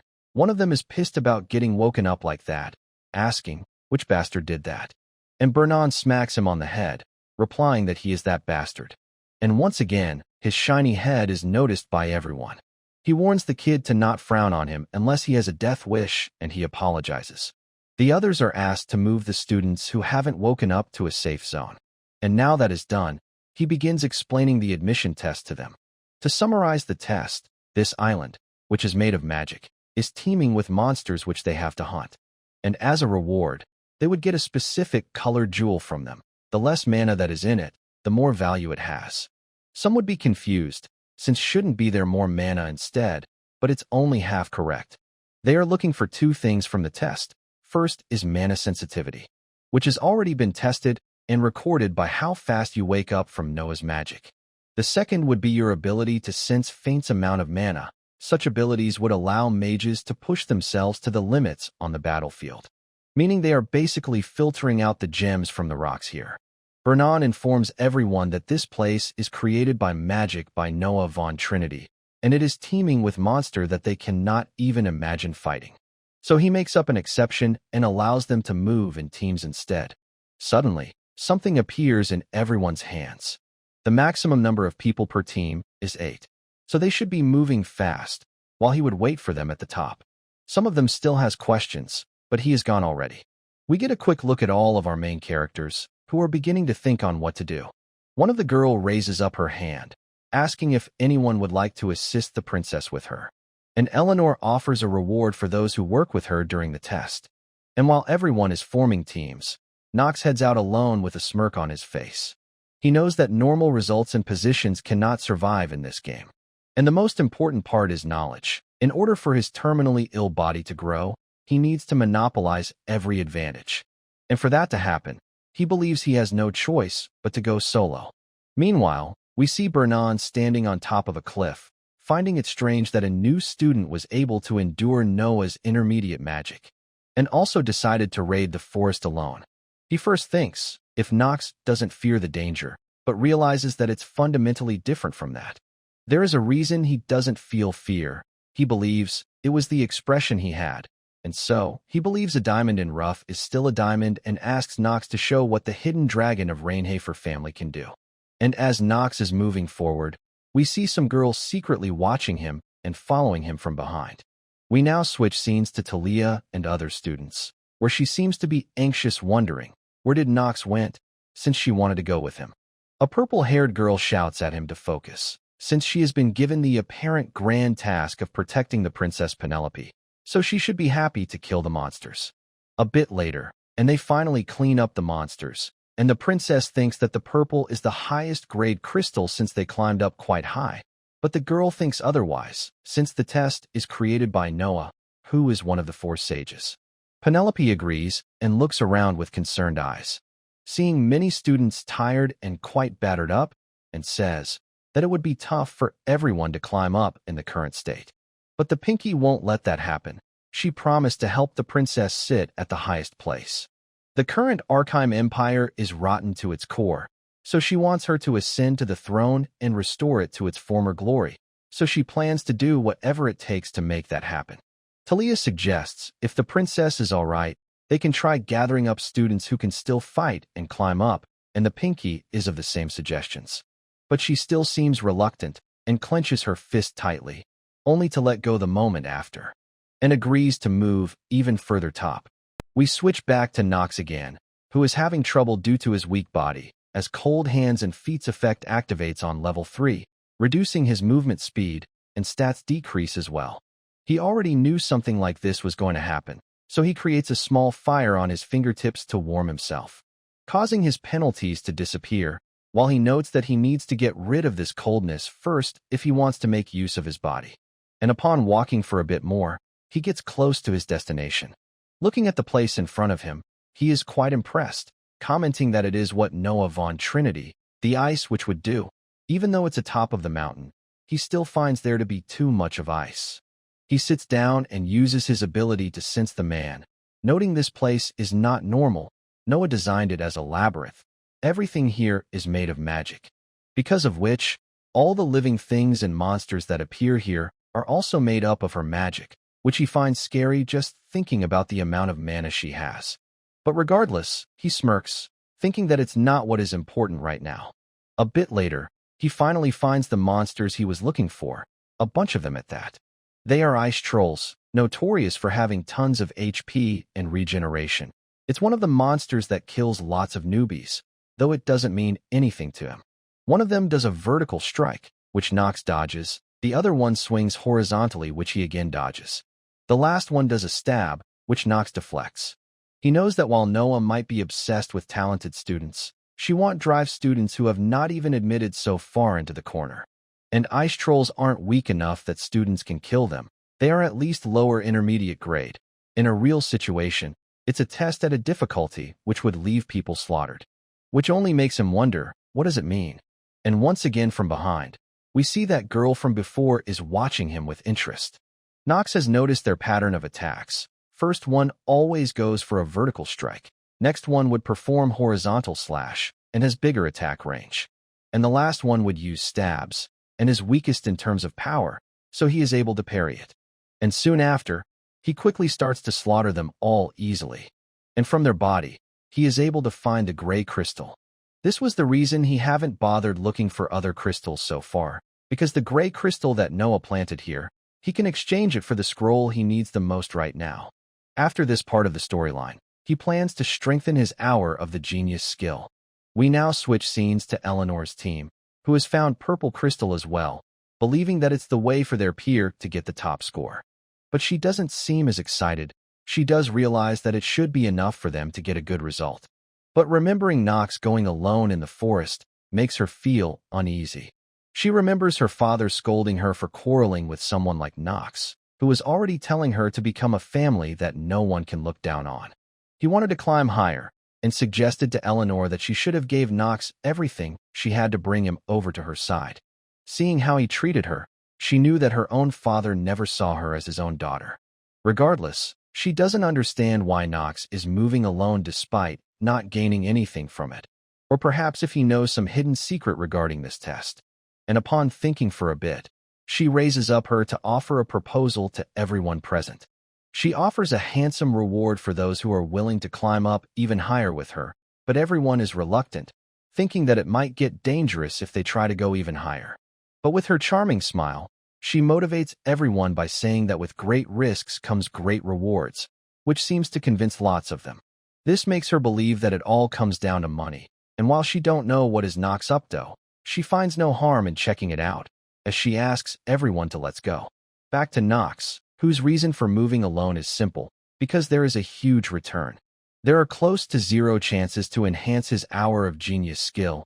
It's nigh impossible unless he unlocks the secret stat, agility. So it cannot be helped even if gains attention of others. Suddenly, he glances to his side and blocks an attack aimed at him.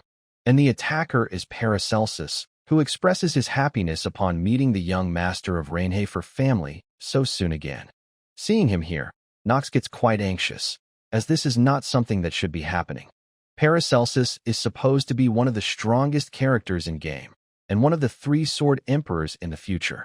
So he don't get what is he doing here right now, since he should be fighting the protagonist in this chapter and get inspired by his kind personality as he saves Eleanor, who falls into danger. And the next moment, as Paracelsus attacks him again, Nox starts to note that there is something off. He doesn't understand where is the protagonist that is supposed to fight with Paracelsus, who tells Nox that he is quite interested in the sword that he is carrying and asks to hand it over, only for Nox to get angry as he calls him a filthy vermin. Continuing their battle, Nox realizes that the protagonist doesn't exist in this world now, which means he has to be the one to stop Paracelsus here, as he questions him if he is going to take the responsibility for messing up the story. Who replies that he don't get what Nox is talking about, but something seemed fishy to him. Back when he met Nox in Chatters, he was already using that sword perfectly, and Nox asks, what is he trying to say?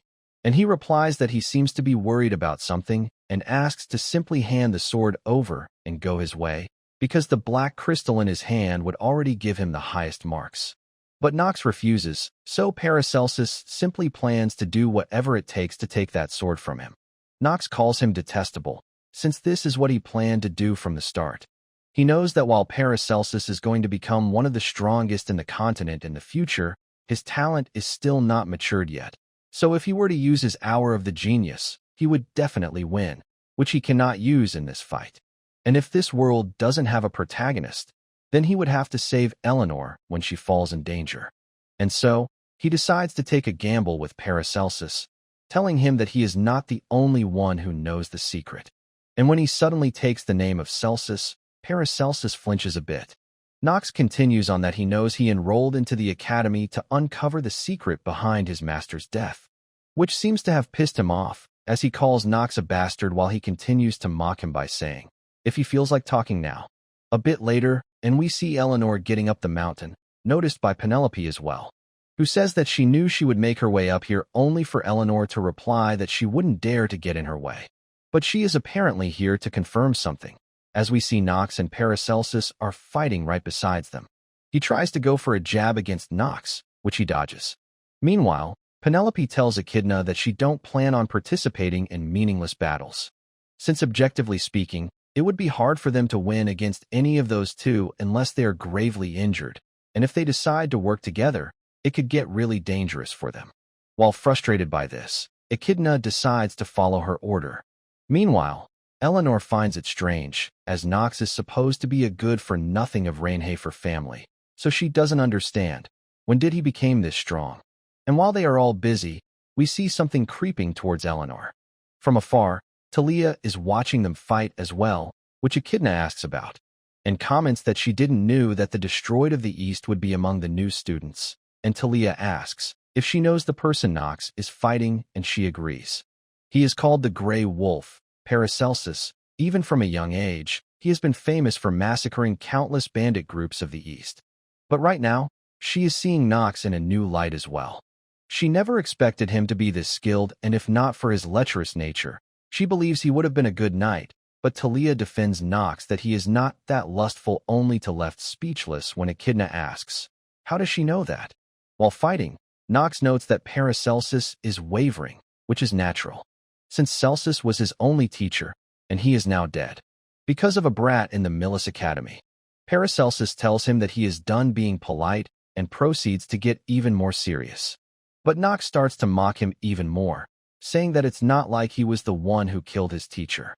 Paracelsus continues to try and strike him, only for Nox to dodge every attack, with him noting that just like he expected, his attack pattern is getting even more simpler, since even if he is a genius character, he is still young. And after deflecting his sword, Nox is able to knee him right in the gut, which pushes him back, though it doesn't seem to have done any damage. Paracelsus again rushes at him, warning Nox to try and spout that nonsense again, and he replies that he would keep on saying it. Nox notes that Paracelsus's attack are getting sharper, so he cannot drag this on for long. As the moment he uses his teacher's sword technique, living sword, his defeat would be inevitable. Noticing that Nox is distracted, Paracelsus calls him out for it, who clicks his tongue in annoyance, telling Paracelsus that he is truly a lowly commoner for trying to take things from others, and he replies that the nobles above them made such a shitty world. But Nox calls it ridiculous, saying that he just needs someone to hate, which is a waste of time for him. And if he is okay with things ending like that, since he won't be able to hear about his teacher then. Nox looks towards Eleanor, noting that he needs to drag it out a little longer. The monster which attacks her appears at sharp 9 p.m. Meanwhile, Paracelsus replies that he would dig out the information after he cut off a limb or two of his, but Nox warns and asks if he can get away after harming a noble. But he simply plans to think about it later, though right now, he believes they got a big crowd watching them. But Nox doesn't care and states that this is going to be his last attack, and Paracelsus rushes towards him, saying that he would test that confidence of his. Suddenly, his eyes widens as he sees Nox giving off a confident smirk. And in the next moment, he has already closed the gap in an instant, surprising Paracelsus greatly as Nox tells him to get lost, since he don't have the time to care about someone like him. As we see the shadow creeping closer, Eleanor was shocked to see Nox accelerating in an instant, even though he was up against the strongest among the new students. And just then, she feels something and glances back, realizing that something is approaching, a black shadow which is moving really quickly. And as it pops up from the ground, she realizes in shock that it's a night walker. She realizes that she cannot dodge this attack, and wonders if she is going to die out of nowhere, so meaninglessly at that. She covers her head, while mumbling that she is scared, only for a dark slash to appear. And much to her shock, the one who saved her is none other than Nox, who sighs and calls her scared sight pathetic. In surprise, Eleanor questions Nox. Why did he save her? And he simply expresses his disbelief that their whole group together were unable to kill a single monster. But in reality, he knows that Eleanor's response was natural, since a Night Walker is an upper intermediate rank monster, and it is something that did not exist in Noah's Labyrinth. It was actual Night Walker, not something made out of magic, and if he remembers it correctly, Celsus's murderer was behind this attack as well. And after getting saved by her savior, Eleanor begins to open her heart slowly, but it's not what is happening right now, because the protagonist doesn't exist in this world. Penelope calls Nox's words quite harsh. Even though he saved Eleanor, she believes what happened just now was abnormal. Seeing that she is a princess, Nox quickly recognizes her and gives a short bow. Penelope believes that the one responsible for this is the dean in the academy, since a Night Walker is not a monster that students can defeat. But Nox replies that their enemies don't choose their opponents, and finds it strange since Princess Penelope should understand that better than anyone here. Echidna comes to her defense, warning Nox to not insult the princess, arguing that he must have stepped in since he realized that the situation was unfair. And seeing this girl, Nox recognizes her as well, Echidna von Janos, the princess's closest aide and the next head of the Janos family. And her nickname is the Snake of Greed. She is not close with Rainhafer family, since a dark family and a holy family getting along isn't something that can happen easily in Inner Lunatic. But regardless, he tells her that he has nothing to say to a dog of the holy family, angering Echidna that Nox is insulting her family. But he doesn't give a shit.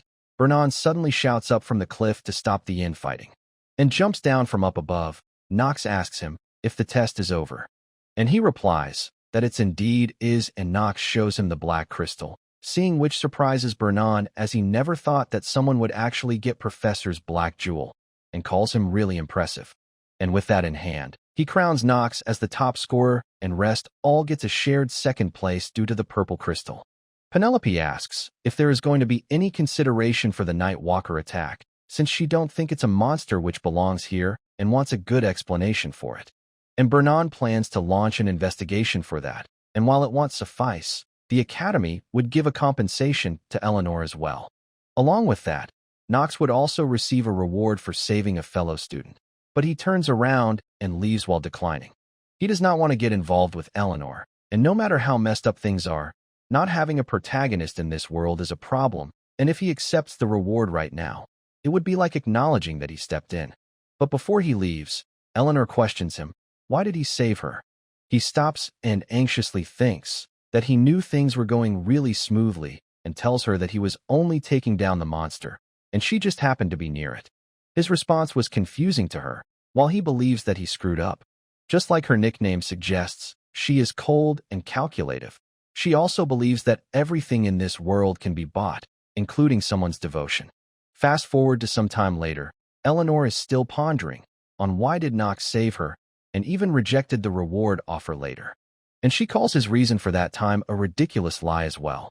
Her assistant sitting in front of her says that he probably meant nothing by it, since she said it herself, that he is a good for nothing. But Eleanor doubts it. It wasn't a lie, but he had other reasons. And so, she plans to look further into it, and her assistant agrees that he would look further into it. But she tells him not to, as she would do it herself, because if the Rainhafer family finds out about it, they won't get off easily. Back in the dorm, Zitri asks Knox if he is really alright, since he looks really pale. And he tells her to not worry about it, though he himself finds it worrying. He knows that someone would have to play the role of absent protagonist eventually, and he cannot allow any more unexpected variables. But Knox, who he has possessed, is a villain. But just then, he gets an idea and quickly gets up, finding a way to actually do it. There is a way for him to play both the role of a villain and the protagonist. We now switch scenes to a desolated battlefield, with a lady standing surrounded by corpses. One of her underling arrives and informs her about the movements of the demonic humans, and that he would awaken, to which she replies that a storm of blood will descend upon this continent once again. She asks Duff to get ready. They have to achieve their goal. She wears her coat, which has a symbol of half-moon. And their goal, all of it, is for the sake of Arkham Empire's destruction. There is one thing that gamers who have played numerous games feels the same about. The fact that there is a very thin line that separates the protagonist and the final villain, which Knox agrees with as well. Both of them have overlapping situations, excluding the boss monster, which is absolutely evil. In most recent games, the villains appear to have gone through a series of traumatic events, just like the protagonist. Even villains have their own reason for who they are, and people go absolutely crazy over such villains. As we see, Knox is covered in a full cloak and is in some back alley. He knows all of that doesn't mean that good characters and villains are completely the same. A villain is still a villain. They cannot become the protagonist. But it is only in the game, in a world headed towards destruction, without a protagonist, the only way for a villain to survive would be to become both the villain and the protagonist. He arrives in some back street, and we see a magic ball is floating there. And while he don't enjoy risking his life, he has no choice but to do this. The greatest villain organization in Inner Lunatic, a group where those who want to bring down the Imperial family gather. He plans to join the Lunatic. We now switch scenes to the Academy, where Noah is meeting up with the other professors. She seems quite bored, as Bernan asks the other professor if he knows anything, who replies that he was the one who supervised the test. And he must have made some sort of mistake again, which pisses him off. Noah suddenly speaks up, questioning their behavior with her sharp glare. Both of them get scared and quickly goes to hugging, with Bernan commenting to continue on from where they left off. But Noah gets pissed, since she hasn't even said anything, and has already informed everyone on the contents, and calls out both of them for not paying attention. Another professor informs that Noah is talking about the enemy that appeared during the test that threatened the Academy. Noah believes that person's objective is the fall of their Academy and also the fall of the Empire. Targeting Eleanor was just the start, and the reason that she, who is called the star of the finance world, was targeted. The guy replies, because of Revelin merchantry, They deal with 70% of the goods that come into the Archime Empire. Bernan thinks that if they are intentionally targeting the Revelin merchantry, then their next target must be set already. Noah agrees and believes that what happened this time around was a challenge to the Academy, so they have to make a thorough preparation for what is coming, and everyone acknowledges her order. She starts to leave, but suddenly sits back down again and calls out one more person who might be considered dangerous. Everyone is a bit surprised and confused hearing that. She thinks back, and we see she was the girl who was following Nox around in that test. A student that might be the most talented one in this batch, and the purple-haired dude asks, "Who is it?" in pure curiosity. Since Noah calling someone talented is actually almost unprecedented, it's the first time it happened after what happened to the princess. And she replies that it's Nox von Reinhafer. He confirms if she is talking about that lustful good for nothing, and she agrees, believing that child might even be stronger than her, shocking everyone, as they think that they might be hearing wrong. Back to Nox, who has entered some inn, whose bartender questions what a kid like is doing here. Nox recognizes him as Charon, the owner of this into the outside world, but his true identity is a little different. He goes onto the counter and recites, "Moonlight on Talon Feather, cheer for the Empire," leaving him speechless and staring at Nox for a bit, and finally lets him in, though he doesn't understand why that person would give him the code. He asks Charon if he is not going to introduce himself, which he soon does. And soon after, Nox decides to head in and encounters a bar counter. And in order to get to the headquarters of the lunatic, he remembers what to do and picks out certain bottles from the shelf in order. This causes the magic to activate, as Nox braces himself while he is getting exposed to high-level magic. It also causes the flow of mana to be reversed temporarily, and his mana sensitivity genius is deactivated, and he starts to get teleported to the designated location. Soon after, he starts to feel dizzy, and his eyes suddenly widens. As we see, there is a sword pointed right at his throat by the blonde mommy we saw previously. She questions Nox's identity, and he calls out her name, Luna, only for her to push her sword even more to his throat. He starts exposing her whole identity. She is the leader of Lunatic, the only sword emperor among the three, whose face is unknown, and he is here for her. Luna replies, not only does he know where their headquarters is, but also knows who she is, and once again asks for his identity, and he replies that he is Nox von Reinhafer, and he is here to join the Lunatic. We switch scenes back to the academy, where Paracelsus is sitting in the window. He thinks about Nox, who looked like as if he knew something about his master's death. He already knew that his teacher was dead, though he doubts that Nox just thinks one of the three sword emperors coincidentally lost his life because of someone else. But he still believes that Nox was joking about it. But he cannot dismiss the fact that he was able to outspeed him for a moment. He has never seen someone that fast, except the old man. It leads him to assume that all the information about him was fabricated. But he don't understand the reason for it. Why would the Reinhafer family hide someone skilled as him? But regardless, it's none of his business. He only plans to trample anyone who stands in his way, all the more if it's a noble. We now see some scars on his chest as he starts to go to sleep. He remembers his master telling him about the Empress of the Empire, Esteban von Archheim, who lost her mind and tried to lead through tyranny, causing the authority of the imperial family to be split. Her daughter, Penelope, is known as a benevolent princess and is raising her own forces while opposing the first prince in the political scene. So, he would have to choose a side in order to survive. He also suggests him to join the Eldian Academy, staying where he can decide which side he should go for, which would be his final assignment. These dreams starts to trouble him, as he remembers his master telling him that he has given him everything, and a shadowy figure killing him. His master apologized to him in his death for leaving the world first, as he stood there and watched. He gets up from his sleep, panting hard from the dream. We also see a glowing mark on his hand, seeing which, he sighs and tells his master to disappear already if he is dead, not understanding the reason on why does he keep appearing to him in his dreams. Back to Nox and Luna, who is one of the three sword emperors.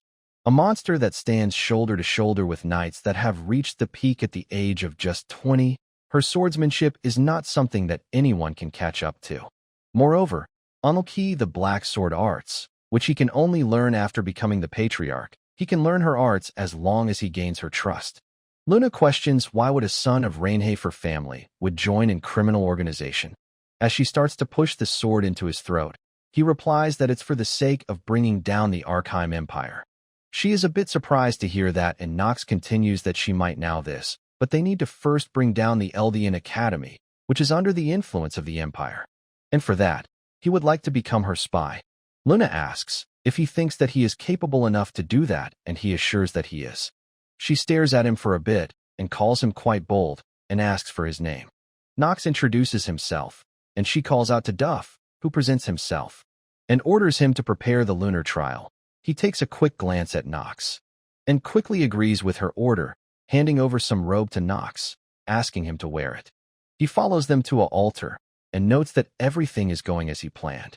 Duff instructs him to get on top of the altar and kill all the enemies that appear, but he must not allow the robe to fall off.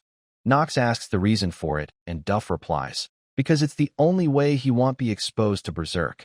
He actually knows the reason for wearing this robe, the abnormal status. Berserk, it's one of the worst traits. In return for causing the player to go crazy, it would raise their abilities to their limits.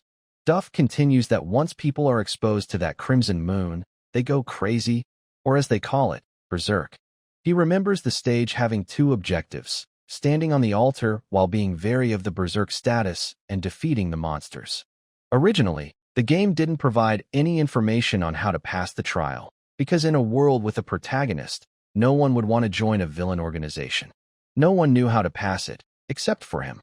Luna tells him that once he takes the trial, two things would happen to him.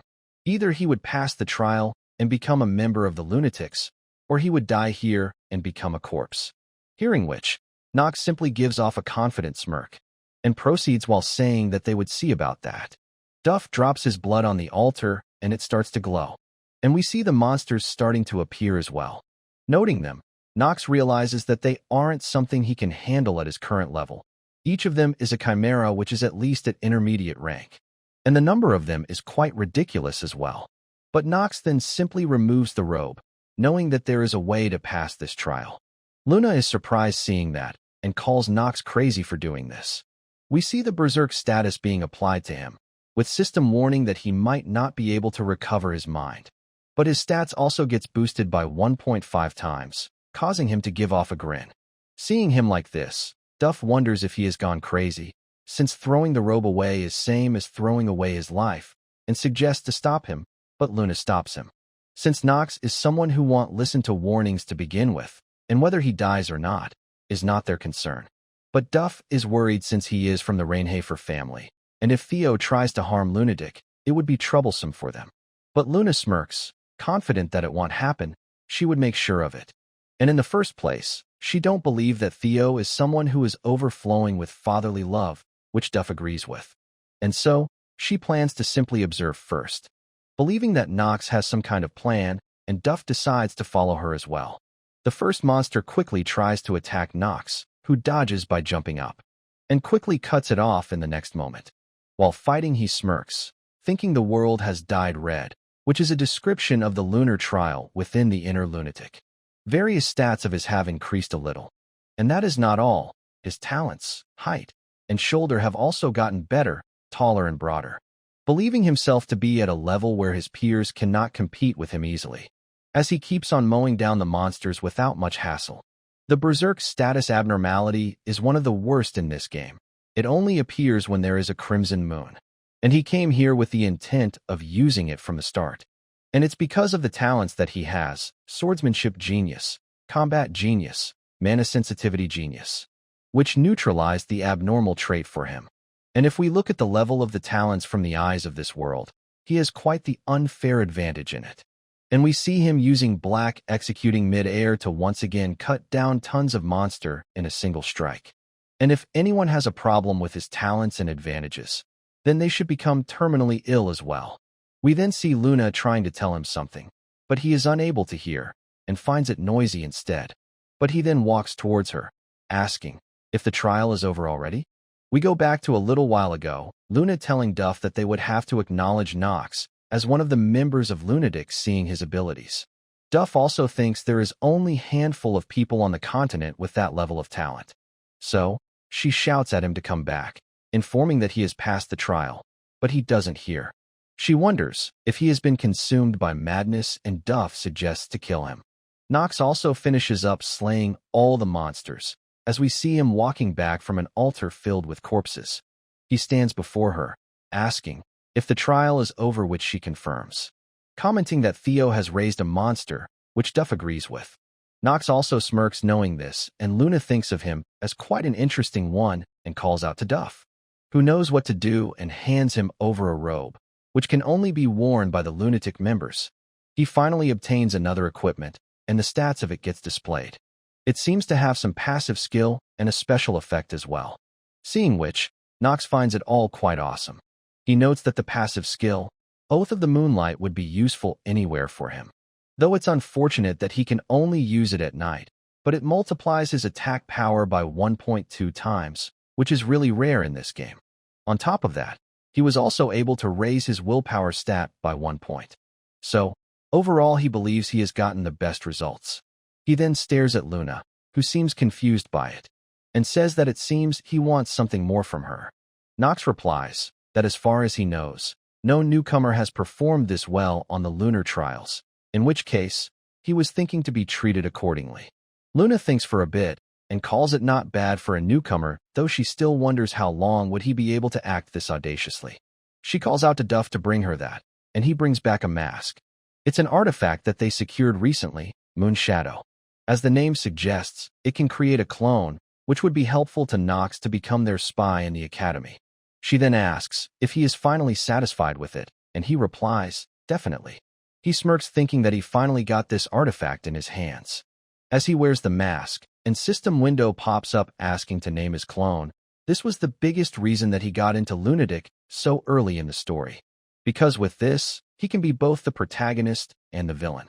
He thanks Captain Luna, who replies to listen carefully, explaining that there are 5 ranks in Lunatic, excluding the vice captain and the captain. The members are ranked 1 to 3. And since he is here for the first time, he would be given rank 3, which he accepts. And with that, she tells him to be on standby until his next mission, hoping that he won't disappoint her. And he finally leaves with a simply bow as a farewell. She comments that Nox is pretty interesting, something which Duff also agrees with. But Duff has no idea how he endured the madness of the Crimson Moon. Luna understands why he would say that, because people who are not geniuses wouldn't even last 5 minutes. And even if he is a genius, to be able to fight without a robe on, it means that he has enough guts to put his life on the line. Duff agrees with it as well, so Luna decides to watch over him a little, to see if he would entertain them and would be of help to their organization. Nox comes back to the bar, as Chiron comments that he must have taken care of his business. And he replies, somewhat, thinking that others would ask him why he did such a crazy thing such as risking his life at the altar. But he didn't do that, the way to perfectly resist the berserk trait. That would be to have 2 specific genius traits. To put it simply, he is the only one who can use the power of the Crimson Moon. Chiron once again says that he looks like he got what he wanted, and Nox asks if he has some business with him. And he replies that it feels unfair, the self-introduction, confusing Nox. He explains that self-introductions are about introducing their names to each other, and Nox finally introduces himself as well, hoping that they are done for now, which he agrees and bids him farewell. And as Nox leaves, Chiron comments that it would be tough for him to try and keep up with the academy's schedule, but if it's him, it would be even more difficult to try and hide his strength. But regardless, he advises him to not stand out too much. Back at his dorm, Nox thinks that his plan has progressed smoothly, and as he enters the dorm, he finds Zitri waiting for him in there, who was quite worried for him and questions, how could he sneak out on the first day of school without his maid? Nox sweats in nervousness, not knowing what to answer, remembering that he did check she was asleep before going out. Zitri again asks if he is even listening to her. She goes on that she said multiple times before, but he has to refrain from doing dangerous stuff, even though a lot of negative rumors have been spread about him within the family. She still believes there is a chance of rehabilitation. Putting that aside, he asks, how did her day went since from what he knows, maid and servants take lessons as well. She rubs her hands while saying that nothing much happened. But seeing her reaction, he realizes that something must have happened, and tries to think of something of a solution, knowing that Zitri, who became a commoner, is a perfect target for those low-ranking noble maids. And so, he hands over a pouch to her, telling her to open it if she runs into any problem. Taking it, she asks, "What is it?" And Nox once again tells her to open it only when she is in trouble, because it's an item which would resolve any situation very reasonably. She once again asks if she cannot open it now, and he tells to not do it. And so, she thanks her for it, saying that she would make sure to open it only when she is in trouble. And Nox tells her to not hesitate if a moment like that comes, and she assures that she won't. He now gets a system message that he has successfully joined the Eldian Academy and has cleared the first main story. He also gets a new mail in the box, which he quickly opens. And suddenly, he sees a beautiful angels surrounded by feathers in front of himself. He opens up the message. It greets Nox, saying that if he received this message, it means he has successfully entered the Eldian Academy. They knew that he would be able to become a student there without any problem, and they are glad he did. Nox notes that the tone of the letter is as if the writer saw directly through him, and they definitely knows him. The message continues that it's just the beginning. Even though he probably had tough time by now, it's going to be even more tough, but only he can do this. Because only he can see the ending of the story. They know that it sounds irresponsible, but they would still do as much as they can to help him. And even though it might not be much, they hope he accepts what is attached to this letter. Nox notes that the content of the letter aren't much helpful this time around either, and now it's time to reorganize his thoughts. He believes that there is a high chance who sent him this mail is an inner lunatic game master. The fact they are able to freely interfere with the system and the fact that he is able to send him something proves it is the most likely conclusion. And so, he plans to focus as much as he can to complete the main storyline. His lost memories and clearing the game. But for now, he had enough with the problems that he cannot solve right now and decides to take a look at the gift he got. He selects the view character system and is quite surprised by it. We see there is a whole directory of characters in the system. He starts to realize what it does and selects Talia's profile. And it seems to open a complete character information page. Nox chuckles, finding the ability to be incredible. Originally to use insight, he had to look at the character in person. But now, he can check the status of the character he met anytime. He indeed finds it a worthy gift to be sent by a game master. But looking at Theo's profile, he is surprised that his stamina increased by 0.2 in such a short amount. He already holds the title of the Sword Emperor, and yet at his age he is still getting stronger. Nox also realizes another thing when he looked at Theo's stats. The world only looked like the game, but it's still not the actual game. And he finds the difficulty to be hellish. But he is still glad that choosing the classes went smoothly for him. We now switch scenes to the dorm facility for the maids, and Zitri walking through some sharp gazes. They all murmur about her, the one from Lovilia family, who became a commoner. They call her shameless for coming all the way to Eldian Academy with her young master, believing that if they were in their place, it would be too embarrassing to even show their faces. They now starts commenting on her pretty face, which they believe she uses to bewitch people, especially since she is the maid for that good-for-nothing of the Rainhafer family. Because from what they heard, he is a lustful guy, so Zitri is making use of it. Seeing all of them laugh like that, it starts to make her frustrated. She remembers enduring countless insults being hurled at her, and such a fallen noble doesn't have a future. Things like that are luxury to her. But she don't want it to cause any inconvenience to young Master Nox. And so, she walks towards one of the maids and asks if she can have some of her time. She holds one of her friend and steps up to mock her, saying that she is from a distinct family, serving young Master Kane, so she don't have time to talk to a mere commoner like her. Zitri tells her that she just heard her spreading unfounded rumors about her young Master Nox, and she replies, what would she do about it? Since it's not her fault that there are negative rumors about her young master being spread in the society, and if she is asking her to apologize, she is not going to do that. Zitri realizes that it's just like young Master Nox told her, status matters greatly in this place. And since she is left with no choice, she starts to take out the thing Nox gave her to use in case of trouble. And upon opening it up, we see a chibi Nox, seeing which, she is quite surprised. And it's a hologram of Nox, and everyone is quite shocked seeing it. Zitri speaks up young Master Nox's name in a confusing manner, and Nox states his name to everyone, saying that he don't know what happened here, but it doesn't matter. Because if Zitri chose to open this, then one thing is for sure. He points at all of them, and they seems to be getting nervous seeing Nox's hologram like that, who then threatens all of them, that they are going to be dead meat. He is going to send all of their heads back to their family now. And with that, it disappears, leaving everyone speechless. And with a deadpan face, Zitri questions if this was his idea to resolve the situations reasonably. The maid gets terrified and gets on her knees. She asks for Zitri's name, and she sighs and states it. And seeing her mood, the maid is terrified, knowing that Rainhafer family can easily erase her whole family from this world in an instant. So she quickly slams her head on the floor, apologizing for the mistakes in her behavior, and so does everyone else around. Zitri notes that it indeed all got solved just like Nox said it would, though it would mean even more negative rumors for him. So she wonders, what was he thinking? And with that, she walks past all of them with an unconcerned expression. We now see Zitri and Nox walking outside with her worriedly asking Nox if he is all right, since his dark circles are quite deep, and he assures her that he is fine, since he managed to complete the class selection somehow. Suddenly, Eleanor's servant meets them on their way. He quickly bows down and greets Nox, who asks for his identity. He introduces himself as Rick, Eleanor's servant, commenting that it's an honor to meet Nox. Nox quickly remembers him, wondering, what the hell is happening here? He recognizes him as someone dangerous, and the fact that he is approaching him before the first half of the story. He is called Rick, the Deceitful. In the next 3 main stories, he betrays the Revelin merchantry to deepen the plot. He is a servant of the demon. He is someone who would backstab Eleanor someday.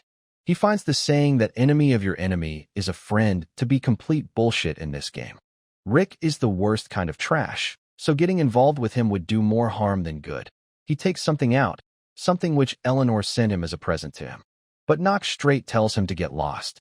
He is still curious about the gift, but knowing that it's a poison apple, he chooses not to accept it. Rick is surprised by his response, and Nox once again tells him to get lost, this time intimidating him. And Rick starts to get nervous now, as Nox starts to draw out his sword, but decides to leave it at that and walk away. Zitri quickly runs behind Nox, calling him out for having a feeble body, worried about him hurting himself by walking too quickly. Nox sighs in disappointment, asking Zitri just how pathetic does she think he is.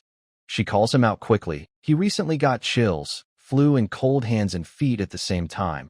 She has never seen someone as weak as him. Nox agrees but assures that he is fine now, and he won't die suddenly. But she still feels uneasy, since he is usually at the center of events, prompting Nox to call himself pretty popular in that regard, only for Zitri to make a face at that statement. But regardless, Nox knows that rather than being her master, Nox is someone who saved her life.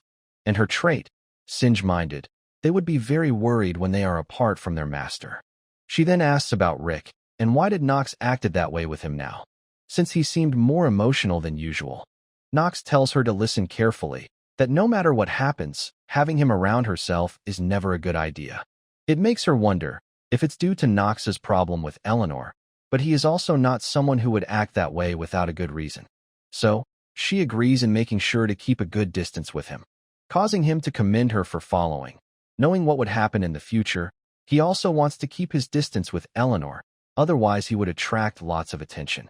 Telling Zitri that they would have to be really careful from now on, is what he thought, but he has met a tribulation right from the start. The instructor announces that they would have to form teams from now on, which they would be going through with for the whole next year. And to form a party, it's an important thing to know each other. This frustrates Nox, who was too optimistic about his situation, not knowing that not having any friend would also be an issue in this game. The instructor gives them 30 minutes to form a team. Nox thinks that it cannot be done. It's impossible for him, who is a public outcast, to gather 3 team members. So, he asks the instructor what would happen if they are unable to form a team, and he replies that they would be given an F and won't be allowed to repeat the course either. And he specifically tells Nox that he cannot work alone, who is worried about receiving F grade right from the start. It is already very difficult to graduate from this academy, and if you get F in a single subject, you would be expelled immediately, which he cannot let happen. Meanwhile, we see both the princess and Paracelsus are getting offers from students to team up. Meanwhile, Knox tries to think of something to get out of this situation. We now see Eleanor, who is quite popular with students and receiving quite a lot of offers to team up. But she instead walks to Knox and calls him out, saying that he didn't like her gift, it seems, and asks if he would give her the chance to pay back her debts. Knox asks what is she talking about, and she offers to team up with him. And even though it sounded arrogant, Knox knew it instantly that he would team up with her, and to add on to that, he got another burden joining him, as Talia comes along to team up with him. Talia asks Knox to team up with her, who almost forgot about her and thinks of her as a burden. But he does understand where she is coming from. She is a kind person to begin with. Whether or not she likes Knox, she must be feeling sad about the fact that her fiancé is all alone, so she wants to help him. He mumbles that it drives him nuts. Eleanor calls it unexpected and Knox doesn't get what she means. She is fascinated by the fact that Knox has a friend. He is unable to refute this statement, but it still does make him angry for strange reason. With Talia joining their team, Eleanor counts that they need just one more member. Knox states that his opinion doesn't even matter anymore here, and Eleanor replies that it's not like he has any choice. It does annoy him since it's just like Eleanor said. In order to recover his memories, he would need to stay in the academy and also get good results. For the upcoming first episode, he has to place within the top 10. The first battle against the Archdemon. It's going to be the first time that he is going to play the role of both villain and hero. A bit later, another student joins them, Pell. Knox is relieved to see that the last person to join is normal. He opens up his stat window to see his skills, and notices one particular skill and finds it quite awesome. Even though Pell has mediocre stats, it's not the point. The main thing here is the power of blessing. It's one of the most powerful skill in the game. It forcefully awakens the talent of the protagonist's team member. Though it's unfortunate that it cannot be used on the protagonist himself. But he still finds it strange that why does some character posse's a rare skill, which only saints and saintesses from a monastery can have. But he decides to think about it later, as Pell says that he looks forward to be working with them. Eleanor and Talia also introduces themselves to him. But Knox keeps on acting like a prick and refuses to introduce himself on the pretense that they already know him and tells everyone to make sure to pull their own weight. Seeing how everyone is teamed up, Professor once again informs everyone to get to know each other as the team would remain same for the whole semester and dismisses the class. Knox calls him a crazy old man, and Talia warns that he is just speaking out his inner thoughts loud, and Knox replies that he wants the old man to hear them. She tries to tell him to not swear at the professors, but Knox starts to leave since the team is now formed. Talia tells him to wait and asks about his lesson schedule, which she claims is not for any special reason. Knox sighs, thinking that it's obvious what she is after, but Talia tells him that she is just curious about it. But Knox tells her that she is trying to find out what are the easiest subject to get high marks in, isn't she? Which he don't plan to share with her for free. She tries to argue that it's not it, but Knox thinks that he is not going to let her trick him into giving out free information. As he walks away, making sure to not let it ever happen. Now we fast forward to Academy 4th District, and see Zitri and Knox out there shopping for the Academy. She notes that there is lots of stuff to be bought here, and finds it not surprising that commoners finds it hard to graduate without any money, though it doesn't affect Knox. He thinks that if one has talent, they are able to graduate from the Academy, since they would be able to get lots of sponsors even if they are a commoner. Unless their talent is really useless, there is a low chance that money would be a problem. Suddenly, Zitri hears a commotion going on. Knox replies that it's a district where all sorts of things can happen, so they don't need to worry about them. But suddenly, as he glances back, he notices someone shocking. One of the guy in the fight is berating someone, telling them to get lost if they are not going to buy anything, and getting into the way of other people buying stuff.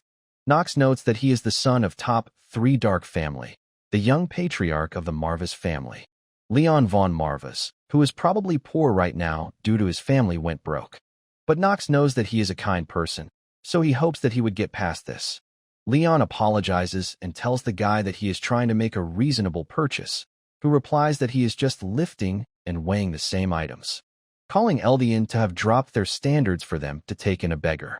And getting his family insulted seems to have flipped his switch on, and he starts using his power, saying that he cannot forgive him for saying that. Knox quickly rushes to his side, calling him out of his mind. finding it surprising that Leon is willing to use his dark magic despite there being so many people around. We see some skeletons appearing due to his magic, while Zitri asks Nox, where is he going? Nox replies that Leon has gone crazy, and his eyes looks like he would cause trouble, so he needs to stop him. Zitri asks, how does he know that by simply seeing his eyes? And Nox replies that it's because he sees it often, much to her surprise. The guy starts to get scared, as Nox arrives and tells him to stand back.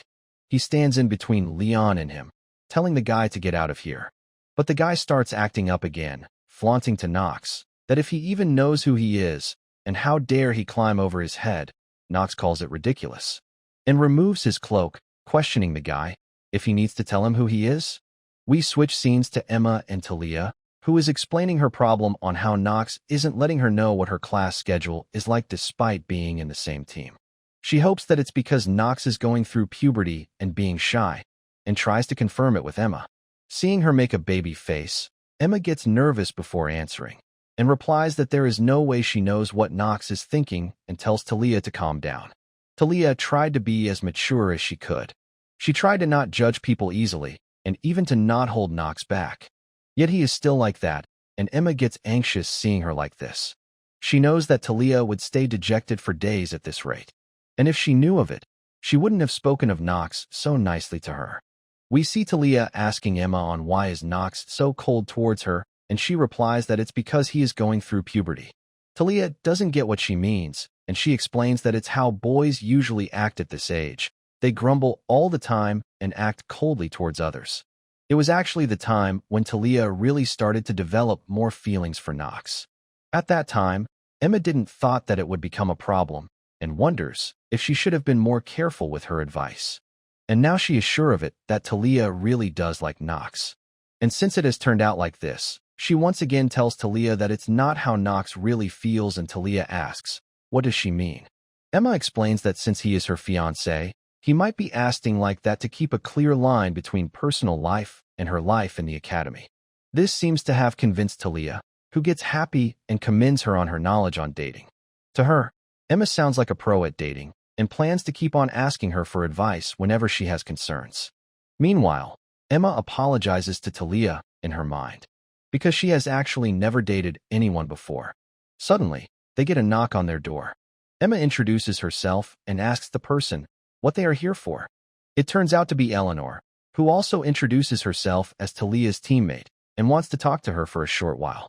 Talia is a bit surprised to see her here, and Emma turns her away, since she didn't make any prior appointment.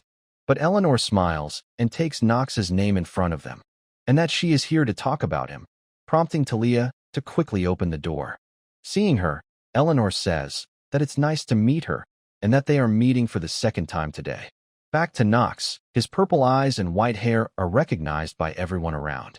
The guy gets quite nervous in front of him, and Nox tells him that he don't like to repeat himself. And so, he quickly apologizes to Nox for not recognizing him, and Nox tells him to get lost while he is being generous, which he don't wish to repeat the third time, and the guy quickly leaves. Leon tells Nox that he was talking to that guy, and one of the undeads quickly lunges at Nox to attack him, who quickly prepares a skill of his own, and hits it right on the head, while questioning Leon if he does his talk using black magic, and with a singe hit, Nox easily shatters the undead, telling Leon that using it is like telling the Imperial family to arrest him. Leon suddenly realizes the situation, remembering that it's illegal for them to use magic until they become adult. He didn't think that far ahead, and so he apologizes to Nox since he actually helped him instead. Nox tells him to get lost if he understands the situation and throws some money if he don't have enough to buy stuff as well. Seeing the amount, Leon seems quite surprised, and questions Nox for his reason on helping him, because if he is trying to make him feel indebted to him, it won't work. But Nox replies that these pennies means nothing to him, but he cannot deny that he don't have any purpose behind it. Hearing which, Leon simply agrees and says, all right, and sends back the undeads. He walks up close to Nox, saying that he supposed that this money is for shutting his mouth, and that he feels the power of the undead, the unique power used by the Marvis family that controls the undead from him. He starts using his power on the coin, telling Nox that he is breaking down the deal, and instead questions him, why does he possess the power of his family? Back to Talia and Eleanor, with the former asking her about what she wanted to talk about Nox. Eleanor finds her reaction different from what she expected. She is much more elegant, and wonders if Nox really have feelings for her. But she quickly rejects the thought, thinking that someone like Nox would only think of the engagement as a restraint, so she decides to be more straightforward while talking. She tells Talia that Nox is a dangerous person, and continues on that firstly, he is from one of the top 3 dark families. There is also the fact that there are lots of negative rumors about his behavior, prompting Talia to start to get angry. She finally speaks up and defends Nox that he is not a bad person, and it makes Eleanor remembers her unpleasant past with him, sighing in disappointment and telling Talia that she wonders if other people also think like her, prompting another reaction from her. Eleanor finds it strange that someone honest like Talia would like a good-for-nothing Nox, and the emotion that she feels from those eyes of hers are hostility and anger towards her. Talia wants to make it clear, telling Eleanor that while Nox might be a little lacking, she still don't think that he is someone would do something bad. Although he does get misunderstood easily because he is cold towards others, it's still just a small part of who he is, leaving Eleanor to start getting angry. She tells Talia that she heard about her marriage talks with him, but it's still not a good enough reason for her to support him. And she should know it too, that marriage talks between noble families can change as easily as flipping your hands. But Talia replies that it's not why she trusts Nox. Eleanor replies that people don't change that easily. Talia does agree with her point, but also reminds her of one thing. The fact that Nox saved her. If it weren't for him, she wouldn't even be alive right now, which she should know as well. Yet, she don't understand the reason for Eleanor being suspicious of Nox, leaving her a bit frustrated. She finally speaks up that she has perhaps misspoken and ends their conversation here and starts to leave. And Talia also gives her a cold farewell as she leaves in a foul mood. Outside, we see her standing being quite troubled from what she heard, as Rick comes around and calls her out, commenting that the conversation must have not gone well judging from how upset she is. Eleanor asks Rick, what does he think is the most important thing for a merchant, and he replies that it would be eyes that are always wary and doubtful of others. Eleanor remembers that doubt is something which drove her to achieve the nicknames Fox of the Wealth and Star of the Finance World. So she finds it ridiculous to think that Nox has actually changed. She grips her clothes tightly in frustration, wondering there is no way that would actually be true after such a long time, right? Back to Nox and Leon, with Nox warning others to quickly get out of this place. But Leon's power starts swarming around everyone, much to his frustration, as he notes that Leon has created a magic barrier, making the situation more complicated. Thinking that no matter how money-obsessed Leon is, it would be impossible for him to keep the secret of him using his family's power without anyone knowing. Leon tells Nox that he should have brought along someone more suitable for negotiation if he wanted to do that with him. Nox smirks, asking Leon if he is saying that he should propose something to him, even though he wouldn't exchange anything for that since his family is involved. Leon replies that Nox is speaking as if he knows him very well, and Nox agrees that he does, knowing that he is from one of the top 3 dark families and they had one of the greatest influence. Leon doesn't like that Nox is using past tense, and he replies that he must know already that his family is fallen from what it used to be. Nox speaks up a name, Sylvester, which prompts a reaction from Leon. Nox continues that he knows that those people used territory war to overthrow the patriarch of the Marva's family and took away most of the Marva's territory. Leon starts to get angry hearing that and replies, if Nox is trying to use the fact that he has more information than him in consideration of his desire for revenge. But Nox declines and replies that he don't move for such goals, and what he wants is the revival of his family, the young patriarch to be recognized for his family to once again reach the top of this continent, which is also Leon's real objective. He calls Nox's assessment to be not bad and agrees that he knows him very well. He then once again asks Nox on how did he got his hands on the power of the Marva's family, and he replies that he got it by chance. He only learned recently that this power is related to his family. Leon simply states that he believes him, and Nox asks if he is not going to ask him more questions. But Leon states that he already got the answer that he wanted, and Nox realizes what Leon actually wanted, which was to know how much does Nox actually knew about him. and why he decided to intervene in his matters.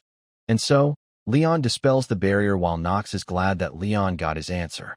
He also thanks Nox for his help and agrees to repay him in the future, as long as it's not money-related. And Nox tells him to not worry, since he is not expecting him to repay it. Now on the next day, at the Eldian Academy, the time is finally here for Nox. We see Noah eagerly waiting for him, while Nox thinks that his lifeline, light, and resting place. It is the moment to strengthen his Hour of the Genius skill. The Hour of the Genius. Even among the skills of inner lunatic characters that possess the genius trait, it's considered the strongest skill.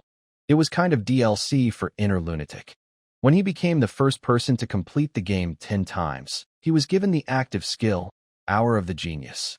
At first, it was just a game that he liked, so he didn't know what was in the DLC when he bought it, and if it weren't for his decision back then, he would have died a few times by now. A thought which gives him chills.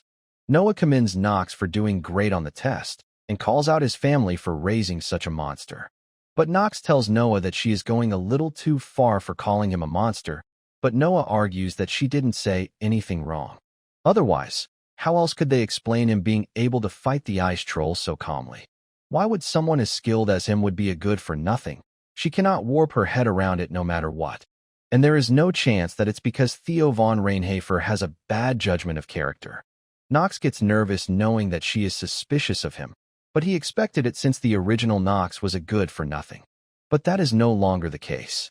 So, he tells Noah that it shouldn't matter to her what kind of person was he in the past, which she does agree with. But also comments that his talent has gotten her excited. He has gotten so interesting. Which is why she wants to steal him away. Nox replies that it's not an appropriate thing to say, and lets her comment slide off as if he never heard it. He also reveals about knowing that she was following him behind after polymorphing herself. She simply grins in return at Nox for noticing it, and begins to take out a scroll, saying, "Let's see how much longer can he hide things from her." Nox is quite excited upon receiving his reward. Noah explains that this is the reason she called him here, a skill-strengthening scroll. She would be able to greatly enhance the efficiency of one of his skills. It's a really precious item. Nox replies that it's his first time hearing about such an item, and she passes it over to him. Just as it gets in his hands, Nox suddenly feels something. And Noah also smirks. Nox got a little shock from holding it just now and wonders if he just imagined it, and passes it on as probably him getting excited about what's to come. His system quickly displays the information of the artifact, and he immediately uses it to upgrade his Hour of the Genius skill. And upon using it, his Hour of the Genius skill is upgraded to a plus version. And since he acquired the artifact at an early stage, he got a bonus by increasing his skill effect 2 times. And the duration of his skill is modified to 10 minutes. This skill cannot be strengthened by normal means, and one of the means to strengthen is to use this scroll, and getting this scroll at an early stage was the best harvest he could get. Noah asks if he got the results that he wanted while he thinks that he cannot get any more involved with her, and agrees, and starts to leave. Noah lets him leave, commenting that he must be tired from saving his fellow student during the test, causing Nox to realize that it's meaningless to hide it anymore, and replies that it happened somehow, and asks Noah to ignore it as he don't want any attention. She agrees to do so, and tells him to go back and rest. And Nox leaves while thanking her, and thinks of her as dangerous, planning to be careful around her. Meanwhile, Noah looks forward to see what kind of monster Nox would grow into, and asks someone, don't they agree? Back to classes, the professor is starting to talk about learning the properties and traits of each element. Nox noticed that magic of Empire, it was never talked about in the original story, but what is important is not the class to him, but Professor Ras von Celestia, who would be playing a critical role in this chapter. Seeing his stats, he notes that he is not very strong, but it's still good knowing information in advance, and finds it impressive that he was able to become the professor with those abilities. Meanwhile, Professor Ras notices Nox and thinks that he is already looking down on his fellow students, and wonder, what kind of talent could someone like him have? He starts explaining that every single human on the continent possesses elemental mana, and today, they're going to find out what kind of element they have and how to manifest it. He quickly calls out Nox and asks if he knows what kind of element he has. He replies Darkness. So Professor Rass asks about its characteristics, and Nox replies that it's corrupted and doesn't mix well with others, but it's considered to have much more destructive power compared to others. But it's notoriously hard to control, and only a few individuals or families are able to control it properly. He then asks about the opposing element of it, and Nox replies, divinity. So Professor Rass asks if they both clash, which does he think would come out on top? Nox simply answers that divinity would. It surprises Professor Rass a bit, as he says that people don't usually talk ill of their own family's element, and calls Nox a special one, and asks him one more question. If he were to fight someone with divine mana, what would he do? Nox grins and replies that while they are still unaware, he would kill them. He would make sure to kill so that they couldn't create future troubles for him. The answer shocks both the professor and his fellow students. While the former questions in his mind, what the hell did Nox just say? We switch scenes to Rick, who seems to be grunting in pain. He seems to be injecting himself with something in his arm. It causes his veins to pop out, and he starts sweating hard while grinning. He then goes on to check himself in the mirror, and we see a black symbol of goat appearing on his chest. He thinks that if he puts in a bit more effort, he would be able to become a real demon. Suddenly, a hand comes out of the mirror, agreeing with what Rick said. The demon assures him that he would be able to become a real demon instead of a mere human. And he won't need sleep and won't age. He would become a demon that surpasses the limits of humans. Rick thanks the demon and assures that he would do everything he can to revive him, causing the demon to smirk. And with that, Rick wears his clothes again and gets ready to go out. Back to the class, Professor Rass replies that he wasn't expecting such an answer from him. Nox apologizes for it, replying that he simply thought it was the most efficient method of doing things. Seeing his unwavering eyes and upright posture, Professor Rass realizes that Nox meant every word he said, which gets him to understand a little why Dean Noah is interested in him. He then calls out an assistant and orders him to prepare an imp, much to his surprise, as he hesitates. Professor Rass once again orders him to do so, asking him to prepare for the magic adequacy test. He looks at Nox again, wanting to bring his haughty attitude down to a level. In order to obtain a sharp sword, it needs to be tempered 1,000 times. Now as the assistant brings the imp and removes the cloak from it, the students are quite shocked. Professor Rass explains that they are the lowest ranked demon provided by the association. They are called imps. Students are surprised to see a demon, but the professor calls it not that threatening, as it has low health, so even a student can kill it easily. But even then, the students are hesitant, claiming that it's only the first class, and chalks it up to the level of the Eldian Academy. But the professor tells them to focus, since they are supposed to be the elites who entered the academy. They have to remember that their ultimate goal isn't to become a knight or a mage, but it is to subjugate all demons that exists in this world. And for them to do that, they would need to get used to the beings known as demons, of which they know very little about, leaving the students to nod in agreement. They have to infuse their mana into the caged imp to force it into submission, but it feels out of place to Nox for some reason. Since based on the original storyline, this lesson should take place in the second year, so something is off. Professor Rass continues that after they condense their mana, let it flow into the target, and their test would end in 15 minutes. Thinking that no matter how incredible Rienhafers are, there is no way they would expect to see an imp in the first lesson, and a new student would definitely fall for the deception of the imp and end up drooling uncontrollably. He plans to teach Nox how things work here. But much to his shock, we see Imp being terrified of Nox instead. He doesn't understand what is happening.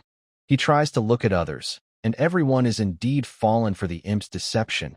Talia is scared of Emma, while some are dreaming of delicious food in front of them. They are feeling their consciousness fading away. Nox raises up his hand, asking Professor Rass to change his imp since it's already trembling in fear without him doing anything. But the professor starts gasping, leaving Nox to wonder, who is making such a sound in the classroom? He suddenly starts looking at Nox with brightly lit up eyes and asks him in excitement on how he was able to force the imp into submission, while Nox tries to claim that he didn't do anything. But the professor calls it great, commenting that he cannot help but feel foolish for not recognizing his great talent. And he wants to give Nox a chance to become the best student, much to his surprise, who knows what it means. It's the kind of thing in dramas that one must never do, being an assistant. The other students are feeling jealous that Nox got such an opportunity and states that he has to accept it. But he refuses instead, saying that it's only being the best student in name. It's essentially being a slave. Much to all the students and Professor Rass's shock. Everyone questions Nox. What the hell is he saying? Meanwhile, we see our other main characters, who are drenched in sweat and looking at the drama. Echidna is quite shocked seeing him being the only one standing up normally, causing her to wonder, just who the hell is he? We go back in time a few hours ago. Bernan tries telling Rass that Nox is freakishly strong, guaranteeing his strength, but Rass calls him just a new student, and finds it too early to make any conclusions about him, as to not put too high expectations on him. Bernan calls Rass close-minded, as even the dean told them to watch out for him. He is definitely talented according to him, and he was even recognized by one of the four sages. But Rass claims that he would see it with his own eyes, as Bernan calls his attitude obnoxious. Back to the present, where Nox has rejected Rass much to his shock. Everyone calls him crazy for it, as Professor Rass is the biggest authority on magic education. There are apparently a mountain of people queuing up to become his disciple, but they find it just like a good-for-nothing to reject an offer served to him on a silver platter. But regardless of what everyone says about him, he is still determined on his decision. Eleanor is already giving him a headache, so he finds it irritating that everyone around him is causing him trouble. One of the students asks Professor Rass a question on why is he giving Nox this chance, since there are many more outstanding students than him. Moreover, since magic is his strength, he believes Princess and Echidna would be worthy to be considered as the top student position. Nox thinks of him as an asshole for trying so hard to leech of the royal family, but he still finds him smart and plans to remember about him. But Professor Rass argues that he is the one who decides such things, but since they are not convinced it might spread negative rumors that he is biased towards Nox. So he plans to tell everyone why he has the right to become his top student, while he looks gleefully at Nox, who still doesn't want to do it. And with that, Professor begins his explanation. A bit later, Nox sums up his opinion. Firstly, Nox don't know himself how he subdued the imp so quickly. Even though it might be a low-ranked demon, it's not an easy thing to do, so it's not surprising that Rass is fascinated by it. Secondly, he has the mana sensitivity genius trait. For someone like Professor Rass, who studied magic his whole life, it would be easy to tell who has a talent for magic and who doesn't.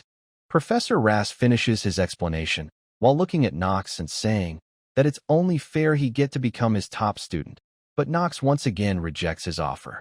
He tells him to not rush his decision, but Nox is disgusted and tells him to talk after wiping his saliva.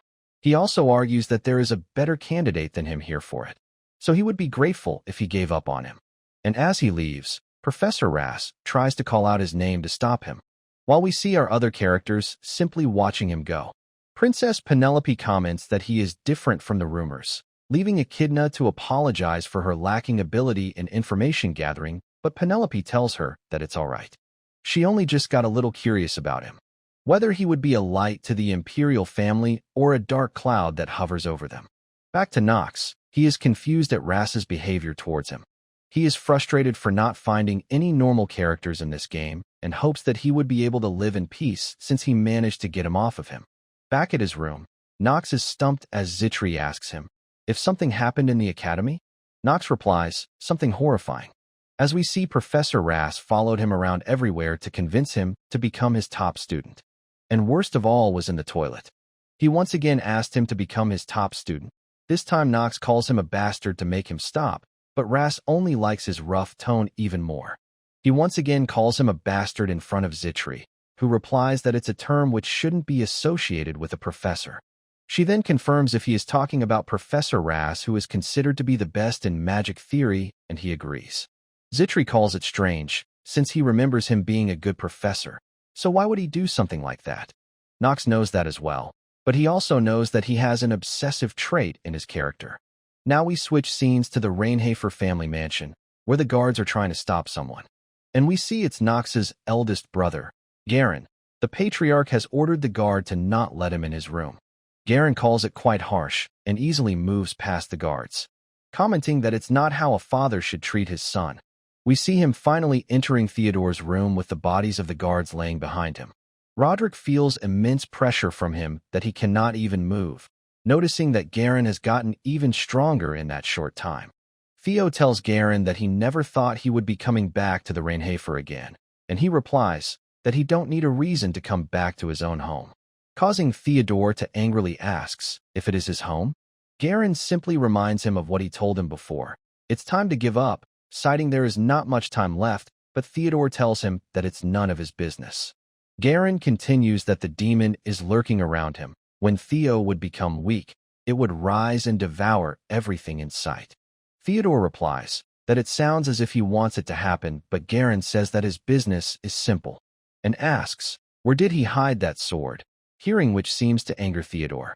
Garen once again asks, where did he hide the first patriarch's sword, the Stormbringer? Theo tells Garen that he must be out of his mind to take the name of the first patriarch.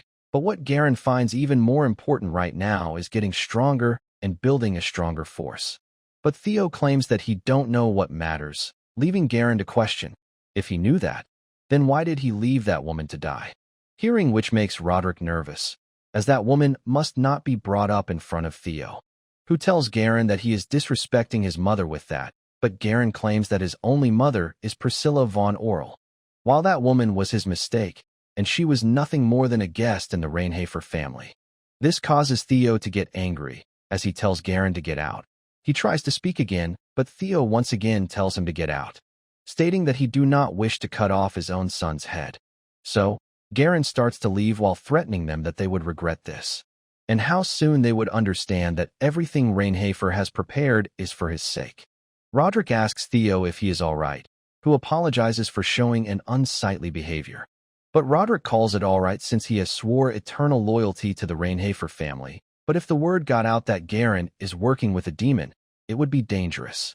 So he thinks it would be a good idea to decide on a new successor soon. Just as Theo thinks about it, Roderick also informs him of a good news they got through a letter. That Nox is a top student this time in Eldian's admission test. Theo asks if it's really true, since the new dean of the Eldian Academy is Noah von Trinity, one of the sages, but Roderick informs that she has already acknowledged Nox's talent. So, Theo quickly starts to think about him, finding his growth to be still insufficient, but believes he has potential if he truly has the level of talent that they witnessed before. Roderick also thinks that eventually, Master Nox might be sitting on that chair. Back to Academy, Professor Ras is once again rejected by Nox. He even tries to offer him supporting funds. But Nox reminds him that he is from the Reinhafer family, so Ras offers immense fame, but he argues that it won't do any good for a good-for-nothing like him. He requests Nox to consider it again while Nox is getting annoyed from his persistent nagging. But he sighs and remembers Zitri's words that he should listen to him once since Professor Ras is being so sincere. Since she has looked into him more, and it's not how he normally behaves, they say that he is usually an educator who is focused on helping weaker students. Nox agrees with her, saying that no matter how crazy he might be, he would give up once he knows what he is lacking. Back to the present, Nox expresses his doubts that he is still not satisfied on his reason for being picked as the top student. He asks for the real reason that he was picked, and not the other outstanding students. Professor Ras asks if he got some time then, and he replies that he is a good-for-nothing, leaving him a bit confused. Nox continues that it means he has nothing but free time, leaving Ras to laugh. He now begins explaining him with offering tea that he needs Nox to complete his research, in order to obtain someone who cannot use mana, so that he can fulfill his lifelong wish, which is why he need him. Because he do not wish to see anyone die while being too powerless to even struggle, just like how his son died, leaving Nox to remind him that these are the behind stories of each characters that he didn't know while playing the game. Ras was born as the Viscount of the Celestia family. He had no outstanding talent, but was admitted into Eldian Academy with just his theory skills and became a professor. He received poor results in practical, and his peers looked down on him. No matter how good his written tests was, they always showed him contempt. But despite everything, he was able to become a professor and even got married. But still no one acknowledged his achievements he made as a professor. His thesis that he published were under another person's name, and he was continued to look down upon. But then he had a son, who grew up and was admitted to Eldian Academy and successfully graduated from it. He told Rast that he would work hard so people would speak highly of him, which made Rast really happy. And so he joined a squad right under the Emperor and head to the field. He wanted to obtain victory so that people would speak highly of the Celestia family. But he died there, not long after joining, and from being struck by an arrow which contained a touch of mana. Nox doesn't find this story to be significant, since it's the merciless world of Inner Lunatic. But for some reason, the back of the professor he saw through the monitor and right now is different, and he can understand the depth of his loneliness a bit. Nox tells Rast that he is even more certain after listening to his story that there is someone better suited for this, someone who would listen to his story better. That is the kind of person he truly needs right now, and with that, he leaves. Rast looks at the picture of his son and finds a resemblance between him and Nox. Fast forward to night. After Nox returned to his dorm, he received another disastrous news. Zitri informs him that Garen has returned to the family, because of which several bodyguard knights have died so far. This leaves Nox nervous and concerned, knowing that the first crown prince, Lewis, and the #1 bad ending maker of Inner Lunatic has started moving. Nox tries asking Zitri about her recent visit to the family estate. She apparently went there when Rodwell summoned her along with Rona. Nox remembers Garen is someone who hated Theo's second wife, Nox's mother, since he loved her instead of his own mother. And if he hates Nox as well, then Zitri would be in trouble, which leaves him annoyed at his past self for making so many enemies. He asks her if Garen did anything, and she starts to recall something. Nox gets worried that he started trouble with her maid, but she informs him that he tried to recruit her. Much to Nox's shock, back when she was with Rona, Garen walked past by them. He immediately took notice of Zitri, finding her extraordinary for a maid. This leaves him to quickly approach her to inquire more. She introduces herself as Nox's exclusive maid, but Garen skips the formalities and quickly asks her to become his personal maid instead, believing that she has in it herself to satisfy him. But she quickly declines, citing that she is already serving Nox. This thing comes as a surprise to Garen, finding it hard to believe that she is refusing his offer despite knowing who he is. He tries asking if Nox gives her a lot of money, but Zitri replies that it's just because she wants to serve him herself. It starts to piss him off. He doesn't believe that it's something a commoner like her can decide, but it is exactly why she is serving Nox, she cites, because he respects her. And above all, she wants to stay by his side to see what he would do in the future. He finds it surprising that she wants to serve someone like him and offers her 3 times the wages. But she once again ends up declining, much to his anger. Nox asks how much did he offer her anxiously, and she replies, 3 times. For Nox, that much amount of money is quite much at this part of the story, but he don't want to give her up. So, he offers to match Garen's offer of the salary as well, and requests to focus on her work. But Zitri suddenly gives out a laugh, much to his confusion. This leaves Nox quite worried, who asks if she already decided to work with Garen, but she assures him that whatever he is thinking, it's not what's happening. She isn't going to follow Garen, and her wage is sufficient as well. So Nox tries to ask her reason of laughing, but she refuses to tell. He gives an order, so she waves it off as something that came in her mind. Nox knows it's a lie and calls her out, but she simply lets out a sigh while looking away. Regardless, he feels relieved that he is not going to lose her, and someday plans to get revenge against Garen, once he is stronger, that is. Fast forward to next day at the academy. There are 5 mandatory classes in the academy which every new student are required to take. The first is the history of the empire. The second is horsemanship. The third is knightly code and etiquette within the academy. The fourth is basic magic of the empire. And lastly, the subject which Nox has the most difficulty in, the stamina training. It consists of running, chin-ups, and other exercises, but his stamina reaches its limit quite quickly. One of the instructor approaches Nox, calling it quite strange. He is like a mayfly.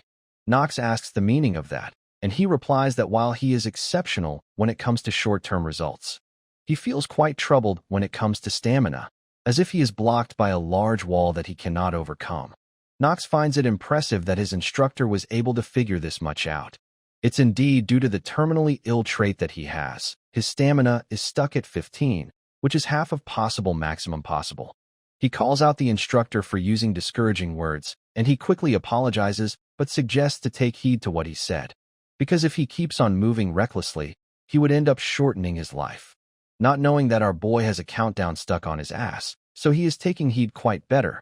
And also an annoying point that his system keeps on poking him with reminder that he is dying really fast.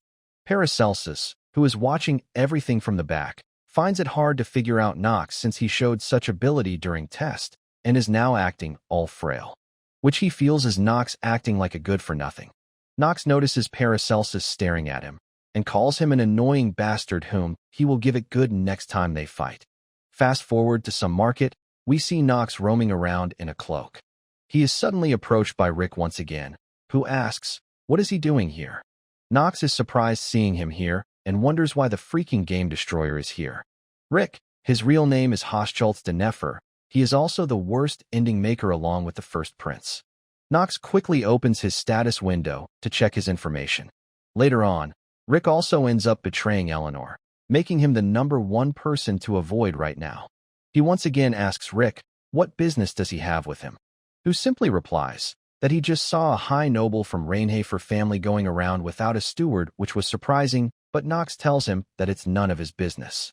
He agrees with it, but he also offers to help Nox pick some items, claiming to have lots of free time on his hand. Nox sighs. He doubts that it's the only task the head of the Revelin family has assigned to him.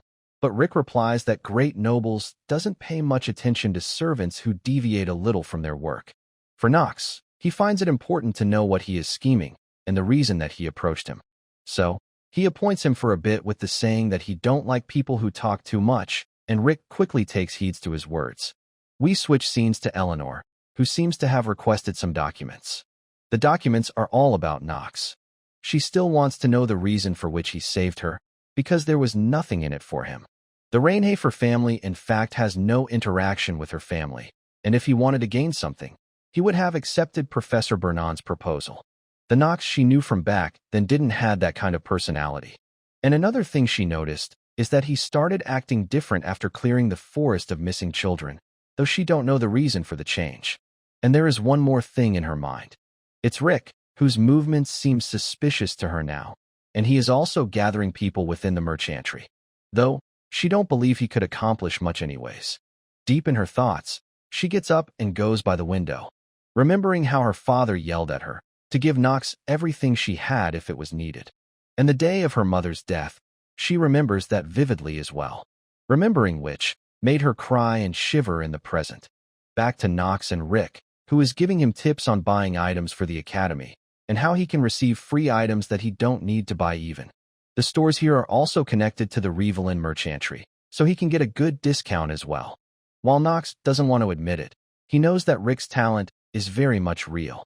The skills, con artist and negotiation revision plays a good role in this, and if he wasn't a demonic human, he even would have liked to recruit him.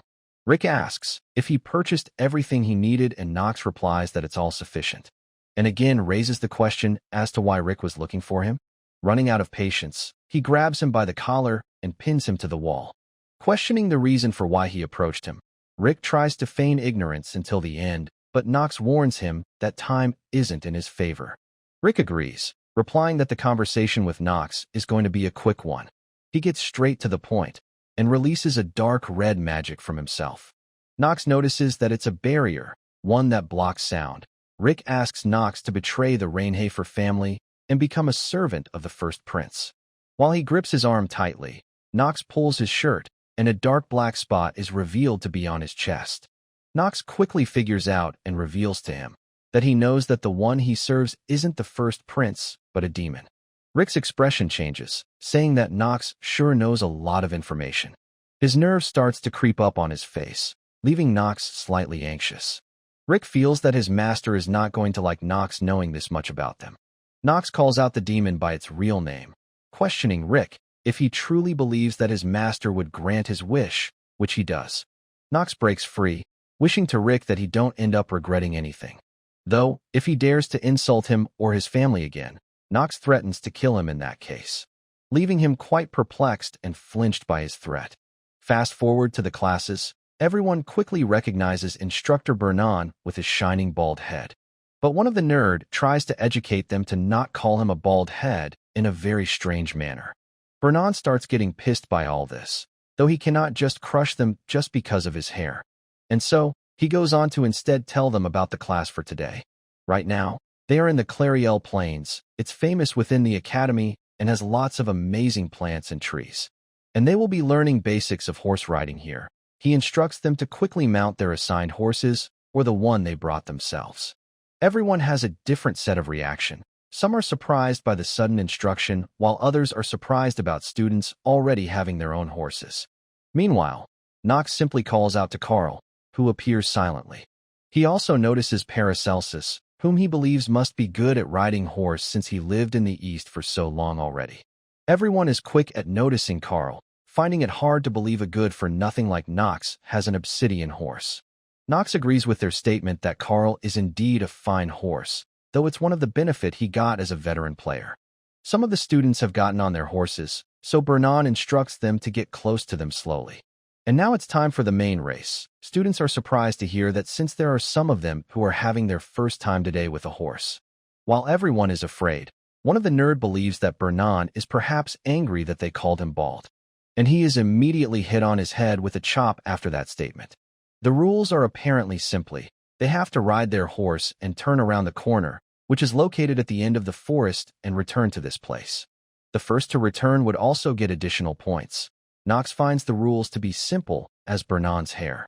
But he knows it's not what is important right now. Talia hears it and asks what does he mean, but he tells her to mind her own business. Even though this is a riding class, the event that actually takes place in this is very different. It's an episode where a demonic human appears for the very first time. And so, it's been arranged that it would meet the protagonist as well.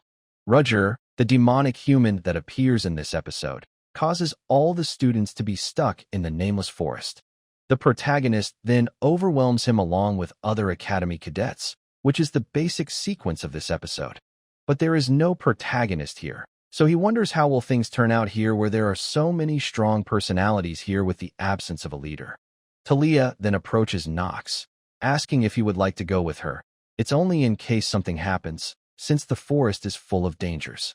Eleanor also gets here, mocking Talia for being confident enough to be worrying about others. It leaves Knox annoyed, who tells them both to not bother him and return back.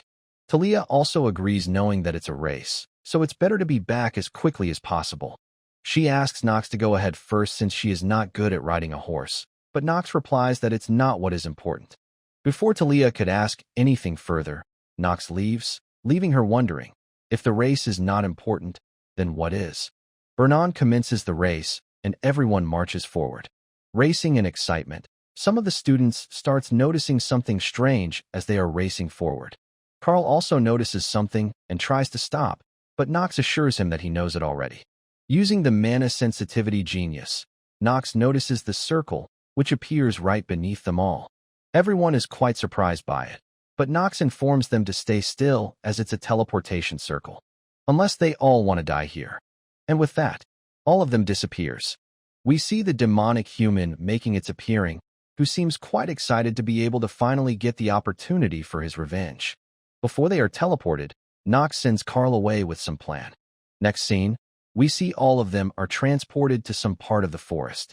Some of them got a headache, and notes they've been transported from plains to the forest. While everyone is wondering if this is a test, Knox seems to be looking around and noting the use of teleportation magic, but it's different than Dean Noah's magic. Princess Penelope asks Knox if he knows something, who replies that while he is still figuring it out, he is sure that it's the work of someone outside from the academy. Echidna tries to confront Knox about the details, demanding to know, and he obviously doesn't appreciate her tone and tells her to know her place since she is not the princess. So he has no reason to say anything to him, leaving her quite angry. Eleanor steps in, reconfirming that Knox just said something about teleportation magic and the work of an outsider, and asks, why does he think so? Talia is also curious, who believes there is a chance it could be a test. Knox is annoyed by their complacent thinking. Since this is Inner Lunatic, a game that boasts of being one of the most difficult, he tells everyone how the magic formula is too unstable. The fact that it completely disregards the safety of its user is the proof. Leon finds the formula to be strange as well, and if it's done by a professor, they wouldn't want to endanger them, especially since there are this many children from reputable families from Eldian. So he takes Nox's side with it. Princess Penelope also agrees, confirming that there is outside influence at play here. She starts to think that it might have been her brother. Regardless, Nox and Leon believes they need to get out of here quickly. Echidna, being a bitch, complains to them both that they are trying to take things into their own hands as fellow dark families. Penelope shuts up her trap quickly, saying that whatever they both are saying is correct. If they stay in this circle for too long, they would die. Everyone quickly sides with the princess, calling her a genius for some reason for figuring out the magic.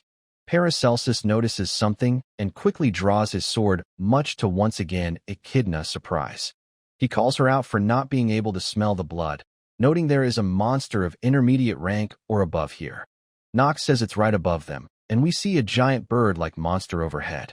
He immediately jumps in and strikes, telling everyone else to get ready as well. As in this dangerous situation, Nox announces that he would take the command. Of course, everyone is still in denial that he can take the command since he is a good-for-nothing despite seeing him take down a monster who would slap all of their asses back to their mums in a single hit. But Penelope seems to be thinking otherwise, a monster whose presence she couldn't even react to. Nox was able to detect it. Everyone has one thing on their mind. How is Nox so different suddenly? Switching to Bernan, who finds it hard to believe that this batch of students are so bad that not a single student has made it across yet. Suddenly, Professor Rass arrives, bearing a bad news. Bernan is confused since he is supposed to be teaching the second years. Rass quickly asks for the whereabouts of the students. Bernan replies that they went for horse riding. But he suddenly feels it as well. Rass informs about the demonic human who infiltrated their academy and activated a huge magic circle in these plains. It annoys him greatly. All of it had to happen when Noah wasn't around. Suddenly, Carl comes around running towards the instructor, bearing a message for immediate assistance. And it's in Nameless Forest of all places, which is at least 2 days away, and it's too late to use teleportation magic as well. Back to Nox, Echidna finally admits hesitantly that his judgment was the correct one. Regardless, Nox ignores it and asks Penelope to give him the authority to take command over all students. By the law of the imperial family, Penelope replies that it could be dangerous, so instead, she takes up the charge personally. Finding it annoying, Nox calls out to Pel and asks to tell everyone the manual that needs to be followed in emergency situations, which is the priority to protect a member of the imperial family, and the authority to take command will be given to the most exceptional knight or mage. Nox continues that Penelope is the only member of the imperial family here, and talks to himself that she is also one of the most powerful characters that would needed to defeat the demons in the future. Because of the lightning mana and the power of punishment that she possesses, these are only passed down in the imperial family. As such, even if everyone here dies, they have to protect her, which is the law of the empire. This leaves Penelope quite speechless. On top of that, the person who was able to make the fastest judgment and react to the threat was none other than him, which is why he wants her to give him the authority over the life and death of everyone here, including her. Talia finds it truly incredible that Nox wants to become the leader with everyone's life on the line, finding him to be true knight role model. Meanwhile, seeing her look at him like that confuses him. Regardless, he once again announces his leadership and asks anyone to challenge him if they think they are worthy. And if they win, he would gladly give up on the position. One of the students smirks, noting that he would receive severe punishment if anything happens to Penelope in this situation. Believing that something is bound to go wrong in the middle, it's like drinking poison straight from the Holy Grail, and ends up calling him a mindless idiot. Nox hears and glances back at him, making him quickly piss his pants. And starting from now, if they don't follow his instruction, they would be punished according to the law. Echidna still seems quite hesitant to follow his orders. He orders everyone to follow him. Eleanor tries to ask about the location they are headed towards. Nox simply replies that he is not good at explaining things, so he just wants them to follow him.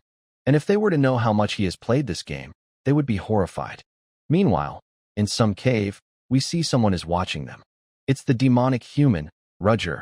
The demon comes out and orders him to devour the humans of Eldian, to get rid of all the sprouts that do not grow. And if he does that, he would share with him the power, even though he don't deserve it. He assures that he would deal with this in a way that would not disappoint him. He wants to enact revenge on the Academy for abandoning him. And his specific target seems to be Professor Ras. Now fast forward to evening. The students seems to have hunted 2 demonic boars. Nox starts to assign roles to everyone, firstly asking Paracelsus and Leon to help him. The former agrees since he defeated him once, while Leon is simply ready to help him as much as he can. And with this, he got the 2 strongest students with him. And next things, he explains the 2 ways to get out of this forest. Either someone breaks the barrier from the outside or to kill the caster that used the teleportation magic within the barrier. Penelope believes that killing the caster could be very dangerous. Nox agrees, but argues they don't have any other option for now. It would take Professor Bernon 2 days to reach from the plains if he travels in a straight line, so their best option is to try and survive while killing the caster. Nox already knows that this event cannot be resolved with the first method. If they want to get out of here, they have to kill the caster. But first, he plans to gather some food. He plans to eat the demonic boar for 2 days. Paracelsus is surprised to learn that. He argues that while Nox is quite strong, he must be thinking of this place as some back mountain of a noble hunting ground. They cannot eat demonic beasts since they are poisonous. Nox replies that he knows that already, and also the fact that plants in the vicinity here cannot be eaten recklessly. So Paracelsus asks his reason for saying what he said. Even when he starved in the east, he himself never went so far as to eat a demonic beast. He was in so much stomachy pain once he ate one. Nox is surprised to learn that all Paracelsus got was a stomach ache from eating a demonic beast. Regardless, he tells him to shut up as he got away. He collects some herbs from the ground and tells Leon to summon undead and asks them to protect students from the monsters. And he wants Paracelsus to protect the princess, because he got skills, even with his cheeky mouth, while annoyed Paracelsus agrees, planning to beat Nox later. Nox now starts with his cooking, taking a large stone slab and heats it up with the meat on it. Everyone is quite terrified upon seeing it, believing that they would die upon eating that. But when Nox puts some herb on it, the color of the meat changes. He used this plant to neutralize the poison the meat had. It's the crimson rake plant, capable of neutralizing the poison of mid-rank monsters or below. The meat starts to look much more delicious, and everyone starts to agree with Nox's decision. But they wonder how someone from the Rainhafer family knows such things. Nox asks Princess first if she would like her meat rare or medium rare. He is boldly leaving out the option of well-done meat, since there was a mention in the novel that well-done meat is thrown away. Seeing his delicious meat, even Penelope starts to have a watery mouth. Professor Bernon and Ras both contact Dean Noah to inform her about the demonic human, and that they are on their way to rescue their children. But Noah doesn't seem much concerned about it, replying with short and bored answers. From the sound, Bernon starts to realize that she might be munching on something. He doesn't want to believe it at first, because this is such a serious situation. Ras confronts her. If she is eating something, which she is. Much to both of their shock, she assures them that there is no need to worry, because they would be back without any major issues. They argue that they might not have been in much danger if it was the second years, but they only enrolled just now, so they are basically dunces. But while in middle of their argue, Noah cuts the call. They are both left shocked, and since there is no choice left, they decide to quickly head over there themselves. And Professor Ras is exceedingly concerned about Nox, who he believes is his top apprentice. Back to the students, Nox seems to be making some kind of boundary around. Leon questions the reason for spilling the hornboar's blood around, and Paracelsus answers, if they use the blood of a stronger monster, the weaker ones won't dare come near. It's something they used to do in East, since travelers are most vulnerable when setting up camp. Penelope approaches Nox, thanking him for keeping all the students safe, who replies that they still have lots to do, the night is still long. But she thanks him regardless, since it's due to him that no one has died so far. She also apologizes for Echidna's behavior, citing that she is biased against dark families due to how other peoples have negative feelings for them. For Nox, he starts to feel uncomfortable, wondering why does Penelope care about him at all. He asks her to not worry about him, since it won't look good for a princess to be thanking a good-for-nothing like him. But she thinks differently. If she can save more people, she is even willing to join hands with a demon. Without any hesitation, Nox calls it quite a dangerous thing to say. She chuckles and replies that she is just joking. Nox feels frustrated to know that he turned on her switch. She is known as the Princess of Kindness, but her biggest flaw would be that she is a utilitarian. Someone dangerous, who would even give up her own life for her beliefs. Her nickname could easily turn into Cold-Blooded Princess. Regardless, he now announces his plan to team up in 4 and provides them with clothes from his dimensional pocket. Everyone is surprised to see Nox carrying around something like that. They even heard rumors that in Rainhafer family, they push you off the cliffs when you turn 5. After the tent is set up, Nox tells Talia that they better be careful. She asks about what, but he once again ignores her.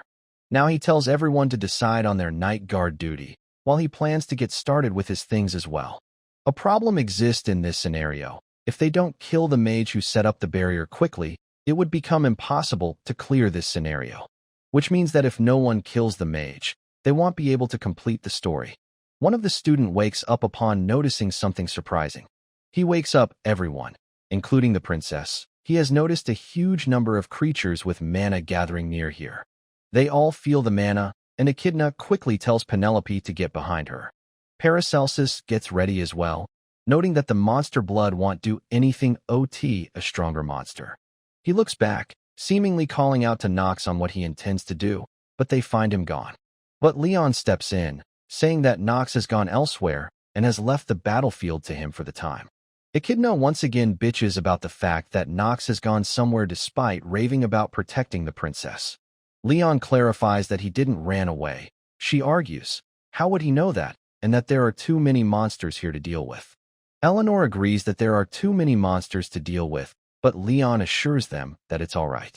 He releases an enormous amount of mana, which is noticed by both Penelope and Echidna, who are left shocked. Leon became curious about Nox. A bit before, he was handed over something by Nox, a crystal.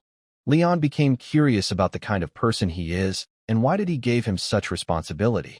But for now, he makes a declaration as the patriarch of the Marva's household.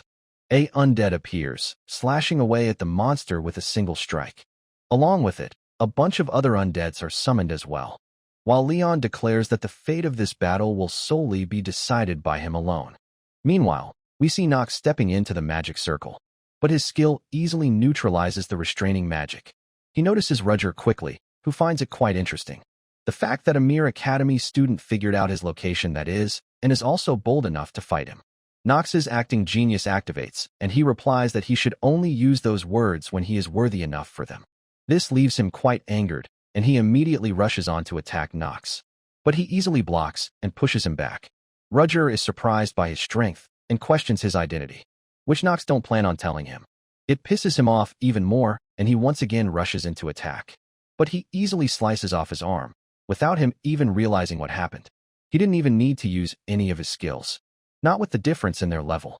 Even with demonic power, he is still a mere demonic human, and is currently way weaker than Nox.